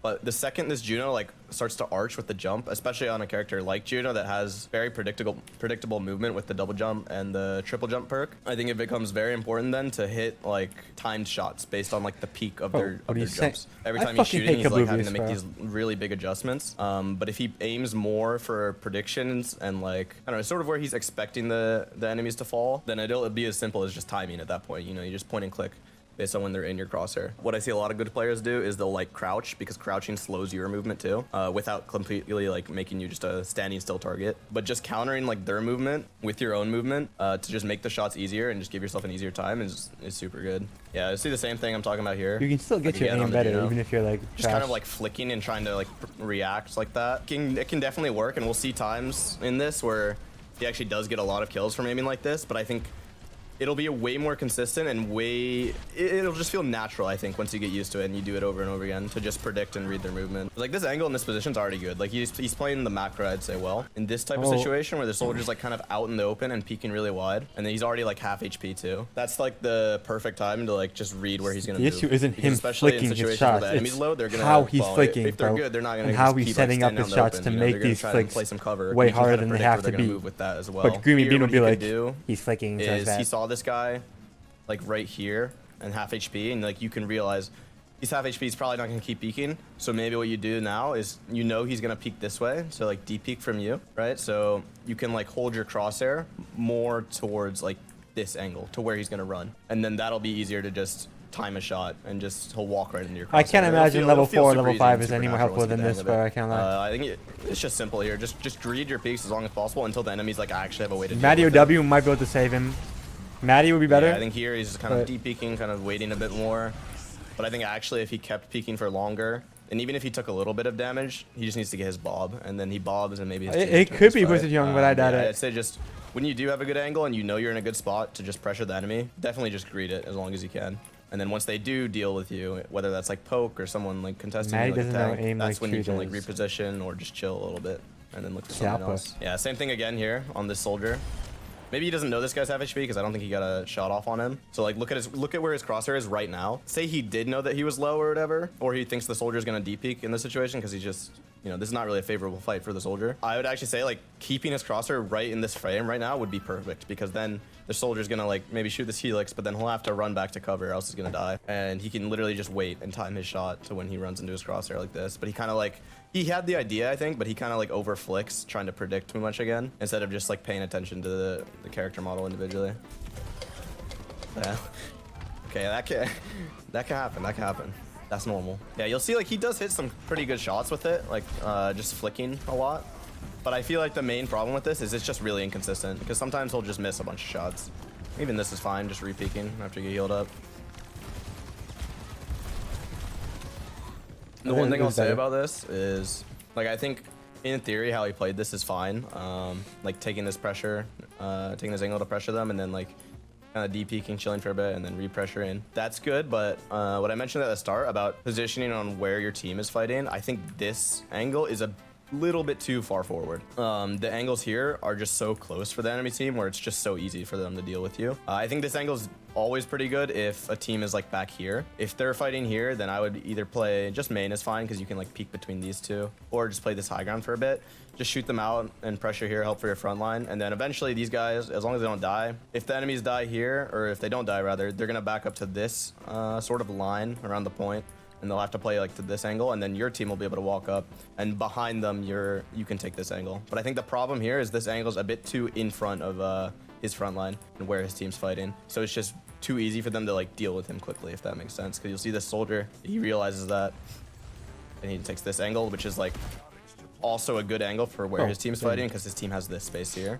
And so he recognizes that, just takes that spot, and it's easy to contest Warren here. Yeah, I think in general that's a pretty like easy fix. Like a lot of players can kind of figure that out after just playing a lot, because it's pretty easy to just determine. I'd say like in pro player we kind of call it like the line, I guess. Like you play around the line of where the fight's happening. That pretty much means is like where the tanks are fighting. So like that fight, the line was like right here, and you want to do your best to like play a really good angle and a really good spot to like put pressure on the line, and then the line can move back too if you force these guys out and do a lot of damage. I think the easy way to think about it, to just like practice it and improve it, is just pay attention to where your tanks are. Try not to be in front of them too much, but not all the time. And yeah, you'll get used to it the more you practice it.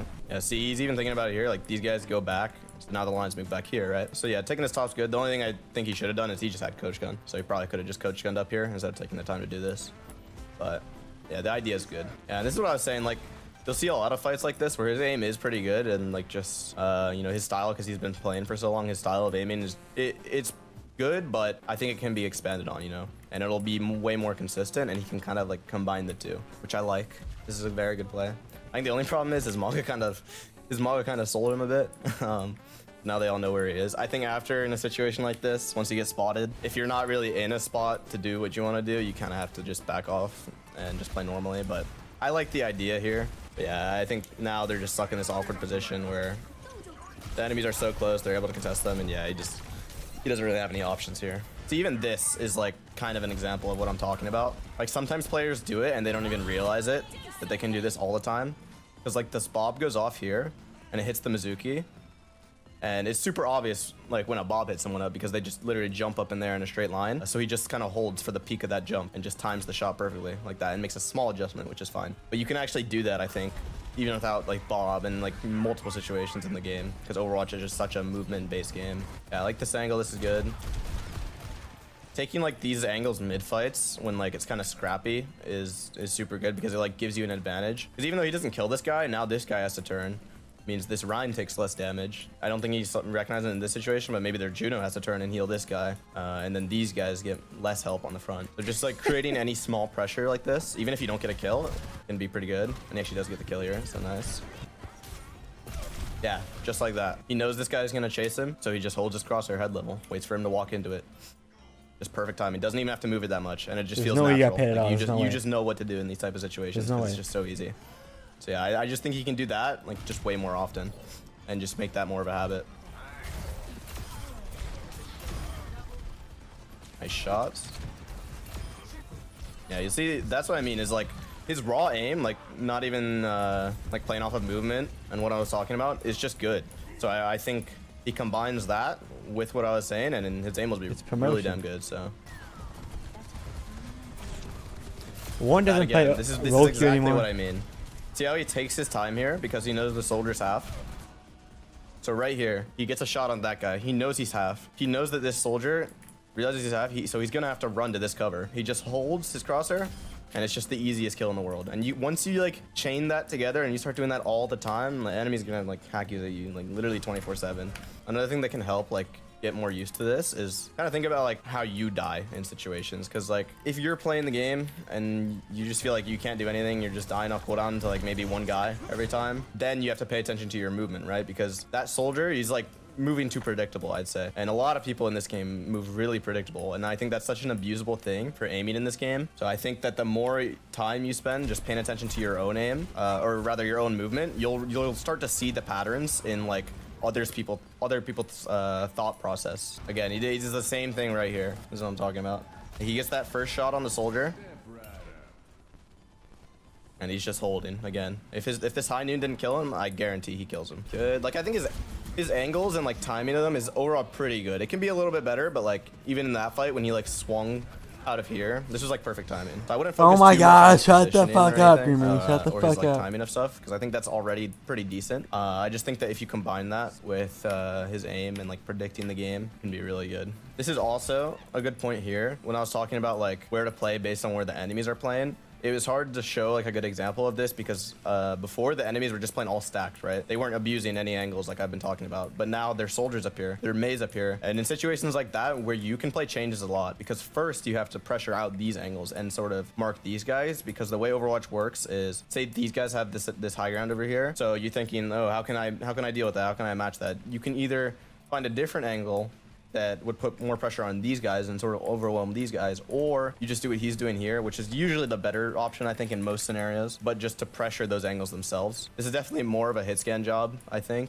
or just a DPS job in general to do this. Essentially, he's taking a duel with like this Mei here and just kind of laying out shots, so you could do the same thing with the soldier as well, but then these guys aaren't as able to help his front line. It could very well be what he's doing here by pressuring Spylo this is definitely he's one of helping his them. front line take space, and he's the way I like to think about it. I could see is he's Hunter kinda being one of healing them, his bro. tanks because they're taking less damage. I could see Hunter being one of them. I'd say once you think about it like maybe that, even Wizard Young.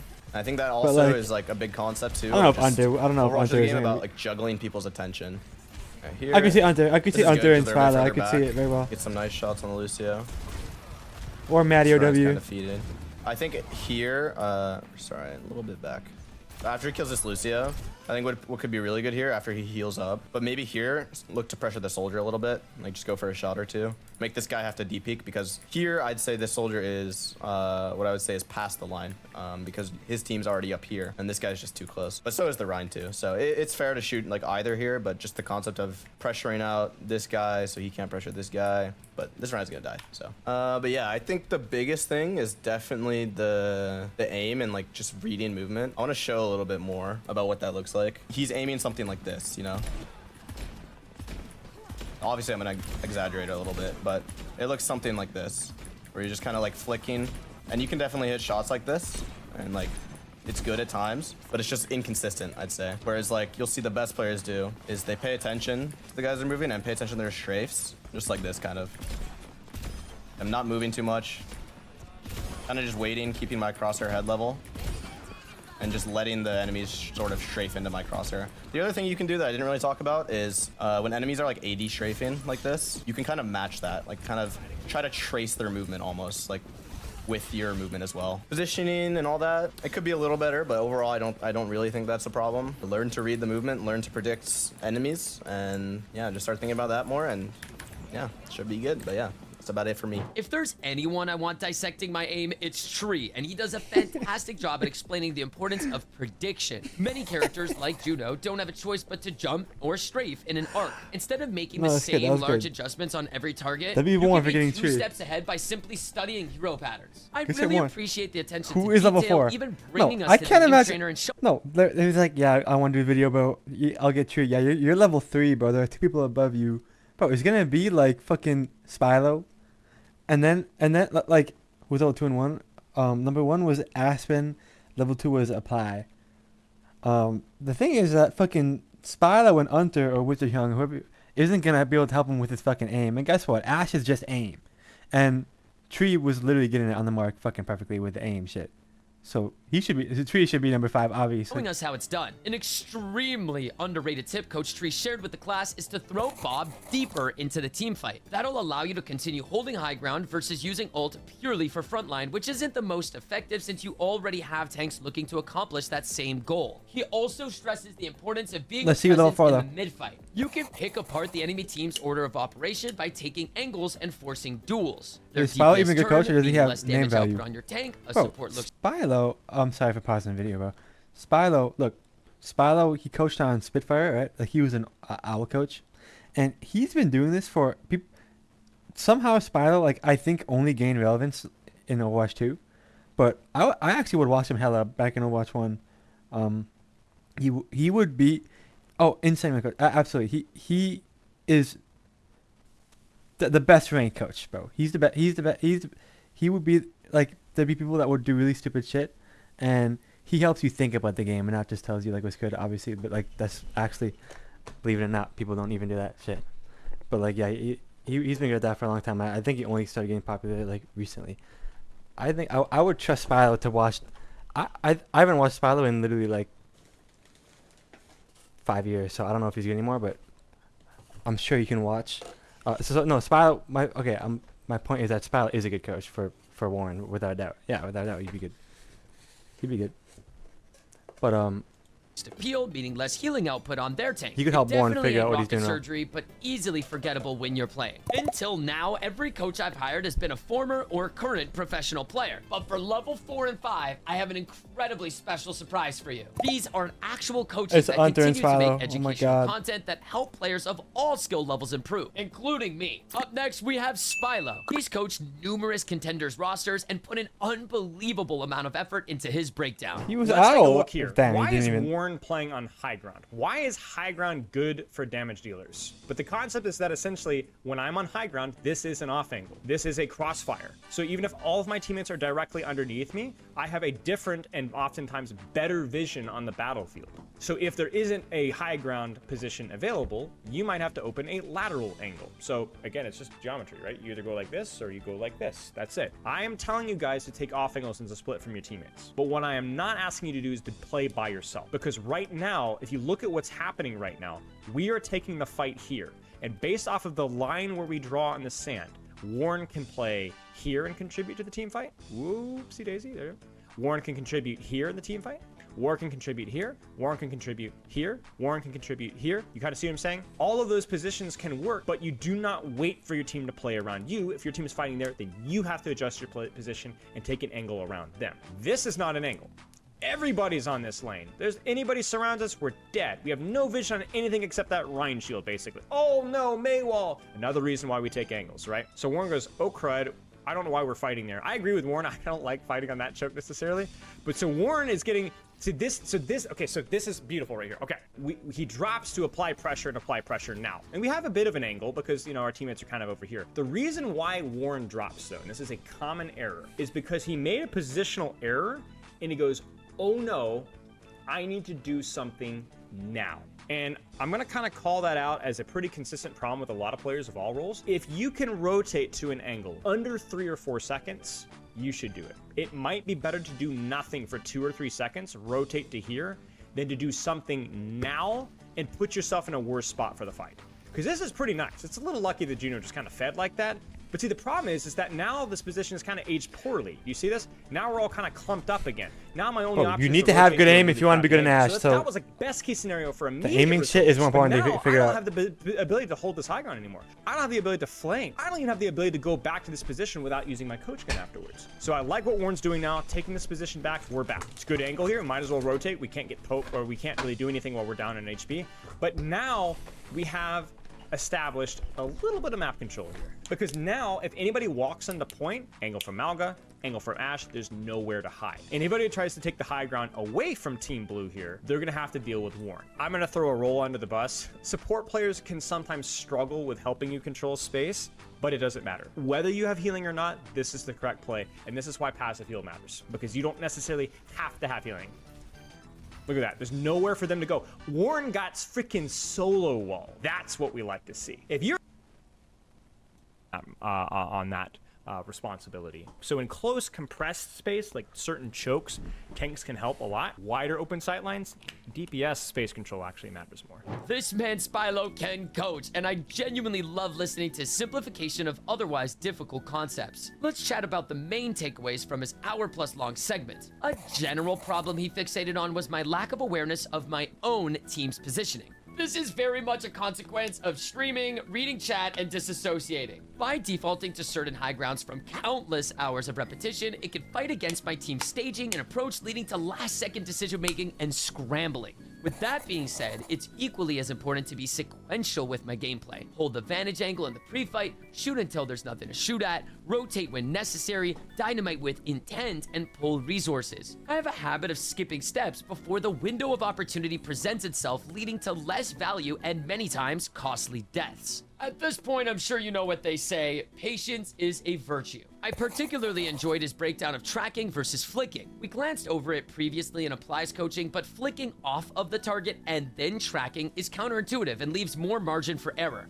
Many of the best hit scans in the world will track, then flick to micro-adjust onto the target to compensate for any sudden movement. Spylo is genuinely such an incredible communicator and makes coaching more enjoyable to digest. We're now officially at level 5, the moment you've Hunter all is been the waiting last for. fucking The final level. coach I hired worked alongside talented rosters like LA Valiant, LA Gladiators, Atlanta Reign, and more recently, Team Australia. Hunter was quick to accept this challenge after playing Holy against me in stacks. Aspen's tournament. He's Cody fan. previously been extremely vocal about my strengths and many Why flaws is as a this- player, especially while trying out for Team. What is this clip that he's? Was quick to accept this challenge after playing against me in Aspen's tournament. He's Why is previously he? been extremely I think vocal clips about of my him watching strengths Cody and many flaws as a player, especially while trying out for Team Canada, so I'm very much looking forward to this feedback. He's starting out and trying out is We made it. Oh my been gosh. extremely vocal about my strengths and many flaws as a he's starting out and already a ripper start here, completely AFK, not trying to dynamite the spawn, not trying to take a cheeky little peek, none of that. He appears to be more interested in simply dribbling on the floor. Now he's going to drop down onto the low ground for reasons unbeknownst to anyone, which is a nice shallow angle that means all he can do is play front to back Overwatch. Fortunately, because he is playing in 6v6, the enemy Juno is dribbling all over the floor and is going to wide swing in front of his face. If he wanted to do this a little bit better, he could have tried positioning on the high ground from the start and perhaps peeking from a more aggressive angle. Take a turn forward, throw your dynamite at a different angle to the general front to back, and then maybe shoot some of these squishies as they peek out around the statue. What he's doing here is working, but We don't have Warren to thank for it for his critical positioning. It's more about Sweet Potato doing us the good service of swinging in his face. And then try to peek from an angle that isn't main as well. Because now, as you start to back up, you'll see you're completely forced out of the fight. If you were up on that high ground and peeking from here, you'd be able to back up, you'd be able to chill a little bit. Perhaps one of your Lucio or your Kiri would be able to TP or wall ride up onto your position, and then you'd be able to apply some pressure on the retake from an angle that isn't just this archway. We'll see where you go from here. Looks like you've got eyes on that window. You will retake that window, and you will start shooting. So it's not the end of days here, but of course you don't have the coach from ability anymore. Playing it slow and passive here, waiting for your Kiri. This is all good. Dino on the point again. You love a passive angle from the looks of it. There's nothing wrong with playing a passive angle on Ashe, right? Staying a little bit safe, a little bit behind your team, not going hard flank every single turn. But, you know, sometimes when you're down, you need to also take a little bit of risk. You can see a lot of your teammates are trying to take that risk. They're pushing through the hotel. They're flanking around the back trying to make something happen. If this is the case, you can play off that tempo. You can flank around here and again, might be able to find some squishies a little bit more unaware, completely out of fall off range, maybe easier if you could hit a short range dynamite on them. You'll have more options if you have a bit more initiative to use your legs. Up top, this is good. This is good. This is the first moment where I was more pleased with your movements. You press forward, you go for a little dynamite close range, and you catch good old Sweet Potato straight lining up through main. I think it's genuinely a monumentous accomplishment to have 40% of a Juno ult after a full minute in 6v6, but that's a story for another day. Now he's pressing forward, he has dynamite again, we're at 80%. You might as well go for one of those. Your ultimate is money, and it appears that while your team is playing the choke and trying to do something forward, you just love to sit in the back. Warnethy, I think this back high ground position is just outrageously pathetic. Warnethy, you need to do better than this, because your whole team is playing forward. Hunter probably also... Again, your position's fine, but you're not doing any damage from here. You're too helps far him with away, aim. I'm sure he tells him on how he reacts how his aim is bad. Me being very mean to him. As a reminder, Hunter has never really been fully sold on my DPS gameplay, so he was the perfect man for the job as our highest level coach. Well, I want no you to shit. keep in mind, he is Australian, and as a result, everything comes out a little meaner. His insight on my front to back playstyle was spot on. Playing a pathetic passive angle that doesn't create any opening, opportunity, or activity for the rest of my team helps no one, and all of you could learn from this with me. Being a part of the team fight holds priority over playing it safe because at least there's risk for reward. The next big point Coach Hunter stresses is to be a more vocal presence. Ask for healing on critical high grounds to hold. Force your other shorter range hit scan off of your optimal angles so you aren't stacking. There are times where simple, clean communication completely shifts the dynamic of the fight. Speaking of, it's interesting how Spylo and Hunter are drastically split on my pacing. Hunter thinks I have cement in my shoes, and Spylo feels I'm too impatient. Both can be true and likely depend on the circumstance. The fact of the matter is my tempo is all off. On that same note, there are a few instances where I'll make a miraculous play and kill my own momentum by wasting precious time rotating to a different high ground versus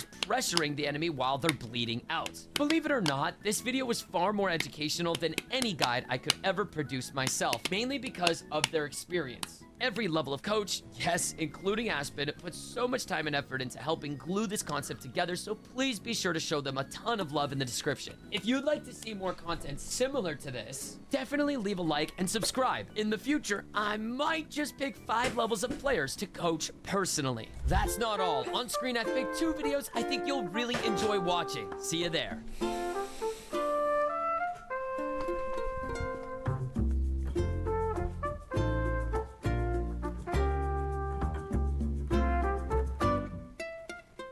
Alright, but we have time for one more video.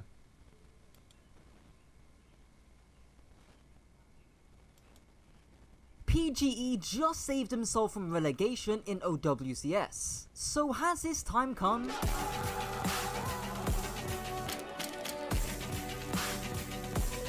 In case you somehow don't know, PGE is one of Overwatch's biggest streamers, and he's also a professional player that 2 months ago, his team unexpectedly finished last, going into relegation territory. But that all This shit like kids are at level last 5, weekend bro. What the as fuck? he 3-0'd Extinction to win his spot back in confident fashion. So what did you do coming into this match? Forgot I was him. So get ready for PGE rolling out of catnaps, a last-minute Bastion swap out of nowhere, and a Cassidy performance so good it forced the enemy team to ban Cassidy. Now, while PGE is a hit scan player, why is he specifically on Cassidy? This isn't an unusual look. In fact, he's played Cassidy before to specifically counter Orisa. But with the Sig in play, that's clearly not the reason. To me, it looked like it was mostly a solution to the Cat Bastion, or just the best hit scan option. In short, breaking through Bastion's armor makes him significantly squishier,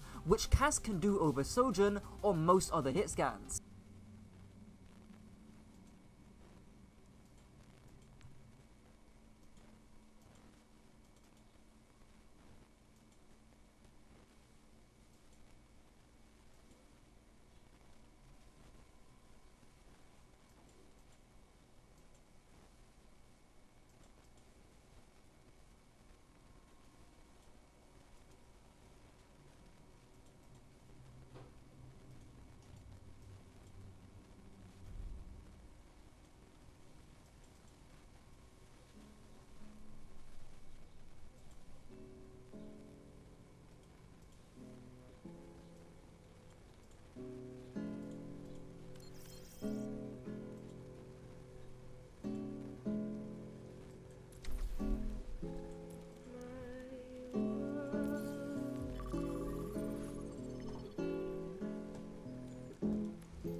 Play it again slow.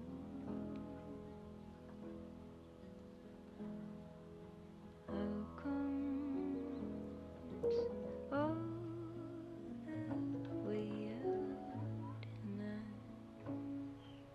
gotta stay there, gotta stay there in that part.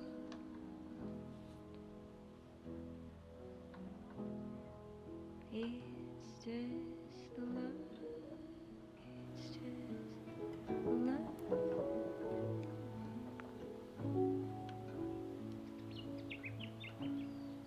It's just luck. It's just luck. It's just luck. Of it now.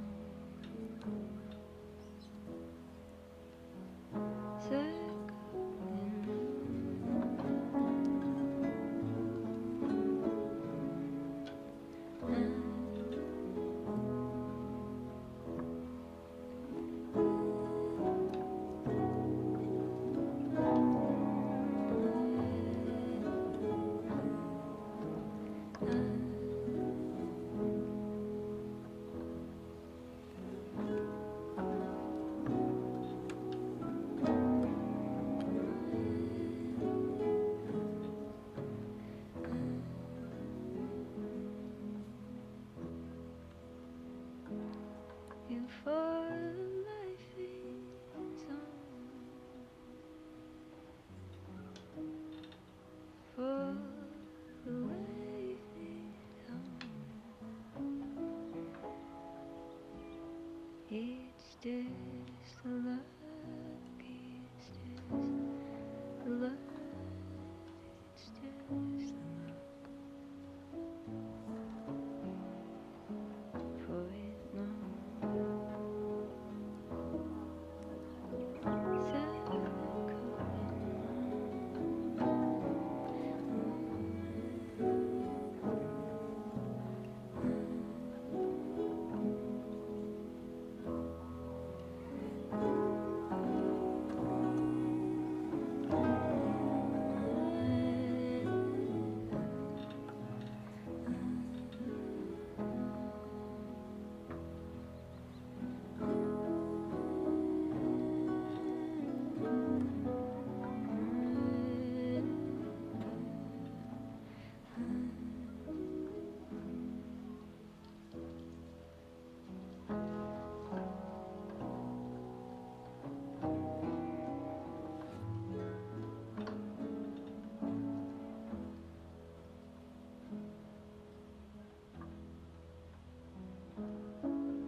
I deranked this account. This account was champ 2 70%, and I deranked it to champ 5, right? Literally, like, and by deranked, I don't mean I threw games, but I did, like, kind of throw games, like, a little tiny bit, but not, like, threw on purpose. It was more of, like, I just, like, it was off stream. I just, like, kind of just, like, just fucking spam queued and, like, whatever. But then it was fine, because I could get games quick, but now it's back in champ 2, so queue times are kind of long. So, sorry. Was it true I had a champ 4 life account? That is not true. That is not true.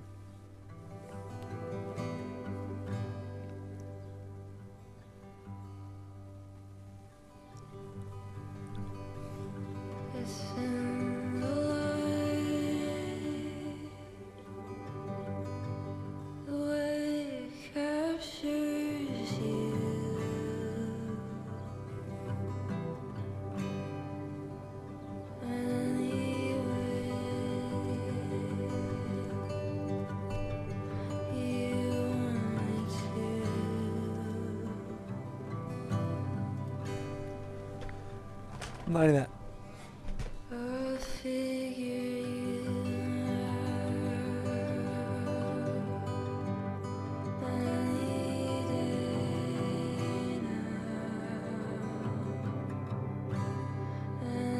I ate the biggest plate of food I've ever ate in my life, and I feel like a potato.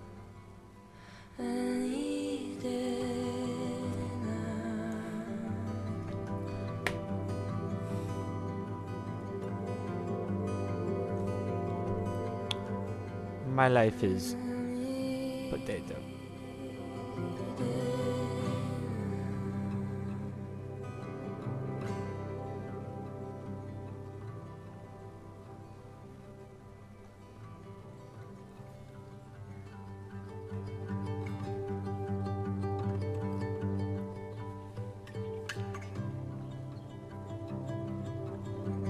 I'm thinking about getting a haircut, but I don't know what haircut to get. So I'm just not gonna get a haircut.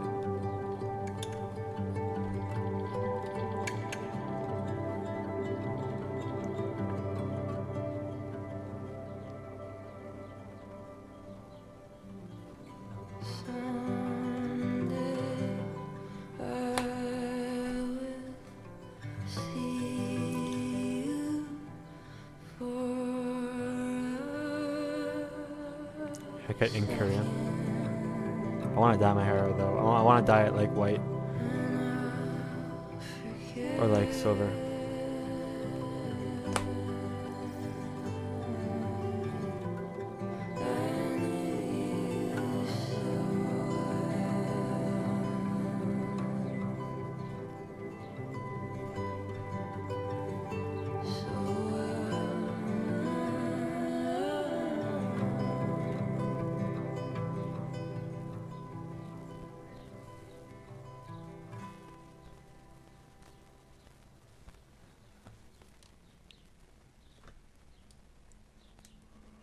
I need to start queuing it on ping, bro, because I want to get some practice playing on ping, because, like, I'm gonna be in Korea during Face It Masters, like, playoffs, and I'm gonna have too much ping, so like I need some practice on ping, but it's just 7 p.m. I'm on such a good schedule that actually maybe later in the day I'll just queue Korea, bro.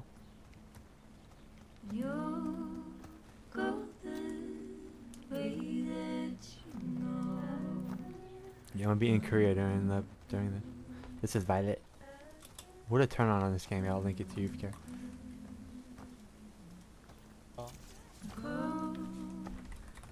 새끼들이 말이야.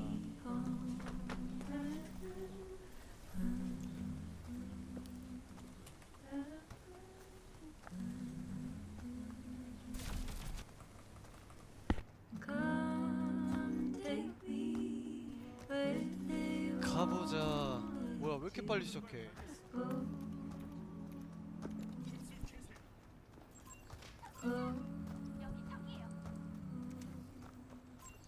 파우치에 사인 받으셔도 돼요. 받는 사람 많아요. 얘들아, 나 없어. 제발. 안 돼.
해저도 있으면은 소정이 존나 좋을 것 같아.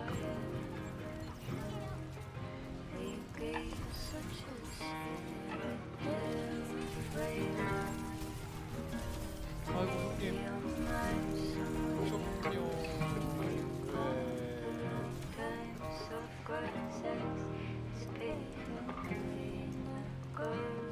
너무 아쉽네요.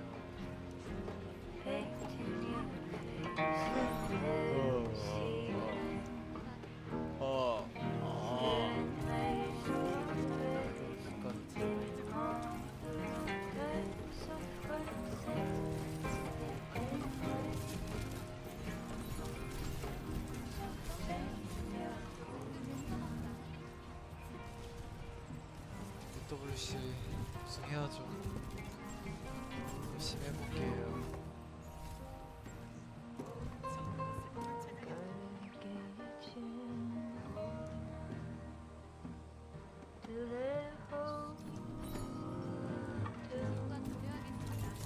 네? 직관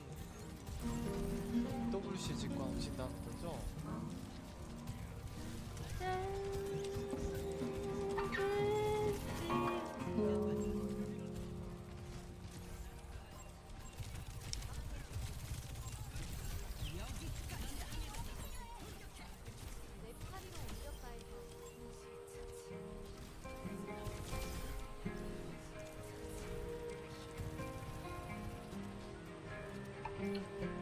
맞아요. 근데 홍콩 사신다 하지 않으셨어요?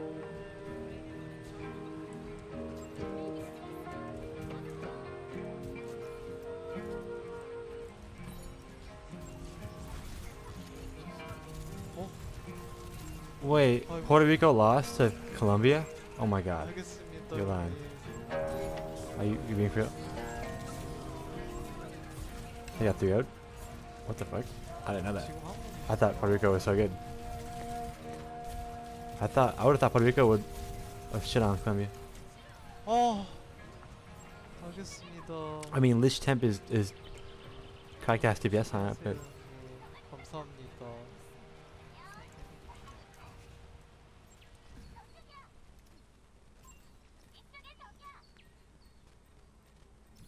네? or was it McChicken? 아 형님 오늘 왜 이렇게 화끈하세요 형님? 에? 아니 아이고 게임 집중 안 돼.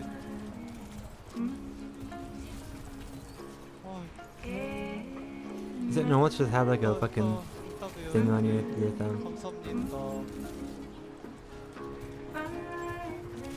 아 상대가 안 보여.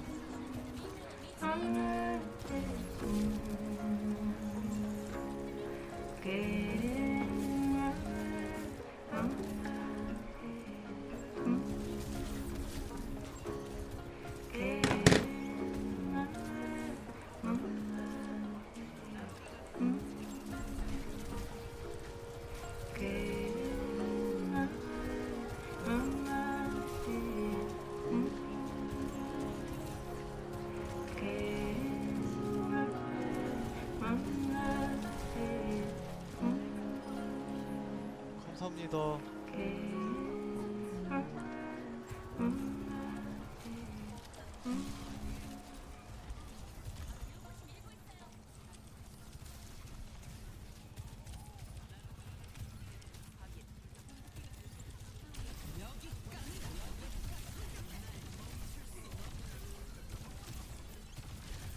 와, 얘 무기 왜 이래?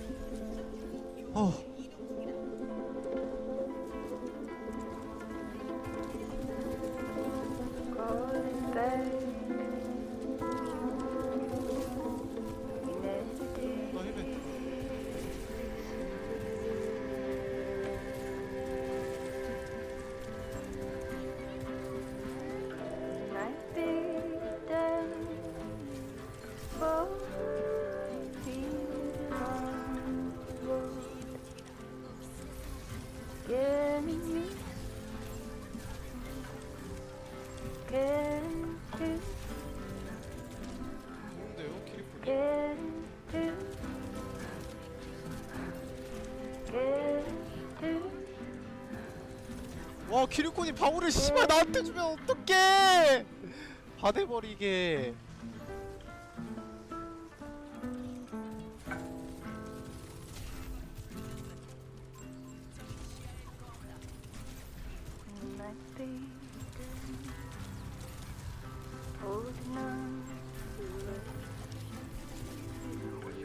키리코님, 키리코님.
Oh.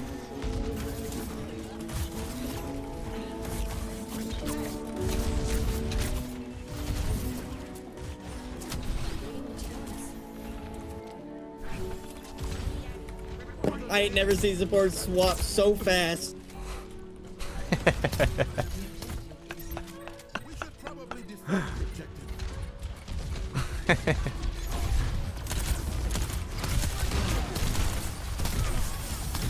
There.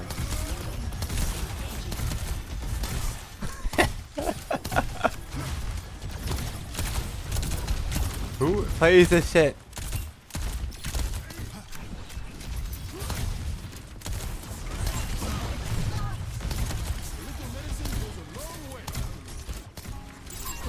You gotta go for Rusica. You don't want to throw her. You gotta go for Rusica.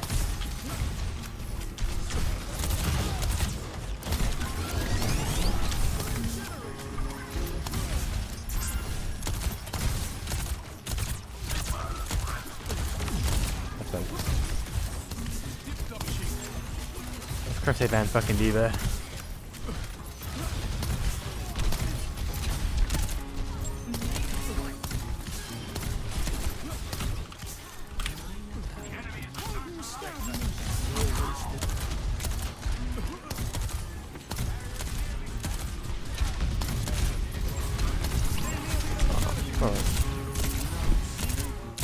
They want to die.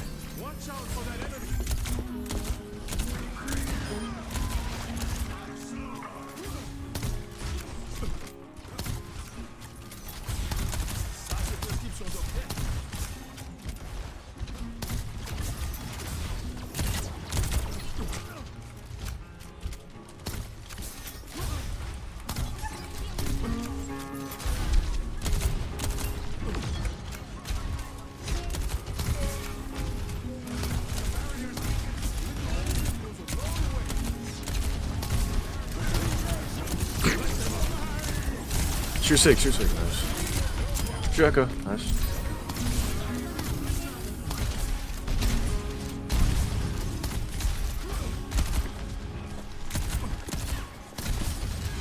Carry one.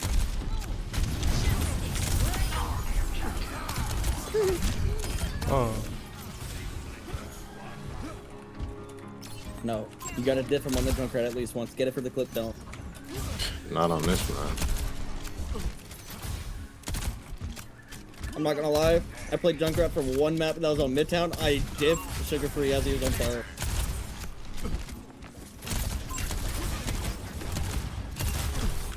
I got you.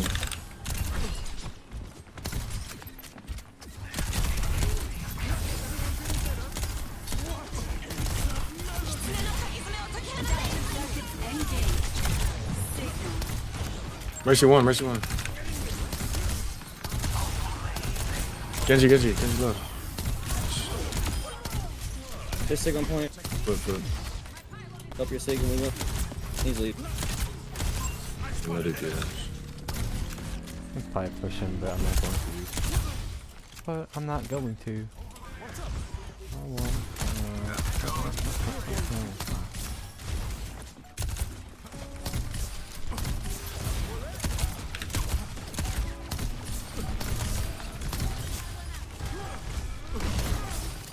I need help. Not gonna lie, like really bad. Get him on.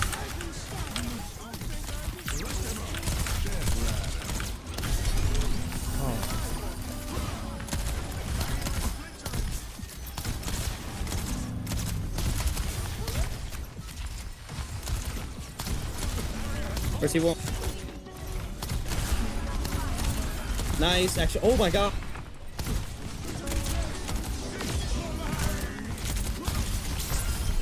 Nice. This Genji. Good fucking shit. Ah! Oh, I should have like.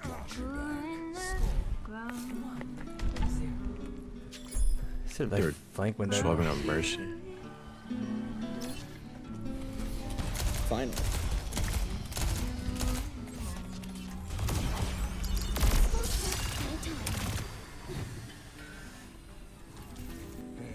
Have you tried taking an altitude sickness pill? Those are a choking hazard.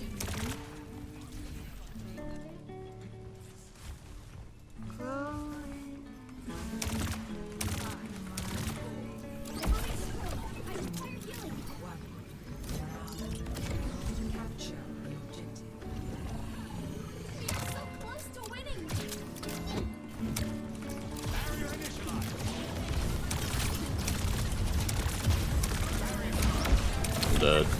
Never mind.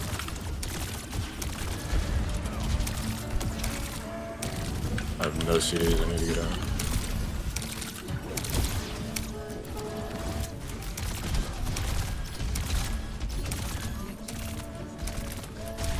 Oh my god, it's a Mercy player that goes Alari. That's nice. It's one of those ones. Probably the same one.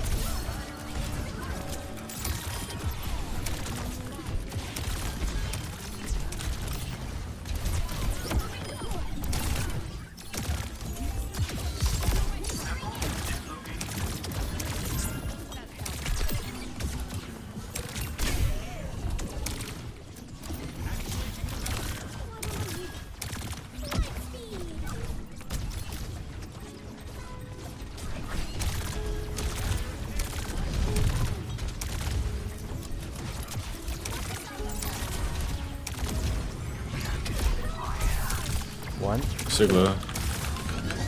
Here you want. No peek. Oh. My bad.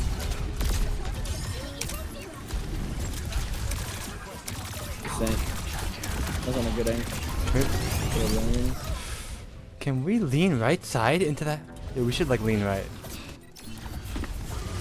Like play elephant. It's kind of hard for us all to play right whenever they're all playing around. Feel me? I don't even know what he said, and I don't know what he means, but.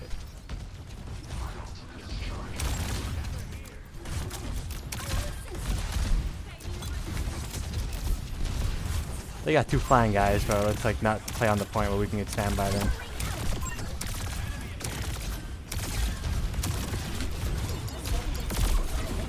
Super, how am I swing? No hands.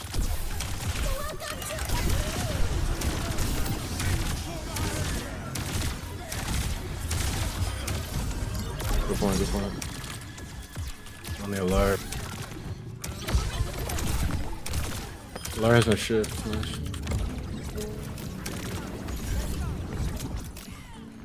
Oh, I got infinite passion. What the fuck?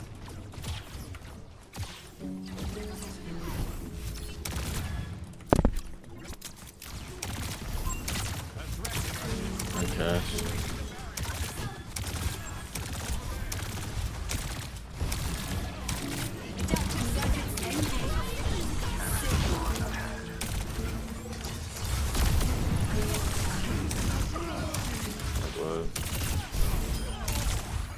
Nice. Keep her Sigga, keep her Sigga. Kill Echo. Nice. Okay. Whoa! Where did you come from? We fucking lost. Oh.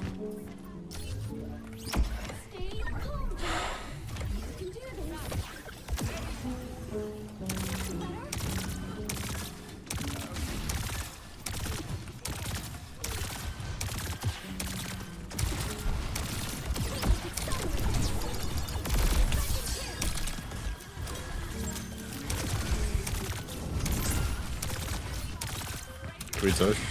Anybody?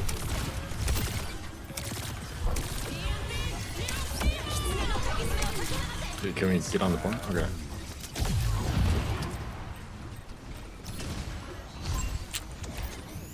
Nice.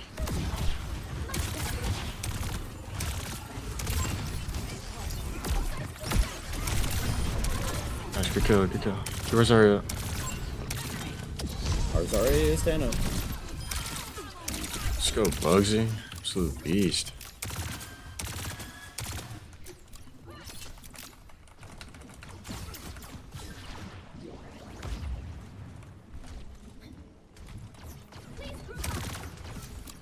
I'm counting.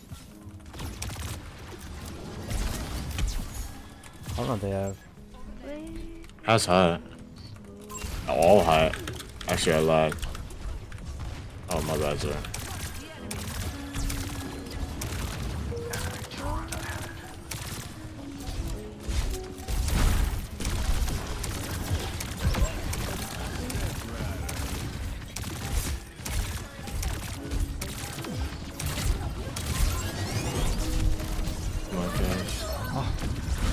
Ah.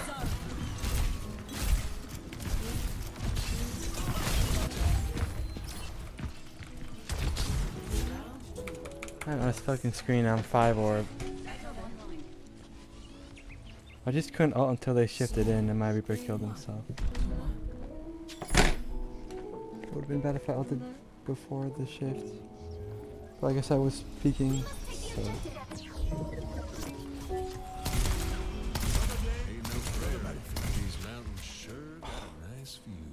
Fuck. I will be avoiding you as a teammate. Rest until this is done.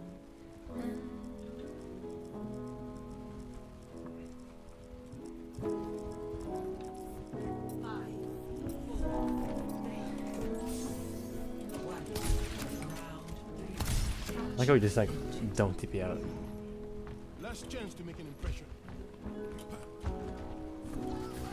I'm sorry.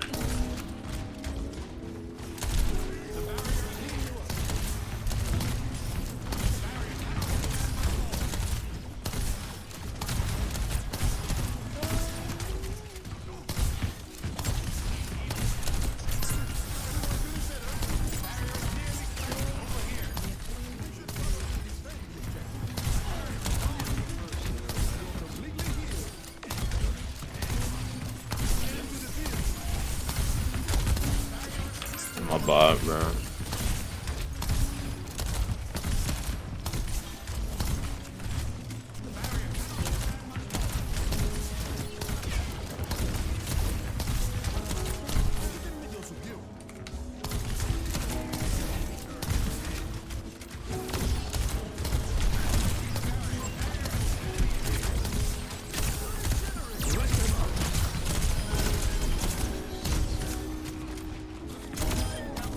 Walk point, walk point.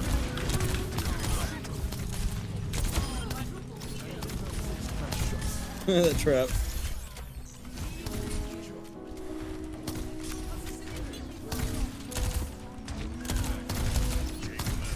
They've grabbed.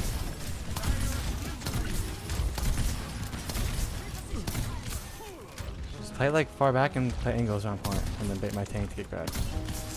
My Lark can be on Yeah, we point. just want to poke as long as we can. I don't like that. I don't like that we're stacked here, bro.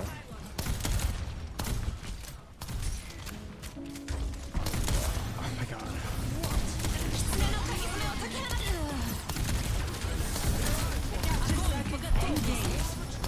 That'll work, bro. Oh, there's another one coming. That's one. Huh. They have another one. Zarya low, Zarya low. Oh, I can't. Of course, you can just copy the Zarya even though. Does Havoc speak English? Like, give me right now quickly Spanish translation quickly of what fucking take angle around point mean. Huge picks, our beam's coming back.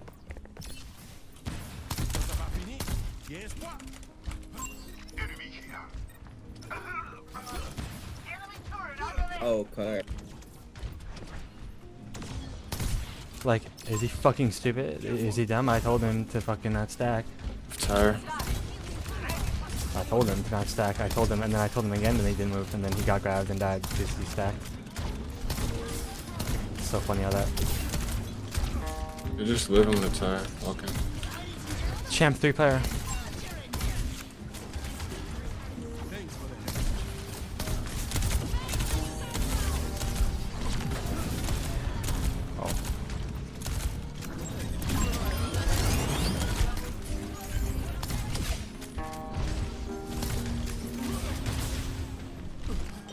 big difference, but I don't enjoy when I play Overwatch, but it's fulfilling.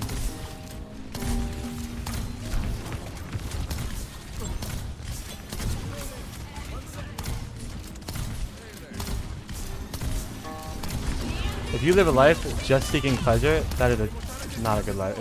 That'll be very fruitful, bro. I promise you. Not what you want to be. Just kind of forced. So. Oh my gosh, man. Oh well.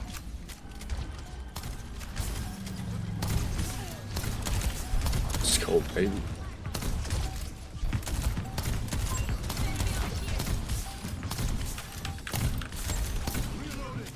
Carry one. They beat me to the health back. Zarya low, Zarya 1 HP. My liar. Oh. My fault, couldn't save you. Yo, thank you for carrying me, Nah. You made them swap to the characters they did, that caused them to lose. GG's. That's how your aura farm. I don't know. What else? See?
Yeah, Nano Blade on the cards. I mean, this is the opportunity for him. Here to go. Immediate Nano in, no wasting time. Immediately just cuts down Tree. Not ready for that level of pace. Overwhelming into the backline. Elemental got fighting. Wow, how many? Elemental guy will find them all. Oh, wait, the last slash with 3 picks up the team kill. And Genji says, fine, I'll do it myself. He might be that guy, guys. I think that's why he's got elemental guy. He's got fire, water, air, stone, and grass all at once. Even though he doesn't touch the base off of that play. Oh my god. That's not a diss, that's a compliment. Yeah, Nano Blade on the...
Hold up, I use an armrest, but what if I just like don't for a second and I put my entire forearm on my mouse pad? I want to see what it's like.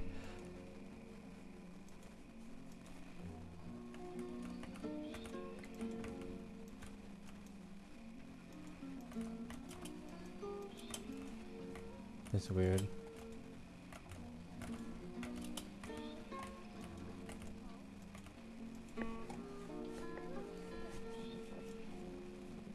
It's so weird.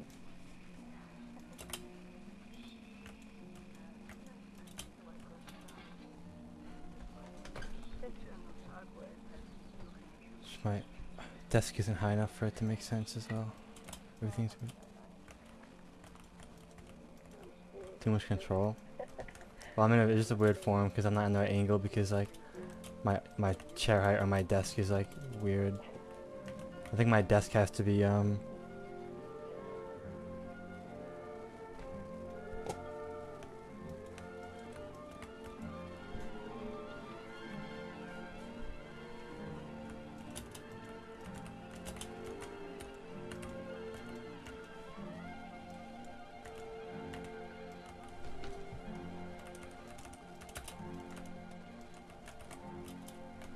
yeah, that's not how I would have been. I like arm rest method.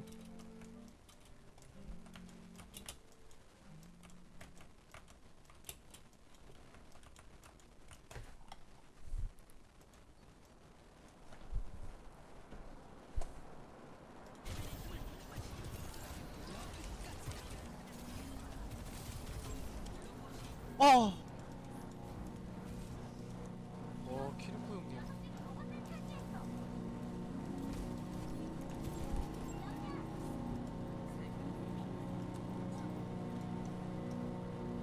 이게 키리코지.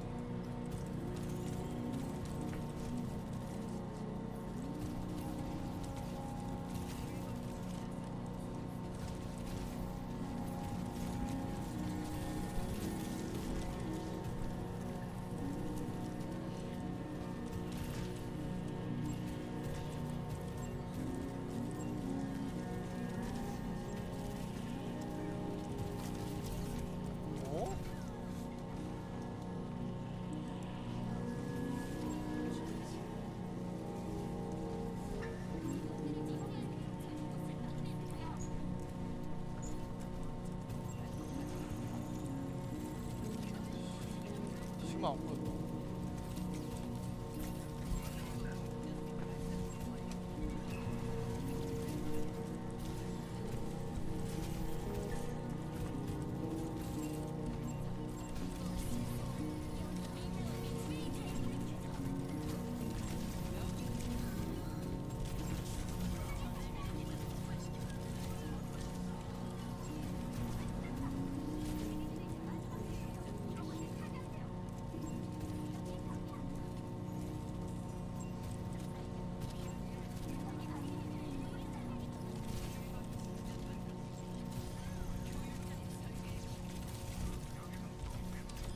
오, 키리코님!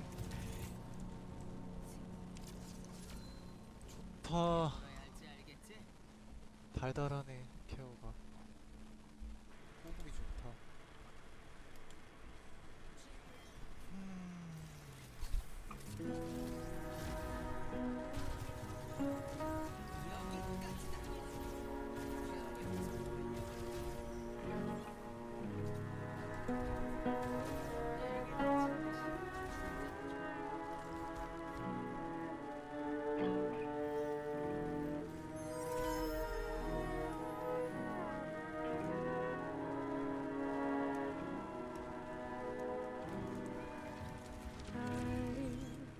Hilary. Hilary. Hilary.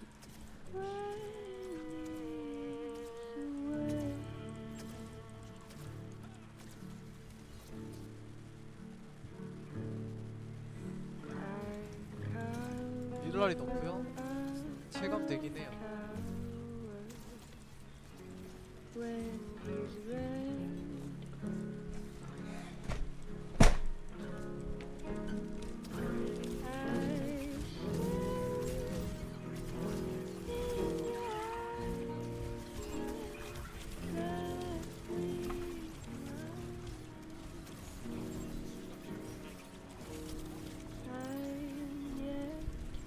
Why is the English spelling of Ilari like Ilari?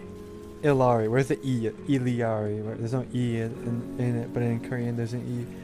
And the pronunciation of the name is like there's an E. Iliari. 각자 좋은데?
I like how I banned Junkrat and no one on my team did, and they have a Junkrat player. It's cool. My bad.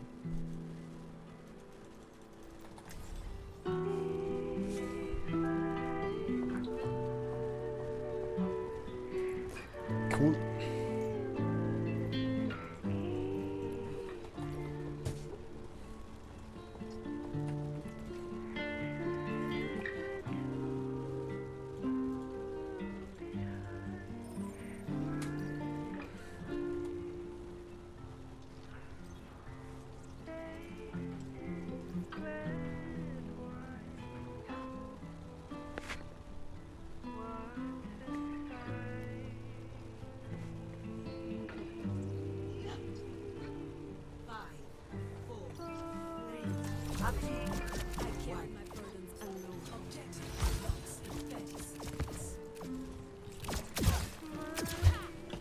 I banned Junkrat. My team. No ban Junkrat. GG.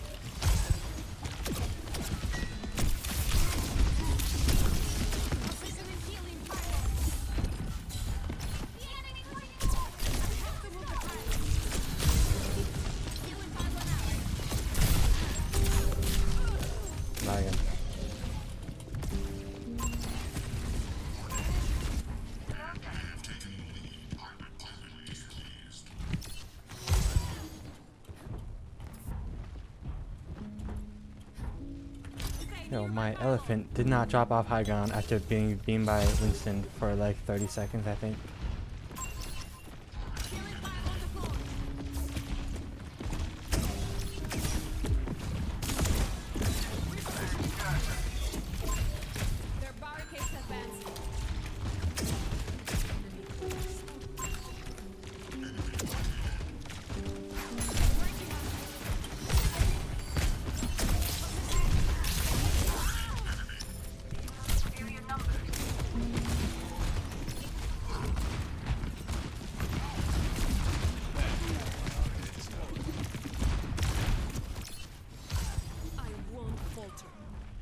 I think GG.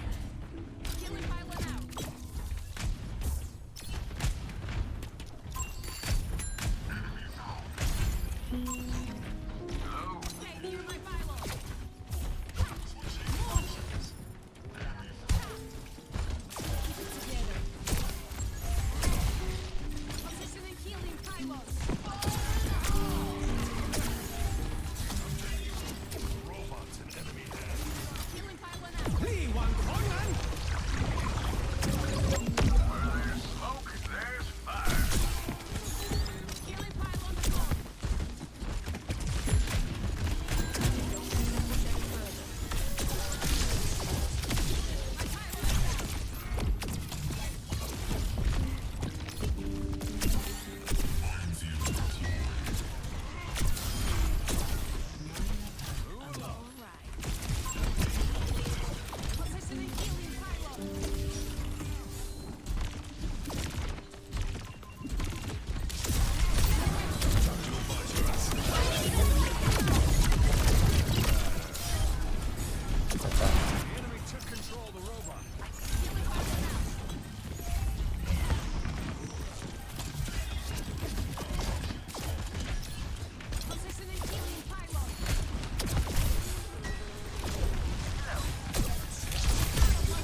I ban Junkrat. My DPS go double hit scan. GG. GG.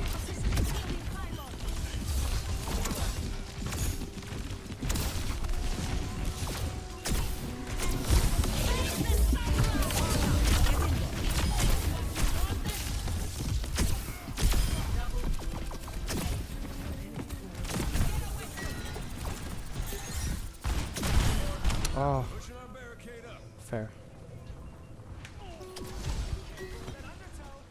You're him, bro.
I am.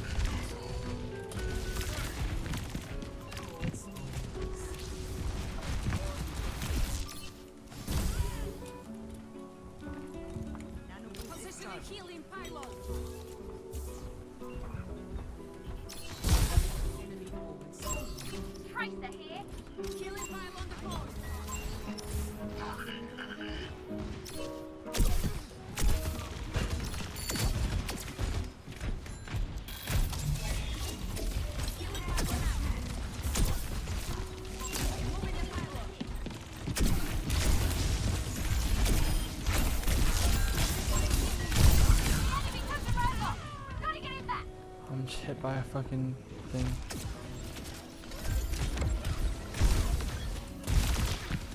Don't let them push any further.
뭐야? 야 바티야 너가 여기 왜 와? 아니 이 새끼 뭐 하는 거야 지금?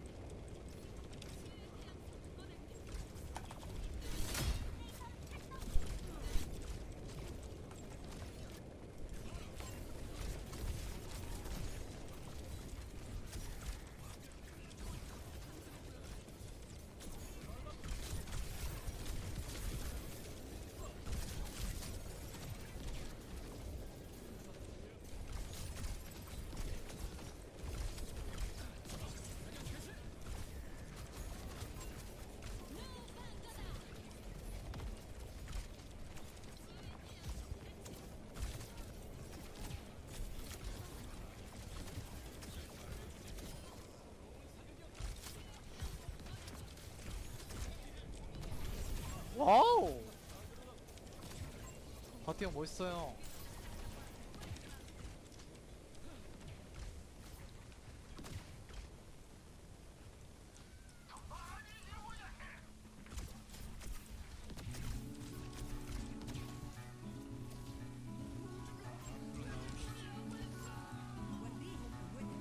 Sitting in the backseat of my car with my arms around my guitar. And the rain falls from the roof of the world. Nothing around, just trees in the ground. There's a bird in a tree singing a song. Just for me. Just for me.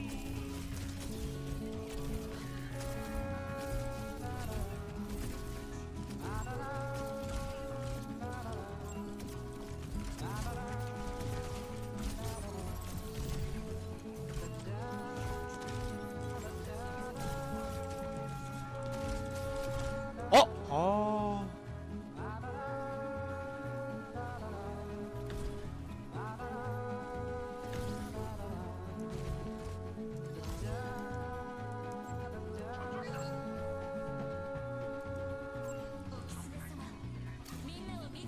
길백. I've been down for so long. Seems like my soul was dead and gone. But it's alright. I'm back in the fight. I thought my day would never come. Maybe it won't, but I'll have fun. 아 까비. 나노의 길 다 뺐는데?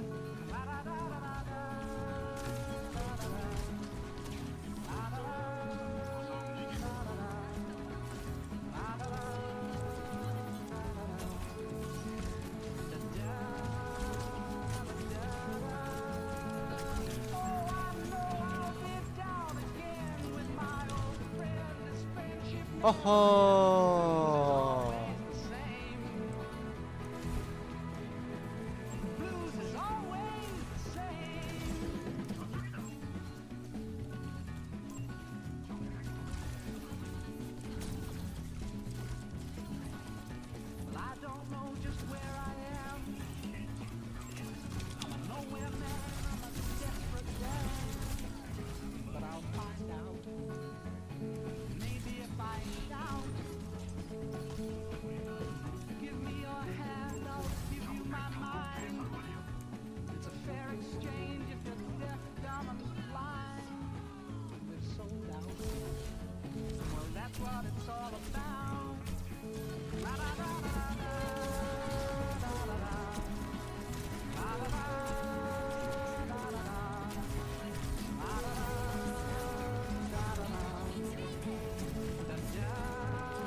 상가가 나왔다. Let's get Fletcher.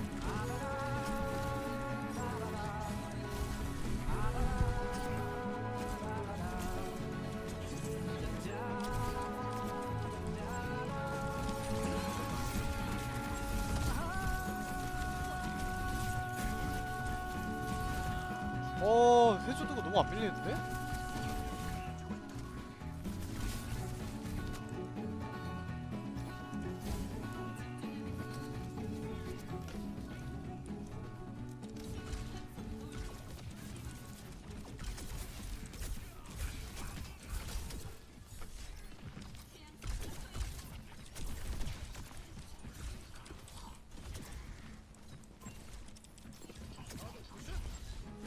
Z2가 무적이야 얘들아.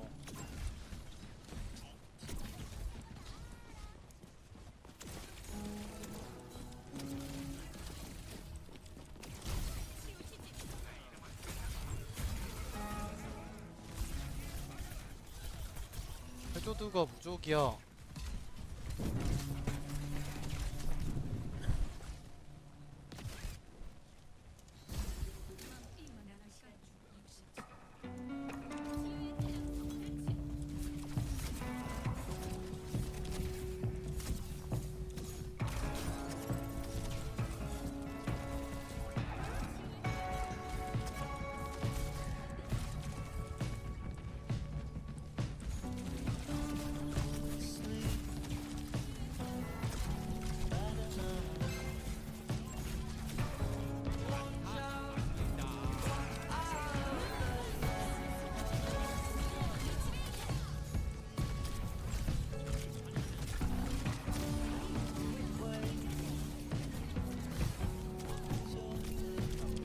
어!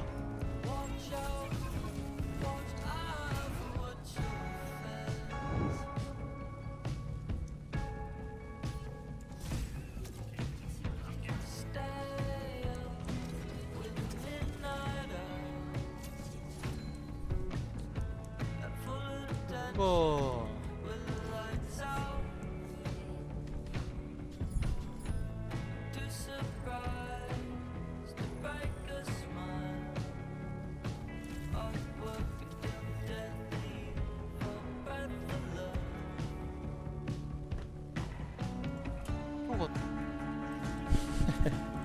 Let's go change this color.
아니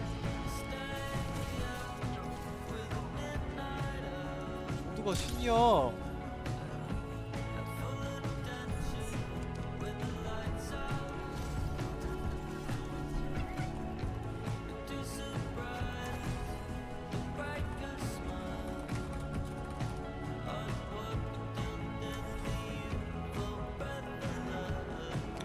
Stop salting.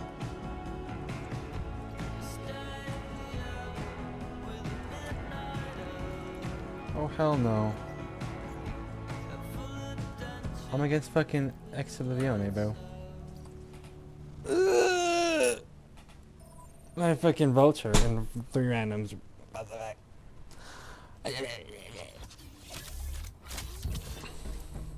Breaking me down just builds me up. Shield up.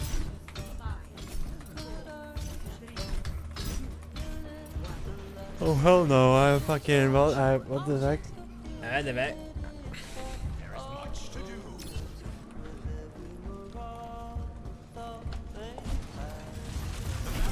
He walks out on Ram! He's not human! He walks out on Ram! He sees sewer rat and the Trace on the right. Bro, he needs it way more than I do, bro. He needs to win trade more than I do.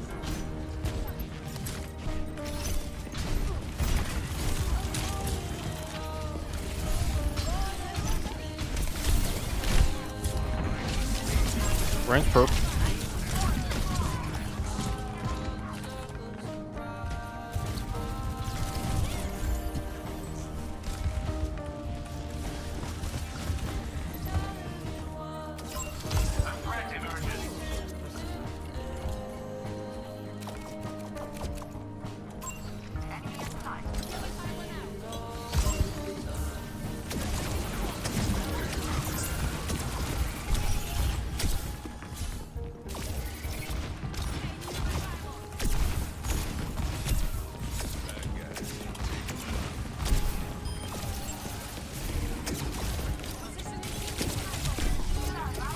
Well, unfortunately,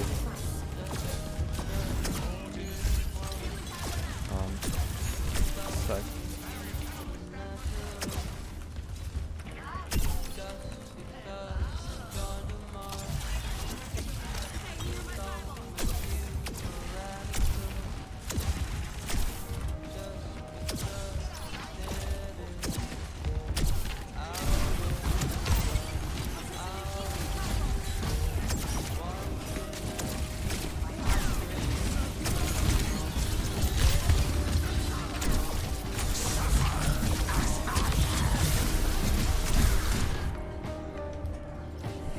Crazy one. Why does my Junkrat want to be on the angle? I don't understand why you wouldn't want to just spam main on Junkrat. Except now you're fighting a Tracer on the side, bro.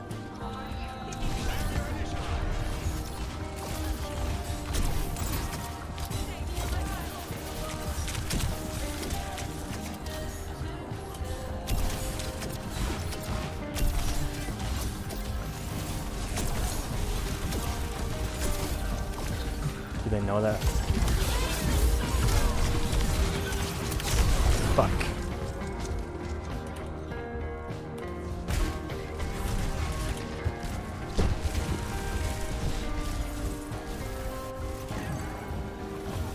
We're going emergency cap, bro.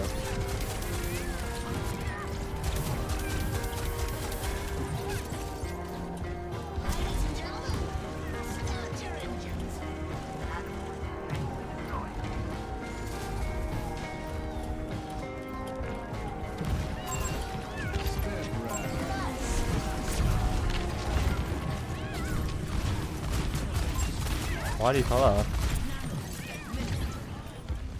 Why do you jump off?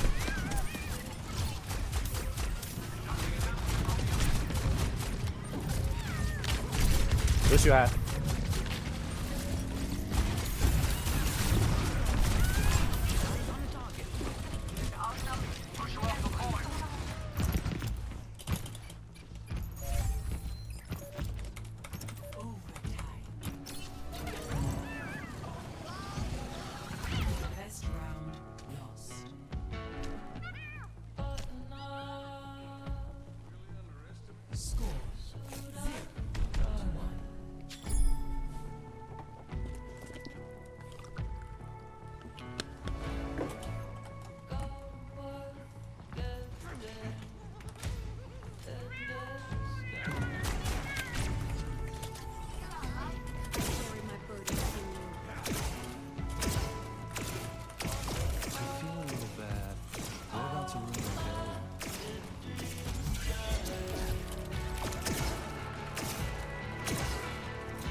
Yo, why did it go to the fucking right?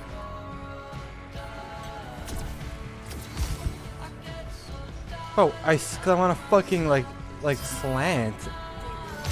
I barely touched the fucking comma key for a frame and it just fucking blocked me.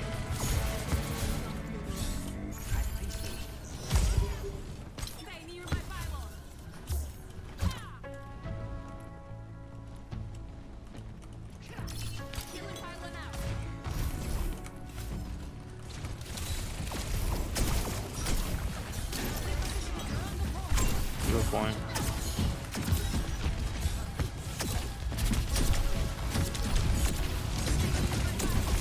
He was purple.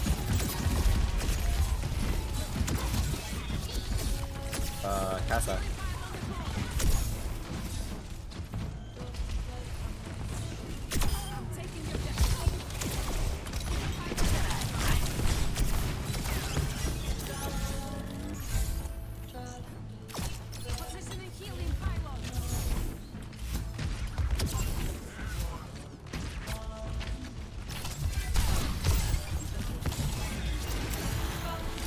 Straight on me.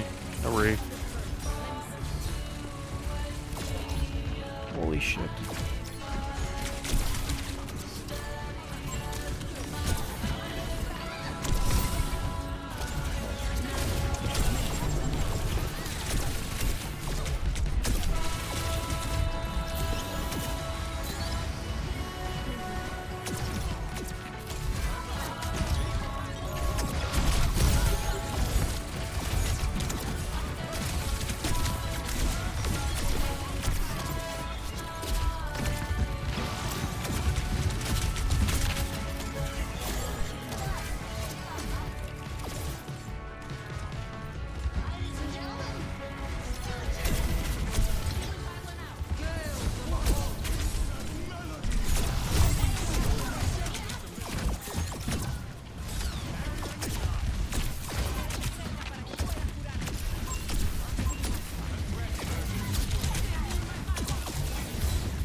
와.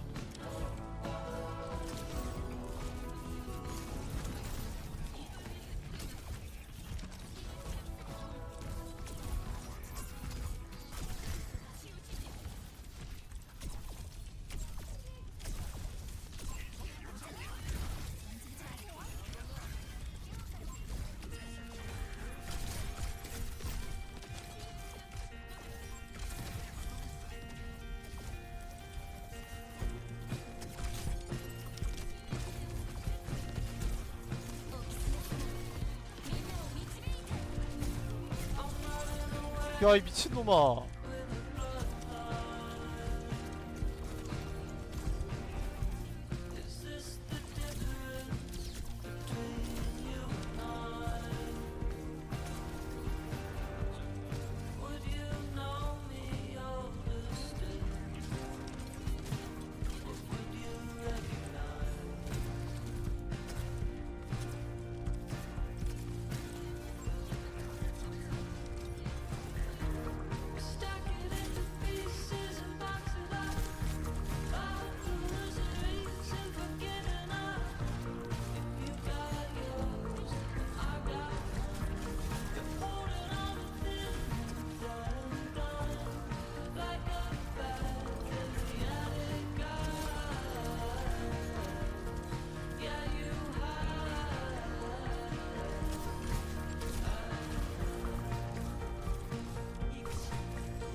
뭐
왜?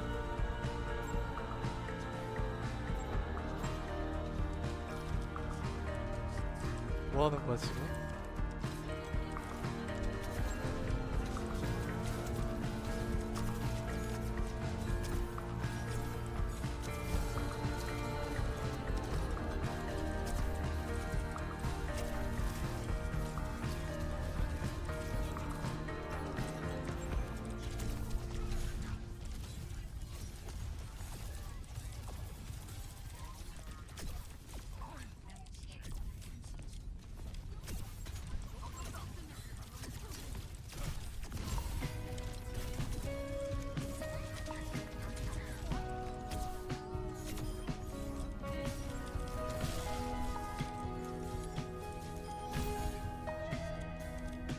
뭐야? 여기 있다 씨발 새끼야.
Another battlefield.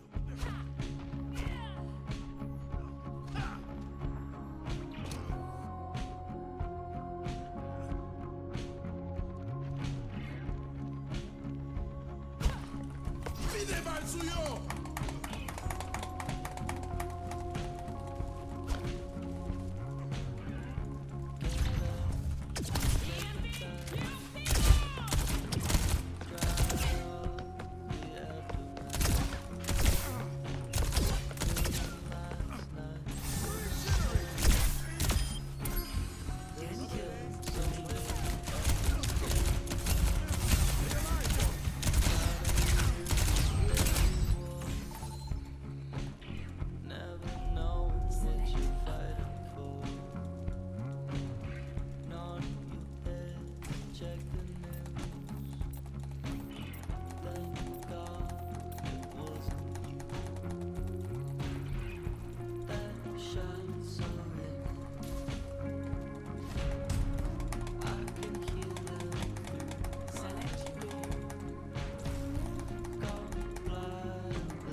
Well. Bro. Wait, Big Day 5 is good for one.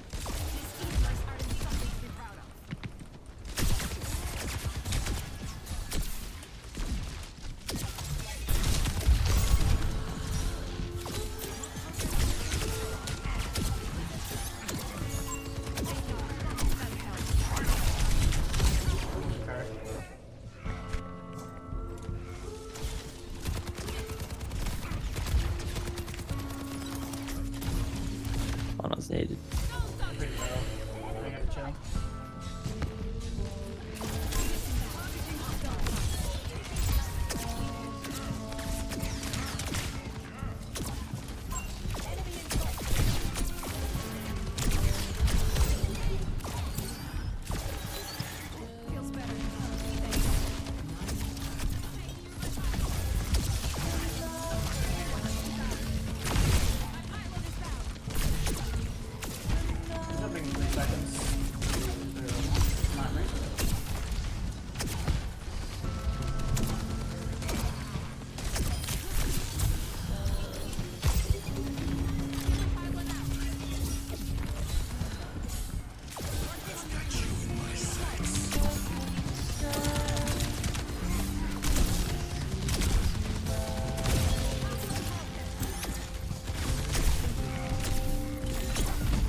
nano.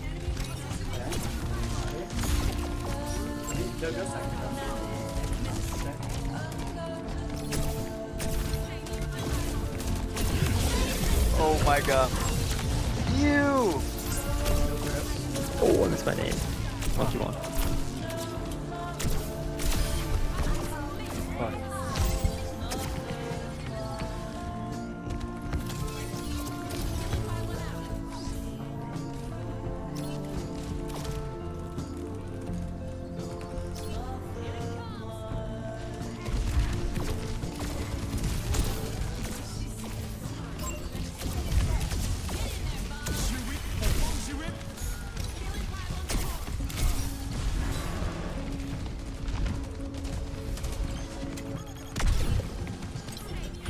Go to sleep.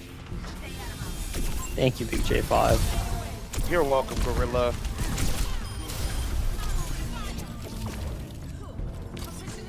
I remember your roommate.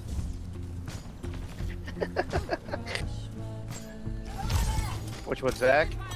Daisy, however you know. Daisy. That's my guy. You know, he quit Overwatch like a couple months ago. He's just a hard COD Oh, he was still now. playing. I didn't even know he was still playing. Nah, he's done now. He's a COD player. God, that's crazy.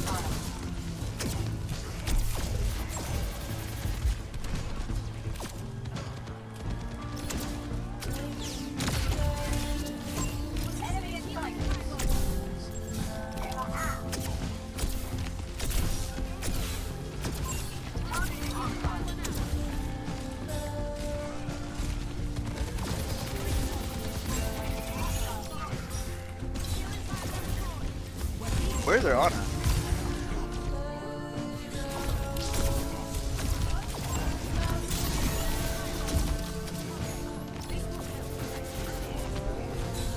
Oh, he's low.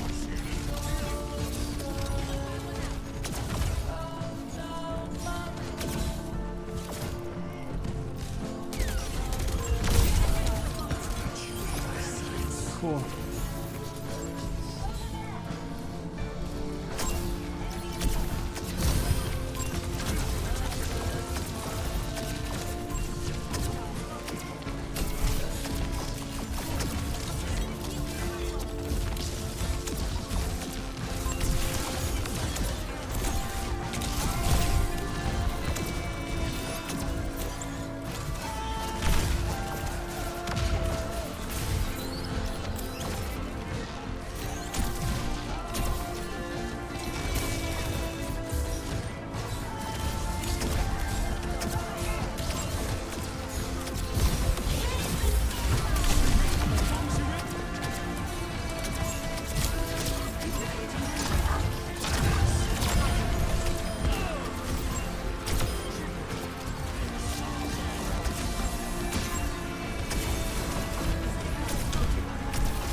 Nervous. Not bad. Oh.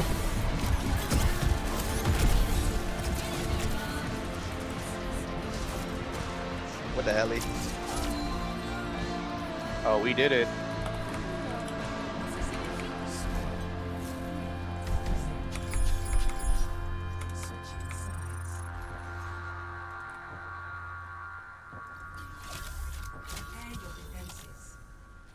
Select your hero.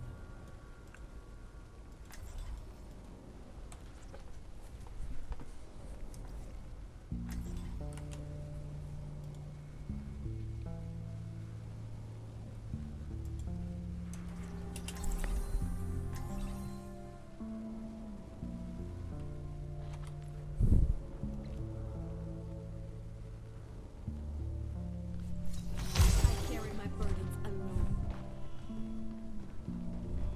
You're only my responsibility if you're close enough to me.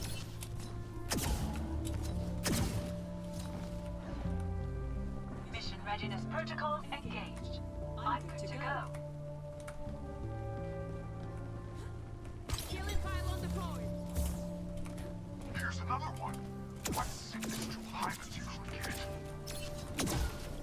What? The food.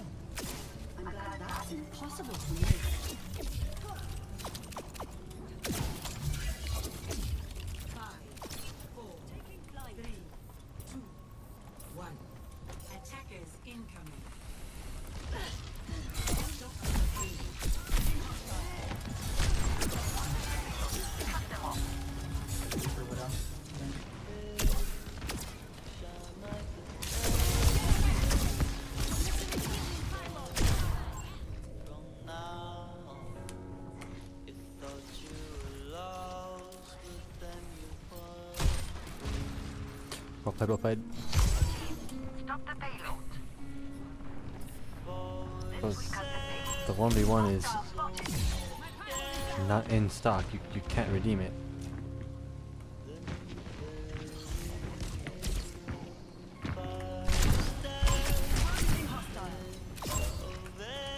I can add 1v1, but it would have to be like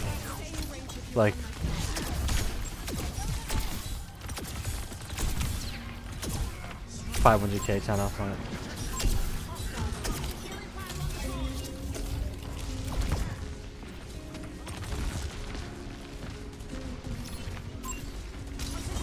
I thought I would keep doing 1v1s all the time.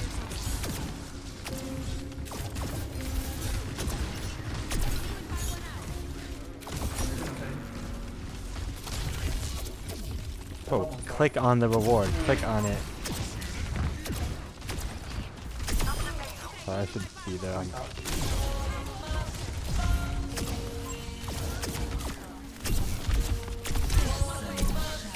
You got the monkey on your right, on your right, on your right. I lucky haven't thought like about how to take a fight in like 5 games. So I'm picking you because I don't respect you. No, I'm not. Or get your fat ass out of the way. Oh. I'm trying to shoot her. I just have a big gorilla ass in my face. Hey, yo. You heard me?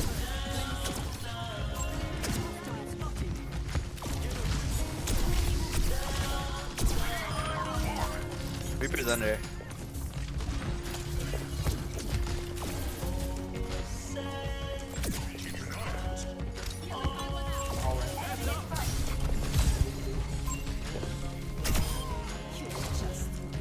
Nice.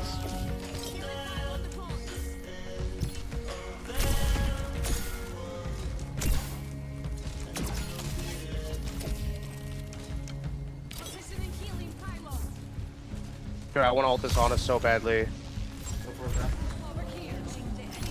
I hear you. I'm inting. Alright, ready?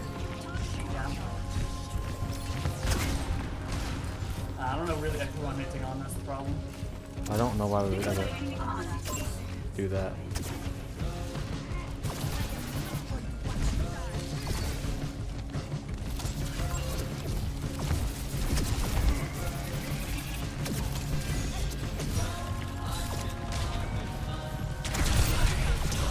Oh! Yeah, no supports, guys. I saw the vision. Well, I can't boop the nano now, so GG, good luck. I can rescue.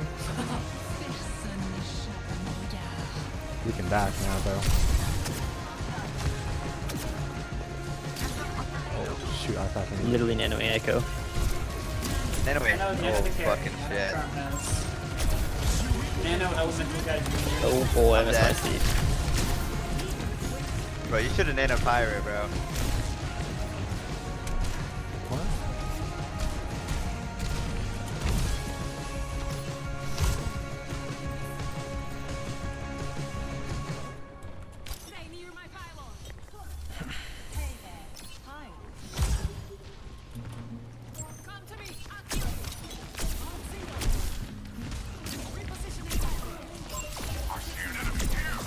In here, in here, in here. I don't want, in here. In here, in here, in here.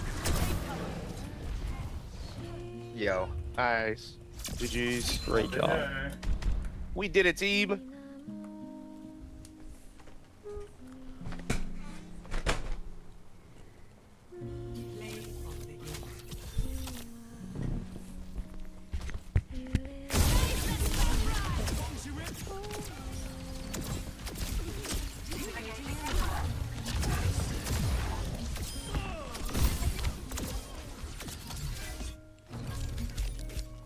I ate a really big meal and I can't play the game now.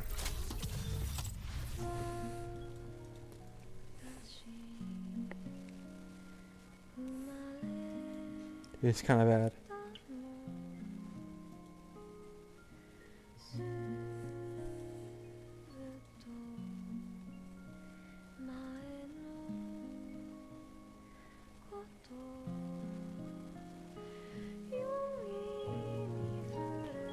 Bro, I'm just playing for fun, bro. I'm not even trying to get champ on.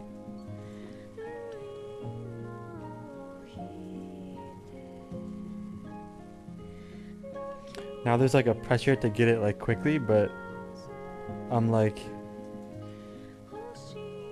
playing on like a Smurf account, and I'm just like picking characters like that I think is fun instead of like trying harding.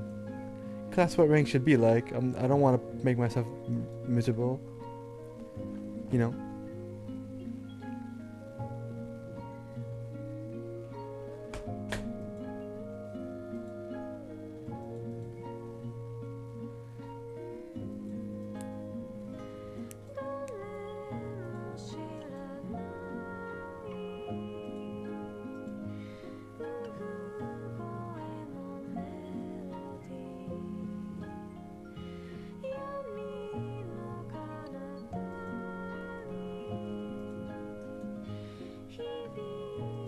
Bro, my monitor isn't even 1440p. Why would I even do that?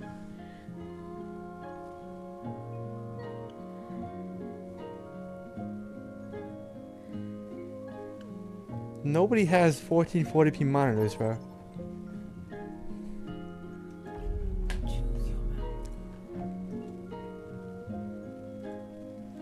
Why?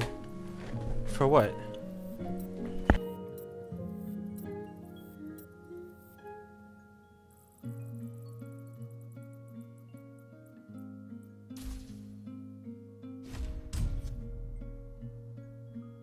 Select your hero.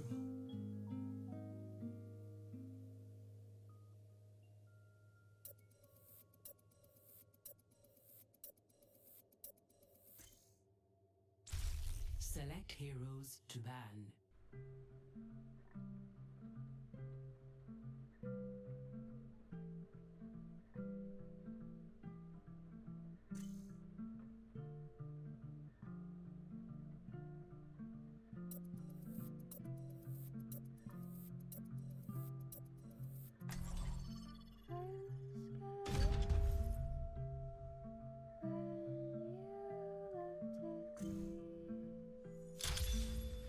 Arriving at Coliseum.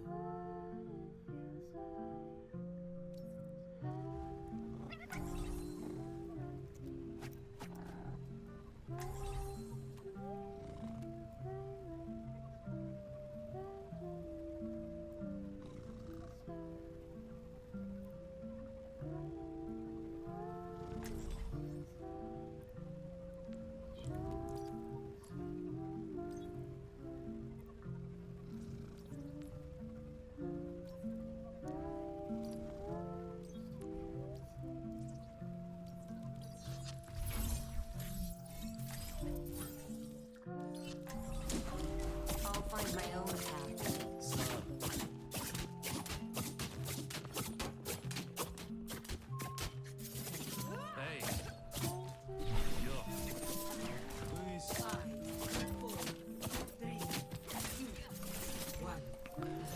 It ain't no fucking bap time.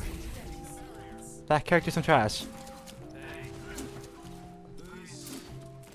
Whoa. There's a champ 2 in this lobby. I should not be here. Oh, shit, by myself. Yo, I think your mic's on, bro.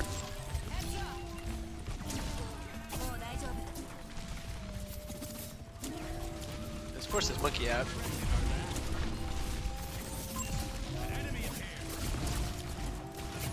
Try one. That monkey back jump. Here you have. Monkey chain. The one. Killer Cetus. Help me, brother. Help me. What's the vibe of this lobby? Are we down for me the hard comp? Yes, bro. Please. I need to win. I need to win. Considering we have Pirate, probably not. Okay. What are you implying? What? No. How do you even know that that's a pirate? No, legit. Like, what the fuck? Dude, I can tell based on the skin, by the way. I legit knew off the skin. Glaze, and I'm dead. Okay, never mind. Maybe we do need a hard comp. Okay, actually we do need a hard comp, bro. Sorry, never mind. We're good. Luan, right side. Well, that wasn't called for. A threat emerges. Suppress this target. Over there. Yeah, no support. Monkey no armor. Or bubble. Open Monkey Rock, one HP, whatever. I'm just living The enemy outnumbers us. I can shield. Hey. Go to top left.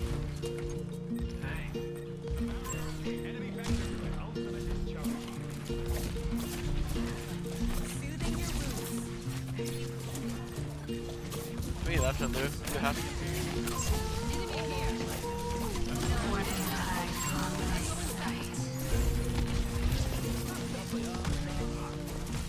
Middle one, middle one. I got him.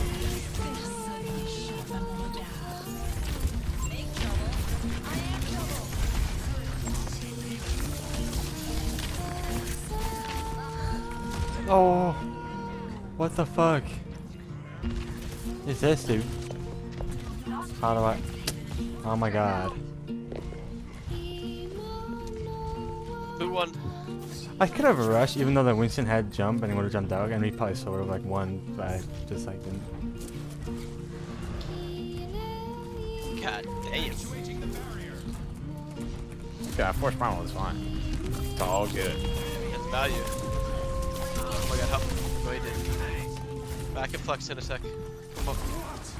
Flex Hanzo. Fuck, my game lagged. Come back. Shit. Oh, yo, my game lag too.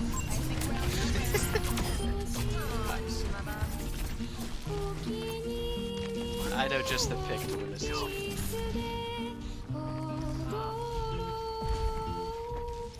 Eyes off.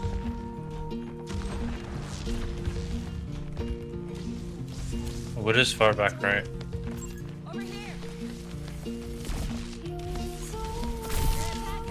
On ping. I can hit left side. 3, 2. Hit a scissor.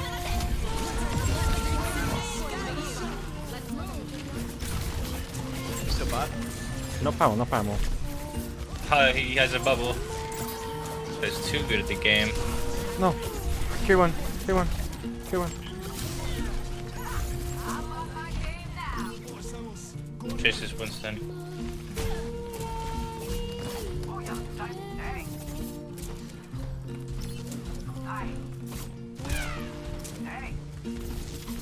What is on top of the stairs? They're on stage now. I can swing OC after bubble.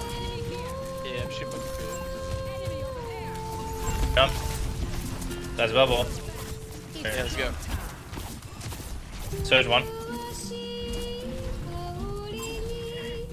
They're really far back.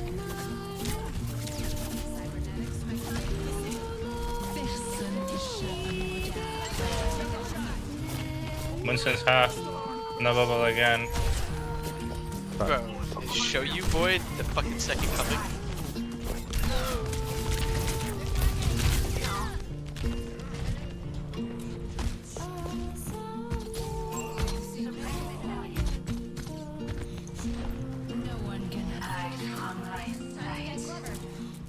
Big kill. I got card. Monkey one, my card. This kind of players don't go Widowmaker and just do this every game, every game they play. I get it, Widow is tilting to play, but like, bro, it's just about winning. Widowmaker is the fucking perfect ranked character. If there was a Widowmaker of support, I would never No play grapple. it, bro, if I wanted to win.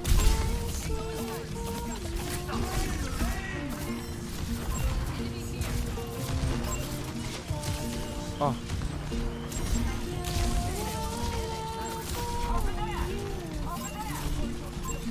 Another battle. What is my take that's bad? I'm saying Widowmaker's just broken. You can just carry the game and take over the lobby on it, unlike any other character. And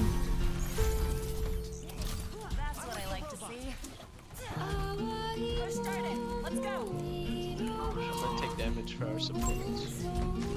Steady. We're almost there. Half card now.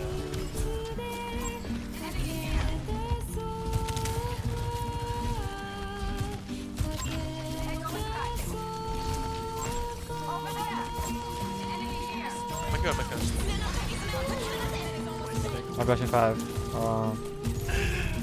Maybe don't fight it. It's winnable. Whatever I said.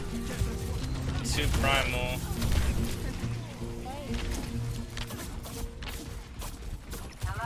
That's GTFO, guys. Calm down. I can Wu Yang do this fight. Oh, what a left. I can swing this left side soon. Hold on. Live. 1 HP. I collided them. If he leaves, I'm rushing. Oh, what do I mean? Shooting Blitzen. What's the bubble? Bubble gone. Shooting at front. 2-man beat. It's okay. Kiri didn't get. Widow. Monkey. Oh my god. Everyone press Q. Everybody do it at the same time. Conveniently. I mean, look, we did do it at the same time. We legit got nothing. Thanos is dead. They live though. Kino TP. Working bubble down. Push. No slide. Yeah, that's correct. No slide again. Monkey one. The one. But no bubble. Hang on, this guy to jump.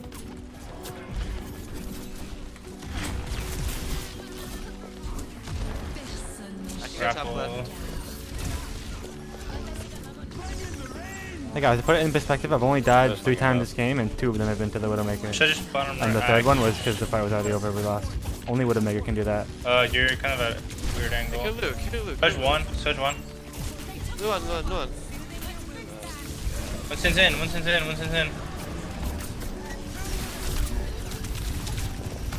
Oh, you are so... I'm so much fucking better than you. Like, can you believe... I baited him to do a bad jump on me, because Kino cooldowns. and then I made him have to climb him because the jump was bad, and then I just... Duked the... All 1 HP. Winnable.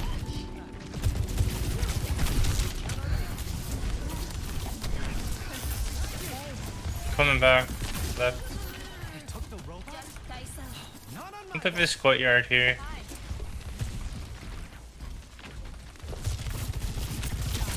You know what? Oh, scheiße. Since half. I'm gonna swing main here. Hold me. I think Widow's close left. Widow dead.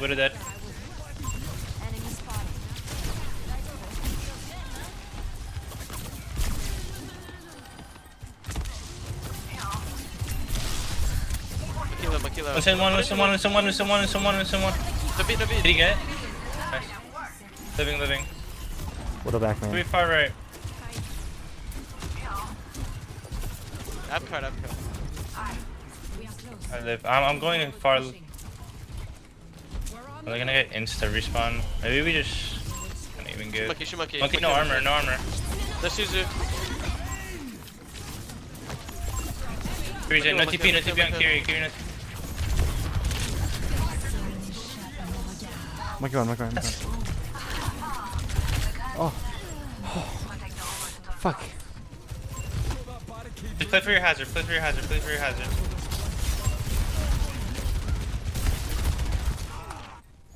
Bro, Widow, you suck, man. I mean, GG's.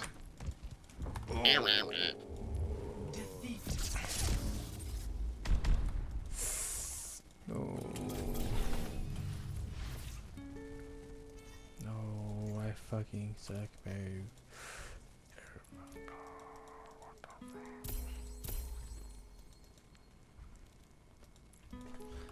That was a good one, bro. I almost like smiled at that message. 3, 2, 1, fight.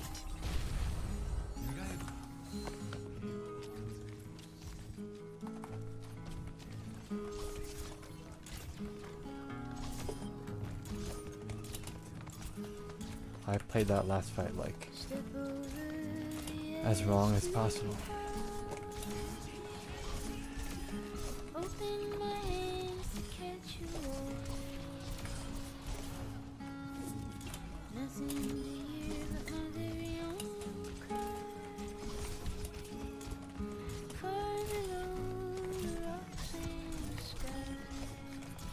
I'm sorry. I just wanted to do something cool. But I can't aim right now because I ate like 10 pounds of food.